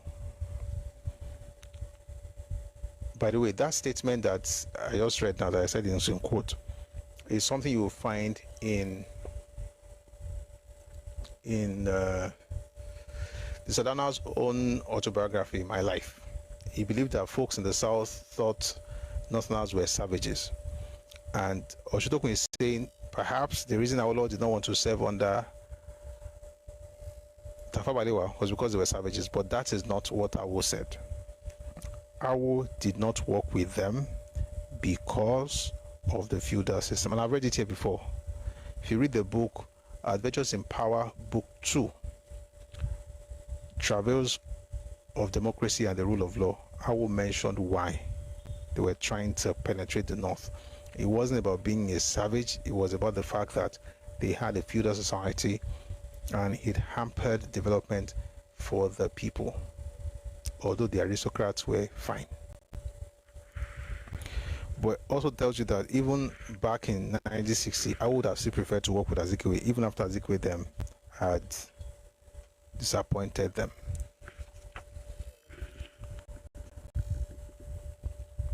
The NCNC, with whom Awolowo wanted to align himself, had reason to reject his offer. Cooperation with the NPC at the federal level since the end of 1954 had already created a coterie of influential pro-NPC leaders with the NCNC. I'll take that again.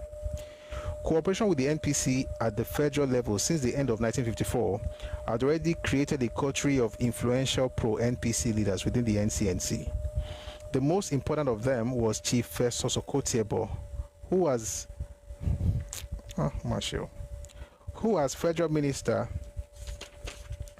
had manipulated his position to amass wealth both for himself and his party.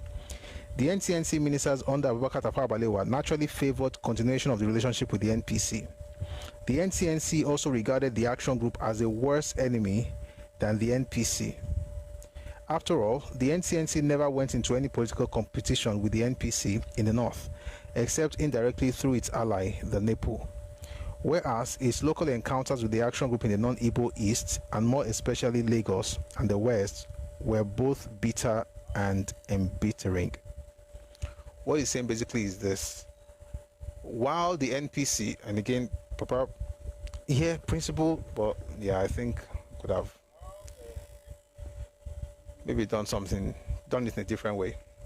While the NPC was wooing Action Group, or at least stretching the olive branch, so to speak, to the Action Group, Awo would have nothing to do with the North. By the way, Awo was said to be a very stubborn person, and he himself acknowledged it in one of his books, A March Through Prison. Okay?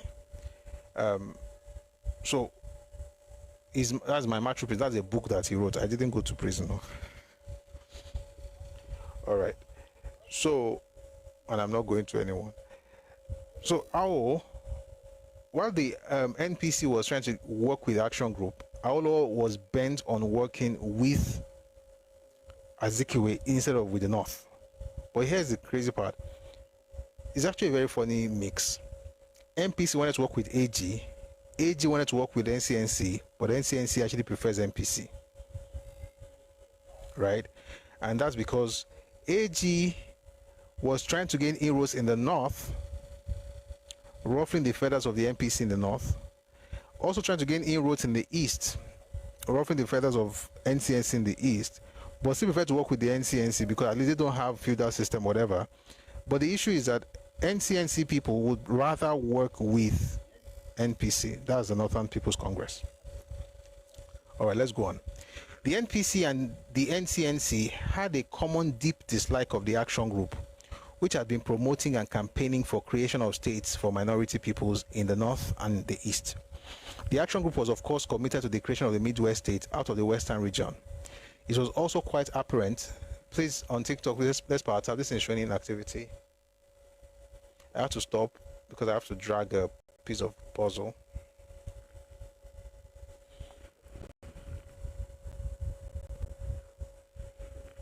Let's continue. Please don't stop our tapping. Thank you very much. So it says here that it was also quite apparent to the NCNC that only a coalition that included the NPC would be acceptable to the colonial office. As if to underscore this, Sir James Robertson, the Governor General, called on Sir Abubakar Tafawa Balewa to form a government immediately after the result of the election of December 12, 1959 were known. It was only prudent, if the Action Group wanted to be part of the government, for it to negotiate with the NPC. Chiefs Akintola and Ayorosiji met with the leaders of the NPC with or without party approval, while others were negotiating with the NCNC for the purpose of forming a coalition government. All fell through, but there is no doubt that Chief Akintola was disappointed that he could not persuade Chief Awolowo that it was in the interest of the Action Group not to antagonize other political parties if it ever meant to participate in government. Since it was clear to everybody except Chief Awolowo that the Action Group alone was not likely to win enough seats to form the federal government of Nigeria. Chief Akintola later on disclosed that in his talk with Abubakar Tafawa Balewa, the Action Group was again offered a place in the national government, but the invitation was rejected by Chief Awolowo. Offering others the chance to participate in the national government was very much in accord with the character of Sir Abubakar, but it appears that Chief Awolowo would rather have been leader of the opposition than be in the same boat with those whom he considered less competent than himself. Having left the center to Chief Awolowo and the NCNC-NPC coalition government, Chief Akintola was in his element in Western Nigeria. Even though he had been premier since December 1959, Chief Akintola did not really settle down in Ibadan until the early months of 1960. First of all, he had no private home in the town, and he had not lived in Ibadan before, except as a visitor. By the way, I also mentioned the other time that when Akintola finally moved to Ibadan in 59, himself and his family were living with Awo. Also tells you that they were close and their wives were also living together. All right, so they had that relationship before eventually they got a building for him in Iyagoku, where they now refurbished and put him in there. Apeto Adele says Akintola's politics was more pragmatic than ours. You could say that. Amen. Some of these things are just sad, man. Imagine if you had just worked with them. Again, you know, sometimes may God help us. We should not forget that. You can't. Let me finish that thought. Sometimes you may even forget your own advice. Because you cannot say that because a group is feudal or the society is feudal, then you don't want to work with them. Like, if you are feudal, be feudal. That's not my business. Let's just what we have to do together in politics. But I will add this thing where, you know, someone has a question. Could Awu have reasoned that Tafawa Balewa was not to be trusted due to how he was treated during the election? How was he treated? How was not treated anyhow? Well, I mean, whatever happened between NPC and AG was political, not personal. Yes, it is true that when they went to the north to campaign, there were situations where they will fill the field with cows so that they will not be able to alight, you know, or land. Yes, it happened in a number of cases where they were against it, but all of that was more political than party. During the independent anniversary, but that was after the fact now.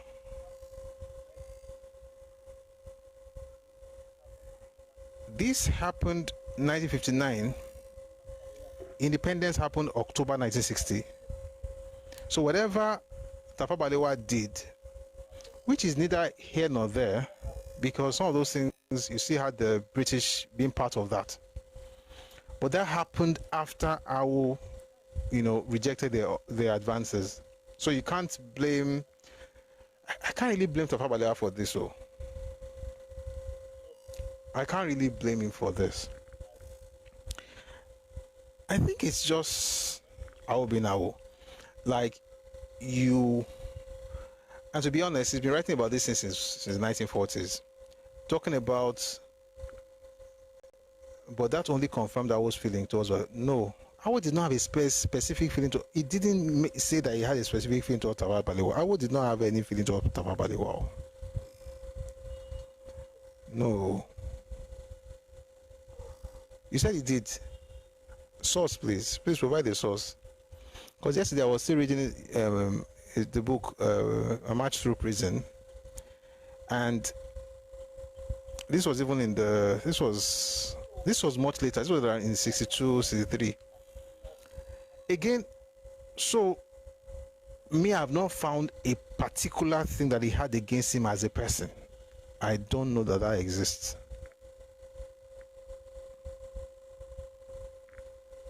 You sent it to me a while ago. Please send it to my Telegram. I can't access. I don't usually access what that other. So send it to my Telegram, please. Thank you. I don't know about it, and I've seen a lot of speculations, but I'm saying the one that Awu himself said that Tafawa Balewa did this to me. I don't know. He mentioned though the stuff that happened at the pavilion in 1960. The pavilion issue in 1960 is way after this fact. Again, let's talk about what's happening, not what happened later. Like what's happening in this moment is Awo didn't want to work with them, but the question is why? And the why is not personal issue with Tafawa Balewa. Now, I've read a number of Awo's books. I've not seen any claim that he made that he had issue personally with Tafawa Balewa. If you have it, please feel free to send it to me. I mean, that also will help me to learn more about him. But I've not found that in his works. But if you do, please let me know.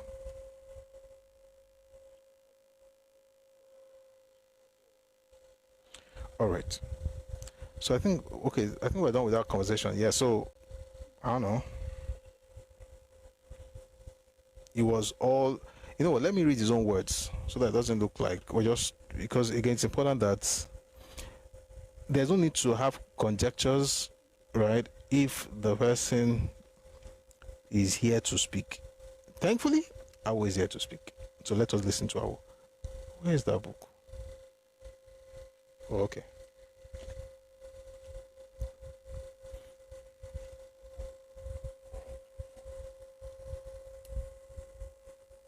You said Awo preferred NCNC despite animosity between him and Zik. Yes, maybe you felt like they were on the same. I don't even understand. I don't know. I mean, maybe you felt that they were the better of the two kini. Let me read something. Let me read what Awo himself said as far as his issue with the North.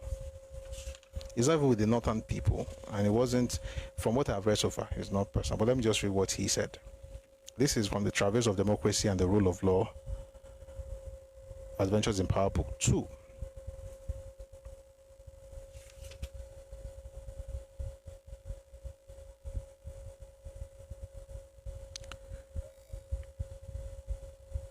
Okay.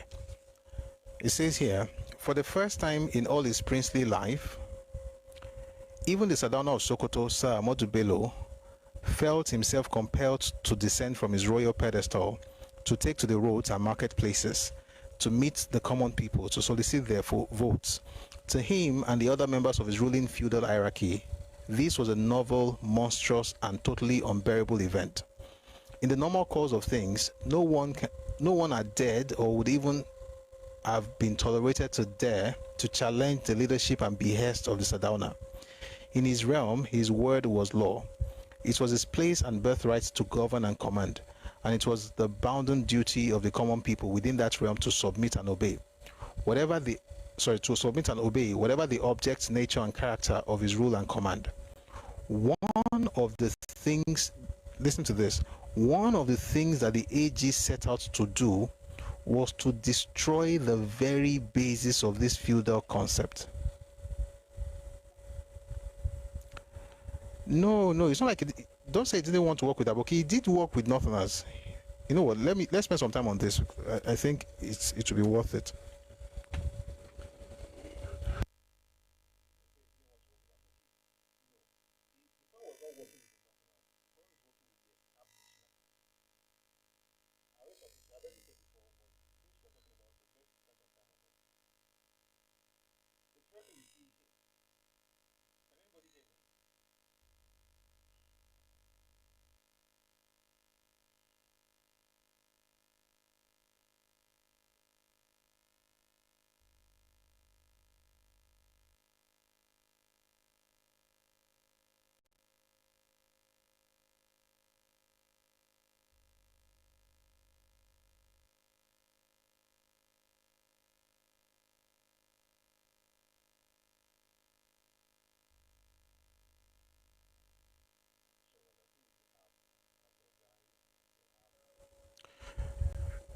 Sorry about that. I think it's the app.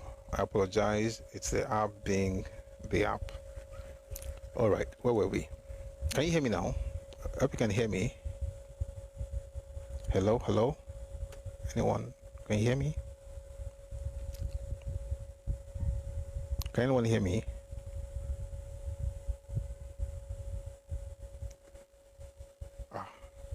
You're here? Oh, okay. So I was saying that what Awo said was that they were trying to destroy, those were his word, that was his word, to destroy the very basis of this feudal concept. And then I'll read a few more things to you. The AG made the point repeatedly that the sovereignty of, the AG, can you mute Redomi? Redomi is the one that's making you hear me. This other one is it has to be charged. You need Redomi for you to hear what I'm saying at all. You say mute Redomi. That's what's making you hear me what I'm saying. Let's not mute it. Thank you for understanding. All right, where were we? Please listen to Awo speak by his own. These are his own words. So, one of the things that the AG set out to do was to destroy the very basis of this feudal concept. The AG made the points repeatedly that sovereignty over the people was vested in the people themselves, that no one was born to rule, and that only those who were freely elected by the people were entitled to administer their affairs for a prescribed period of time. These, to the NPC, were forbidden political doctrines. And then we talked about the other day what happened when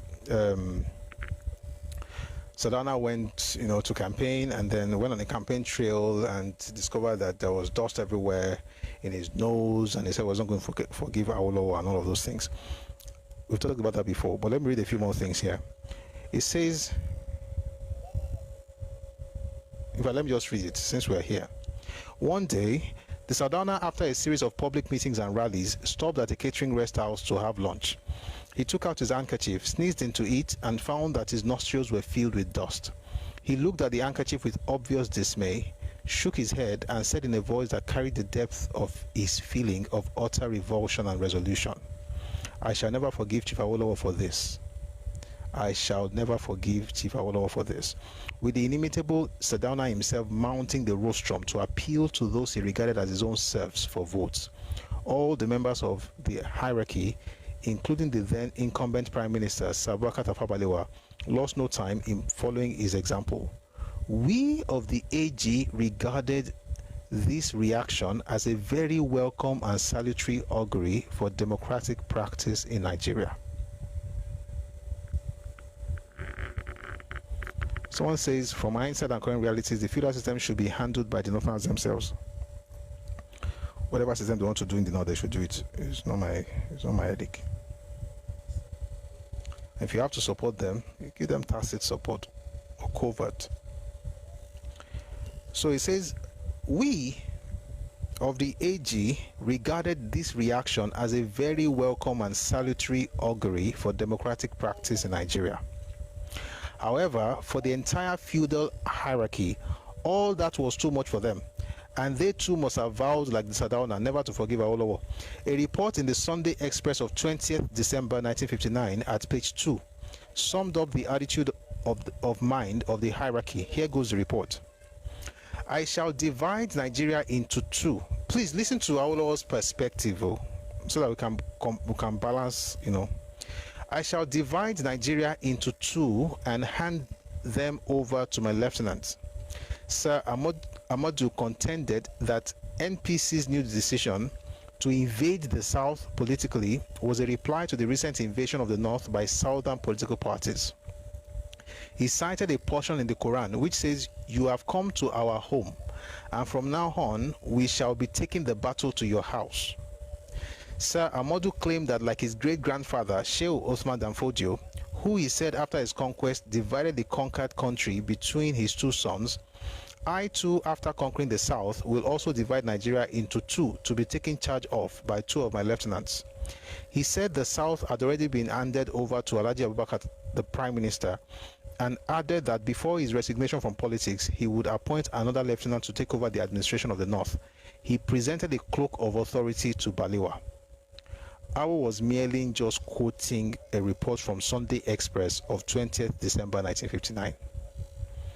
Why is this important? Because while we are saying he did this, he didn't do this, we should also ask what really happened. And maybe even with this, he should still have done what we think he should do, but at least we now have a better context. of the events around that period. Let's continue. In the course of the long-drawn electioneering campaign, many atrocities and acts of intolerance were committed by the NPC against members of the AG. I will cite only 6 examples. In the first incident, an organizing secretary of the AG was mercilessly beaten on the orders of a Sokoto prince and abandoned as dead. The victim later recovered in the Sokoto General Hospital under the attention of an expert-rate doctor. A report was made to the Native Authority Police, who turned a deaf ear, and to the Nigerian Police Force, who truly confessed their inability to take action because the area where the crime was committed, Sokoto City, was outside their jurisdiction. Mr. Thani, who led the AG team of lawyers posted to Sokoto Province, was instructed by the AG, that's Action Group, to institute private prosecution.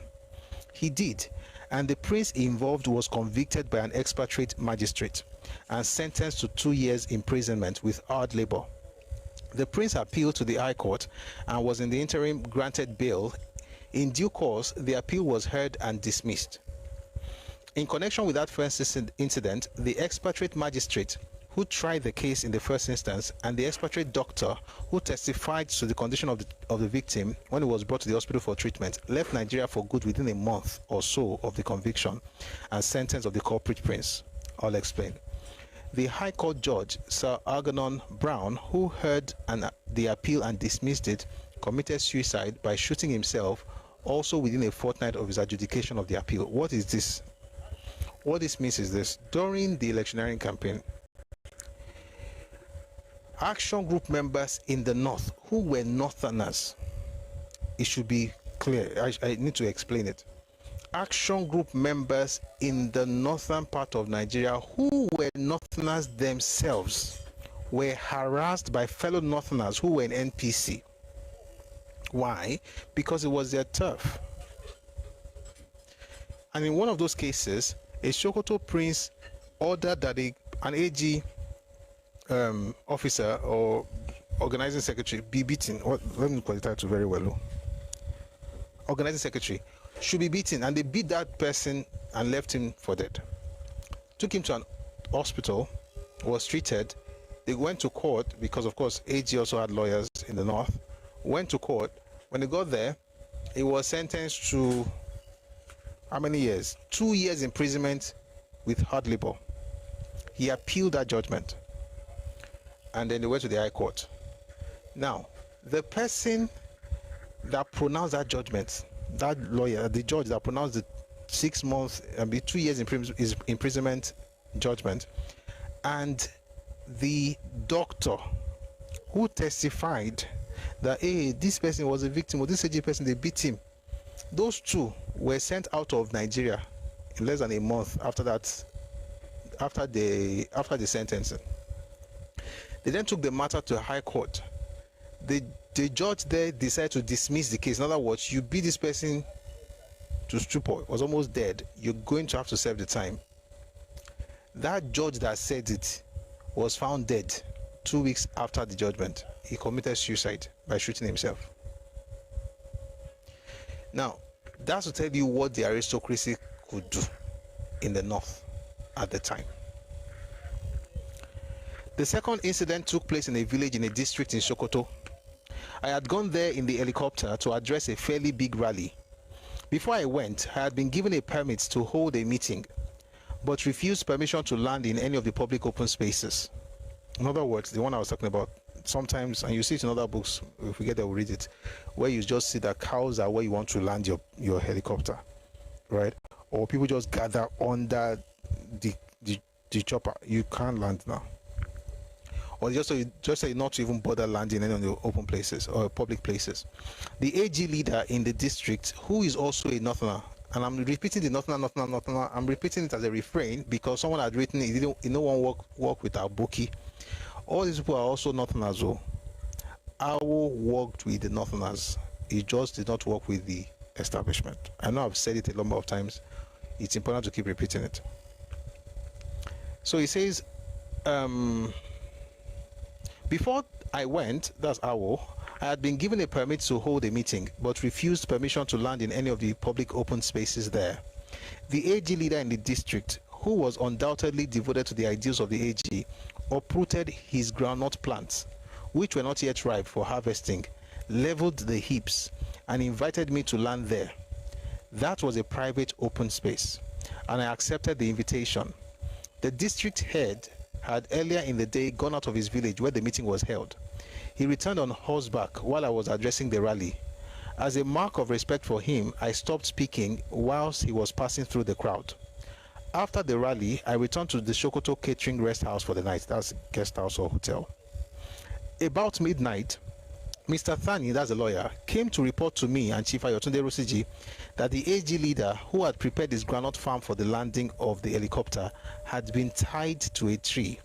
On the orders of the district head, on the orders of the district head, in other words, that district head that rose on the horseback, had ordered that the AG leader, the northerner, who prepared his farmland, right, to become the landing place for the helicopter, they tied him to a tree.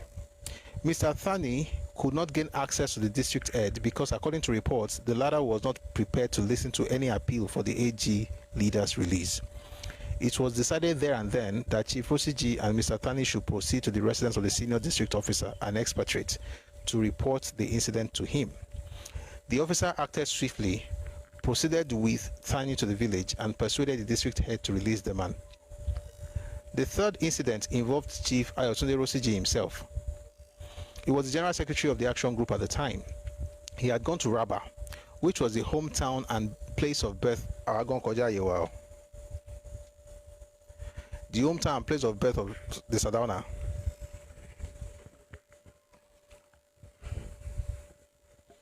Agon Koja Yewa.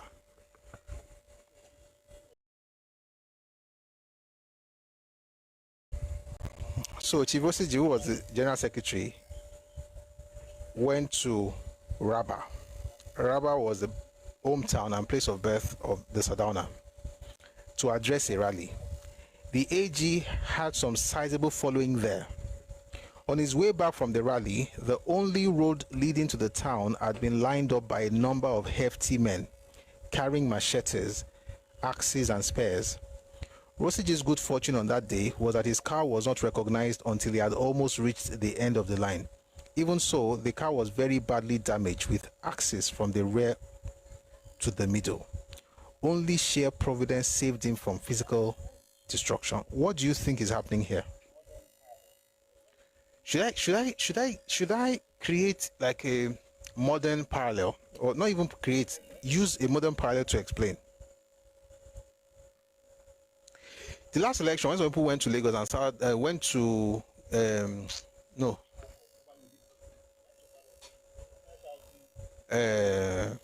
this part of Obalende, went to Obalende and started shouting that I think Obalende Koyi there about.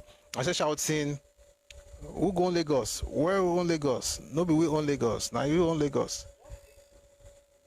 You know, it's worse than what Rosiji is doing. What AG did in 59 really was legal. At least it was a party thing. They were not even taunting the people that owned the land. Yet, see the things that they are. We still have a few more things to read though. They went there because they had a right. Listen, you don't have rights where culture is talking. No. I know that may not sound very, very civilized, but that's the reality of things. You cannot be shouting, "I have rights," when people score, when they are telling you their culture. So imagine going to this man's hometown and they almost killed him because he went to speak there. What do you think would have happened if what happened in Lagos the last time had happened in Kaduna? What do you think would have happened? So when people start saying that, oh, Lagos in 2025, they didn't let some people vote. They didn't let some people vote. This one, they're going to kill people. They say you are comparing two evils. Well, I'm just saying the reality of politics, especially in spaces where you have ethnic strongholds, and your incursion into those areas is seen as incursion into their ethnicity, not party politics. They're not seeing party politics, they are seeing the fact that you are coming into their space. Is it good or bad? It's not a moral argument. It's a cultural argument. is the argument based on the fact that each culture and region has a way of dealing with things amongst themselves. The same way it's in every region, including Eastern region, Western region, Northern, everywhere.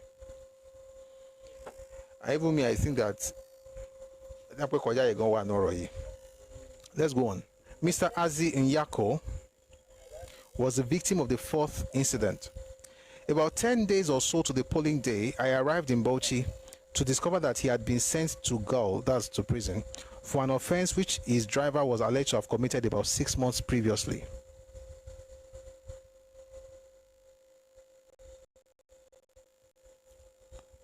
Adewale King, thank you. Thank you.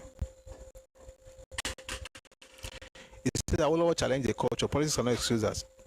But the funny thing, the NCNC did the exact same thing in Yoruba land.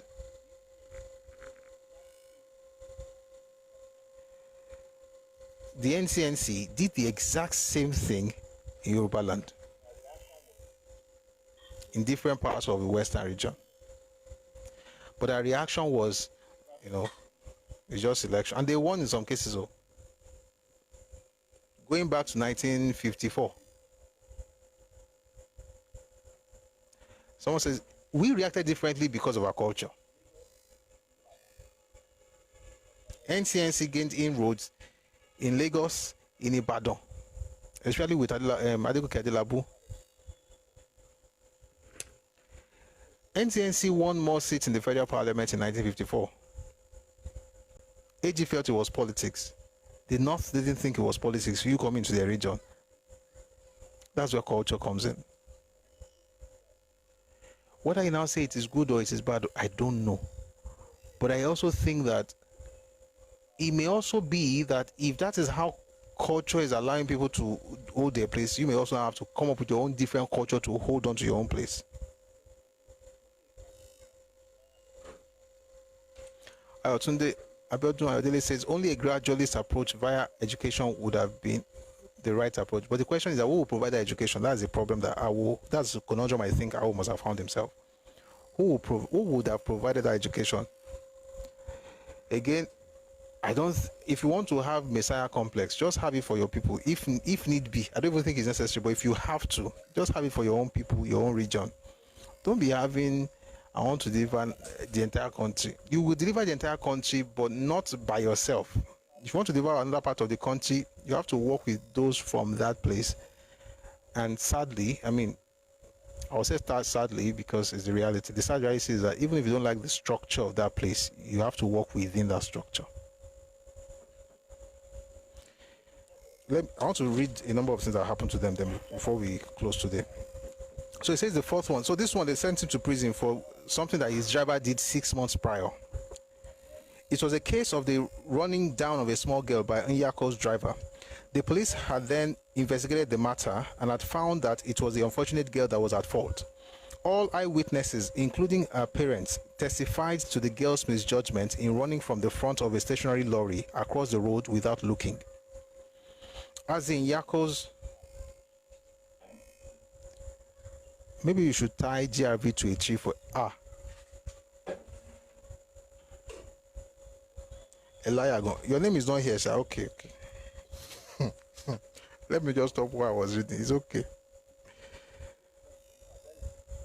Let's continue. I'll read some of the comments later. It says the police had then investigated the matter and had found that it was the unfortunate girl that was at fault. All eyewitnesses, including her parents, testified to the girl's misjudgment in running from the front of a stationary lorry across the road without looking. As in Yako's offense was that he was sitting at the back of the car when this tragic incident took place. Mr. Jubilee Sago was the AG lawyer stationed in Bauchi. I directed him to appeal to the senior district officer there. The latter called for the record of the trial. There was none. Accordingly, Azin Yako was released within 5 hours of the appeal to the senior district officer. Mr. Yako was the AG candidate who contested against Sir Abubakar, the incumbent prime minister. In spite of the incessant harassment of the AG followers in the constituency, and in Tafawa Balewa district in particular, Sir Abubakar's victory was one of the narrowest in the general elections. In other words, they almost got Tafawa Balewa out of that place. And how did they not treat Tafawa Balewa's opponent? They imprisoned him. The fifth incident was also in Sokoto. The native authority at the very last minute refused us a permit to hold a meeting in Sokoto. The refusal was communicated to us about 9 o'clock in the morning. This was a shattering blow to our comparatively small but viral supporters. Since we had expected to hold the meeting at noon, and none of them from nearby villages had started to arrive in town, however, as meetings in private premises were not forbidden, I decided that we should hold one in the compound of our Sokoto branch leader.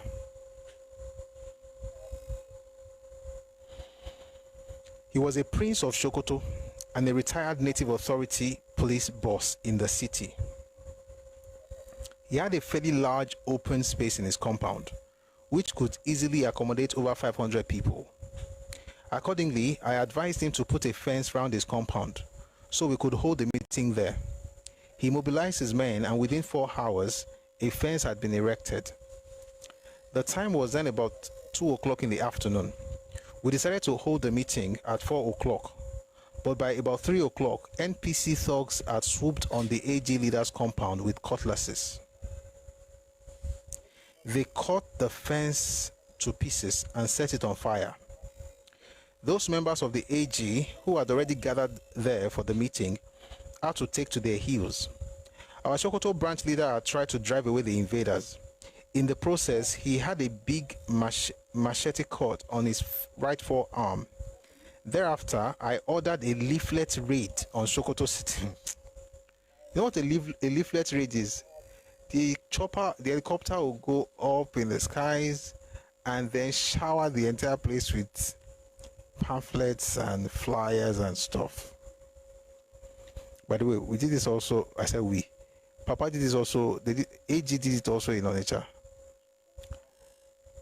This NCNC people, they stoned him. The Igbos stoned Awo. It is well.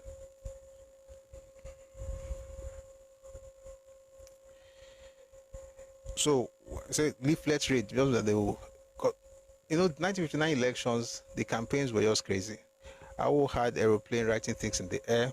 They had helicopters that would, fly up and, they will announce from there, and then they will drop leaflets so that many people at the same time can have access to the information. It's amazing. But this was in Sokoto. They cut the fence to pieces and set it on fire. Those members of the AG who had already gathered there for the meeting had to take to their heels. Our Sokoto branch leader had tried to drive away the invaders. In the process, he had a big machete cut in his right forearm. Thereafter, I ordered a leaflet raid on Sokoto City. The helicopter went up and poured large quantities of leaflets on the town. I had no specific area of the town in mind, but due, I presume, to the prevailing wind. What I'm about to read, Orobrukuto Onterenyo. Orobrukuto Onterenyo.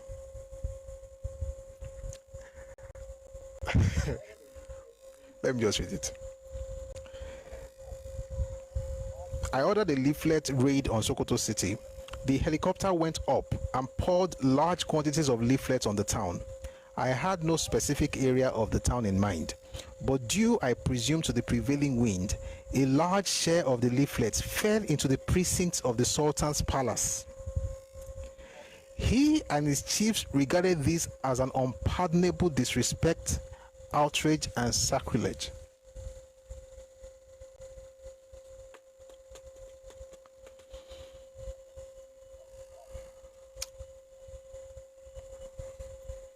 Atẹ́gùn ló gbé pépà lọ bá Sultan. Ṣé atẹ́gùn fẹ́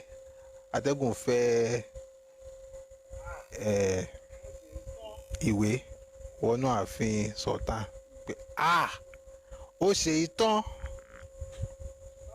kí ló fi gbé ẹ lónìí. The last incident took place in Onitsha, in the then eastern region of Nigeria. Here, I was refused a landing permit for the helicopter. However, on the intervention of the then Governor General, Sir James Robertson, to whom I had complained, I landed in Onitsha under police guard, affording protection to me and the helicopter. Still, I was refused a permit to hold a meeting. The whole place was hostile to the AG. This hostility was exacerbated by a new political development. Dr. K.O. Mbadiwe and a few other members of the NCNC had fallen out with Dr. Nnamdi Azikiwe, leader of that party, and formed their own party known as Democratic Party of Nigerian Citizens, DPNC. Dr. K.O. Mbadiwe sought alliance of his party with the AG and wanted financial assistance as well. We gave him both. Because of this, the hostility of the majority of the Igbo in the NCNC became much more intense. And Onitsha was one of the staunchest strongholds of the NCNC.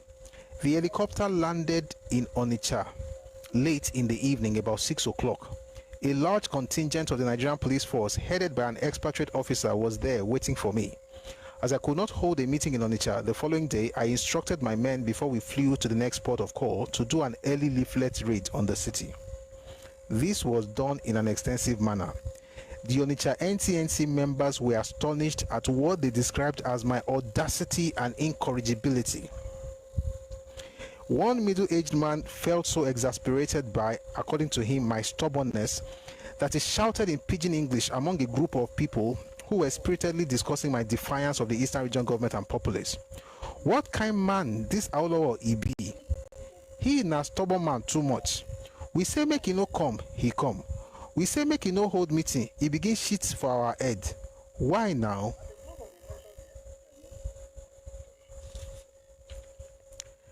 At the close of the elections, the MPC and the NCNC went into coalition to form the government of the Federation. The AG went into opposition.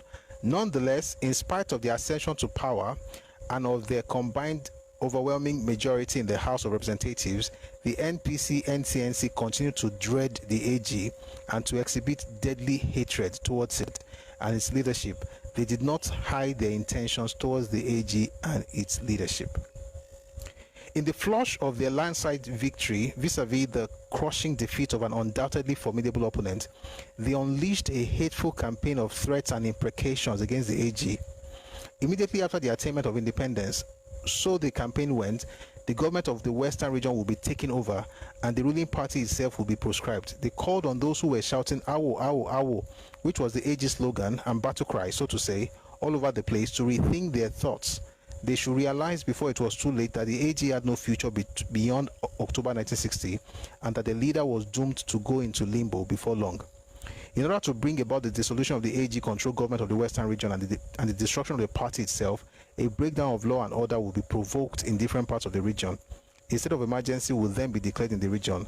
The government of the region will be taken over by the federal government, and those of the AG leaders who did not behave would be locked up in detention or prison. And that happened. The NPC-NCNC coalition did not stop at merely issuing threats and imprecations and making boasts. They made sure, lest anyone should imagine that they were not serious, that they matched their utterances with actions. We will now take a look at some of these actions. In doing so, I think it will be neater, more graphic, and more memorable systematically to detail these actions in chronological order and, where appropriate, recall AG's reactions to them. Also, where a particular account calls for it, I shall make a relevant comment. We're not going to go into that today. Then aside from what happened from 1st January 1960. Before we get to, we'll get into all of that next time. I've been looking at the comments section. Someone says here that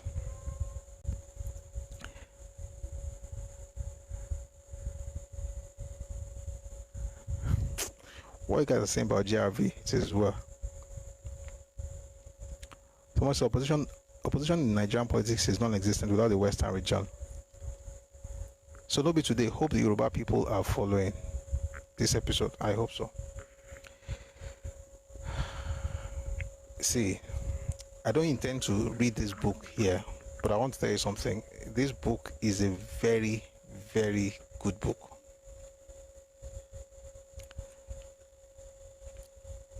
Every single page. I mean, I love this book.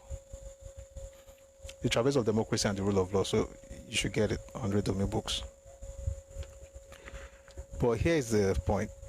By the way, this Mbadiwe that collected money from AG in 1959 eventually wrote against Papa in 1989. Iku Bolaje.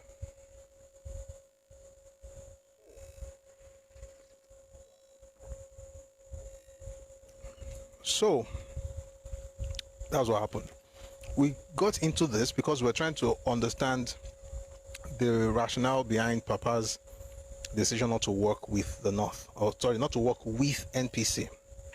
And we were able to establish the fact that not only did he work with the North, AG had some strongholds, including in Bauchi, including in the Abubakar Tafawa Balewa's, should I say ward, and he would have lost his stuff to Nyako, who was an AG man, but he won by whiskers. The point is, the kind of national politics I thought Papa was trying to play in 59, I don't think Nigeria was ready for it. Nigeria was not ready for it. Someone says, Baba na strong man, fearless. Yes, he was.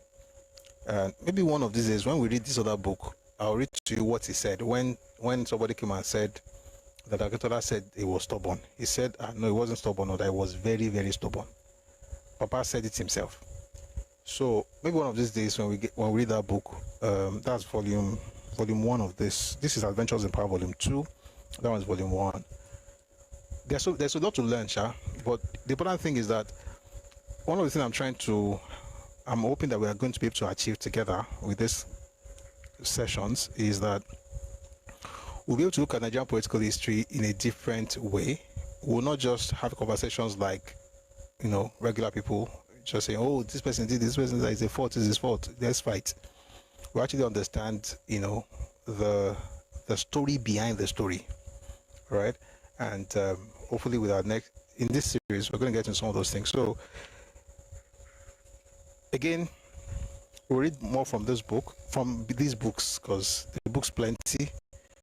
But yeah, that will be that for today. I'm going to read to you what happened throughout 1960 from Awo's perspective. Then we'll go back to the other book, and every time they make statements about him or things that they, allusions and stuff, we're going to check his own books to see what he says about himself and that situation, so that we're able to look at things from two perspectives. That way, you look at me, I'm seated here alone, so to speak, but in reality, Awo is here, Akinjide is here, Femika is here, different people are here. So we're able to look at this from different perspectives, and that way we arrive at the truth, all right, of what really happened. So that's that for today.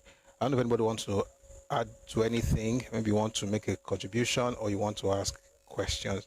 Please feel free to ascend. Please send your request and then I'll bring you up, and we'll have some reactions before we go. We'll be again tomorrow at 1 p.m. if it's West African time. We're going to listen to a very, very, very, very, very important stuff tomorrow. So please come early. And the thing is long. It's about 1.5 hours. I hope we can finish listening to it tomorrow. It's about 1.5 hours. It's very long, but it's worth it. It's worth it. So it's about Nigerian politics apparently.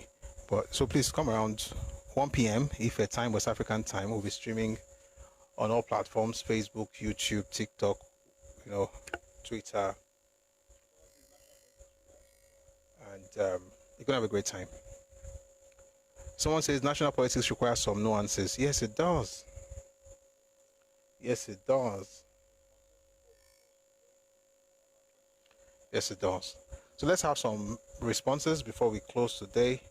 My first speaker will be Afolabi Richards. Good evening, Chief. Are you there? Oh, can anybody yes, hear me, here. please? John. Hello? Hello? Can you hear me? Wait, though. Please say something. Yes. Oh, I thought you wanted to bring me up now.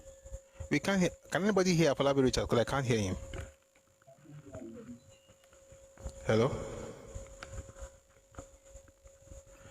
I can hear you. Folks in the comment section, can you hear me? please let me know if you can hear me and let me know if you can hear him. You can hear him. How come I could? 1 second, my brother. Let me just switch. Maybe it's this device.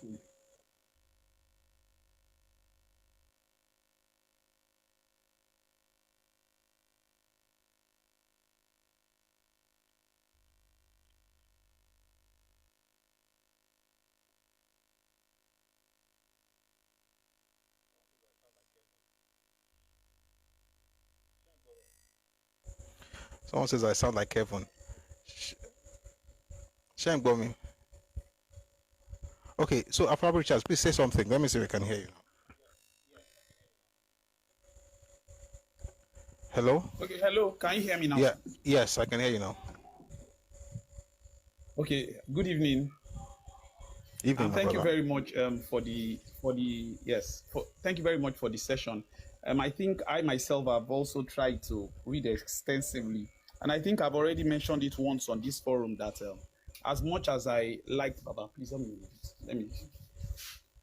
Sorry, as much as I liked Baba and I enjoyed his politics, he was sometimes too rigid in certain things. There were some decisions he would have taken.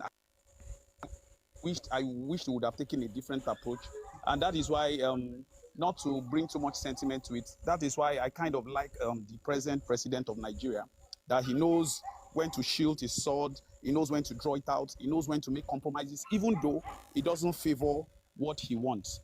That is number one. Number two, there's this book I read from Mark Solwyn. I don't know who that person is. Soldiers of Fortune. I'm sure you would have come across the book before. And he said something about Papa's treasonable felony issues, that they actually wanted an armed struggle. And the fact is that I found it is not. I don't Sorry. believe. Richard. I'm sorry.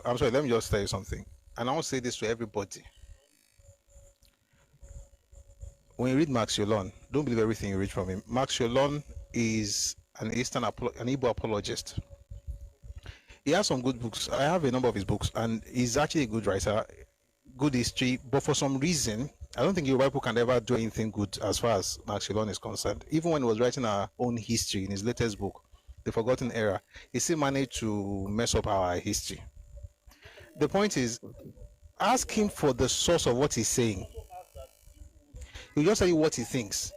Meanwhile, maybe we should also ask that if it was so, how come Tafawa Balewa sent so-called emissaries to be, or messages to Awo, giving him conditions for his release in 63?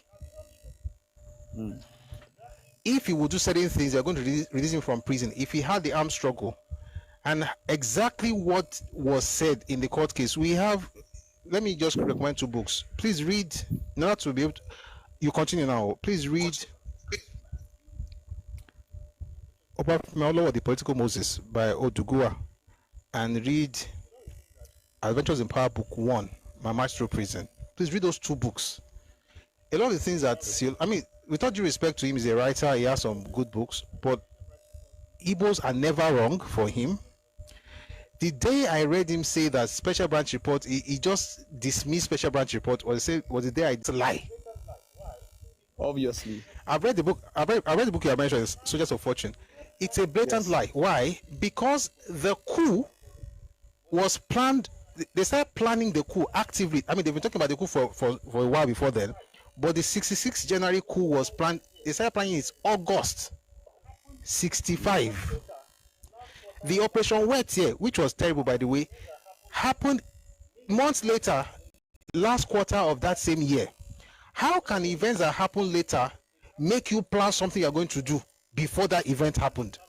In other words, you can call the event a catalyst, but you can't call it the cause. They planned the coup, and by the way, you cannot know when they planned that coup if you don't read the special branch report. But Silon says special branch reports means nothing. And in the special branch report, it says that they started planning the coup in August of 1965. The election that led to the crisis in Western region happened in the last quarter of 1965. So how can you say that the people that the crisis that happened in, let's say, October, November is what caused the coup in January, which was actually planned in August of the previous year? It doesn't make sense. But it's not to say that everything in his book is nonsense. So he has some good things, but fact check everything he says. That's the best way to say it. But I've given you 2 books that can help you to understand exactly what happened in that area. Number 1 is do you get the names of the books? What I call the first one? Let me see if you got the names of the books. I didn't get the names, though. You didn't. You didn't get the names of the books. You know, I'm out. Okay, so... you can't write it down. Okay, yes. It's okay. Yes, I couldn't write it down. But don't worry, I would. If this video is posted, you don't. It's on YouTube. No, it's on YouTube Live. Yeah, there's a live section on YouTube. I'll search for it. So my thing. Okay, thank you for clearing that up, because I didn't believe that. But I just want to say, as a people, as we try to forge ahead in the spaces we are, because this thing is not just a political thing. It starts from the way we interact with each other, and it's beyond politics. It's the way we interact. It's not. Yes, you may be intelligent, you may be a leader in a certain place, but you should also listen to what your followers are saying. In fact, when you said Ikojaye in that Sokoto place, because see, if you've traveled Nigeria and you know how far Sokoto is from the west, yes, you had members. You went that far. See, I've traveled on road to Jos, through Bauchi to Gombe, to Newman, to Jalingo. See, if you go to these places and you had members, and the leader, you did not even think of the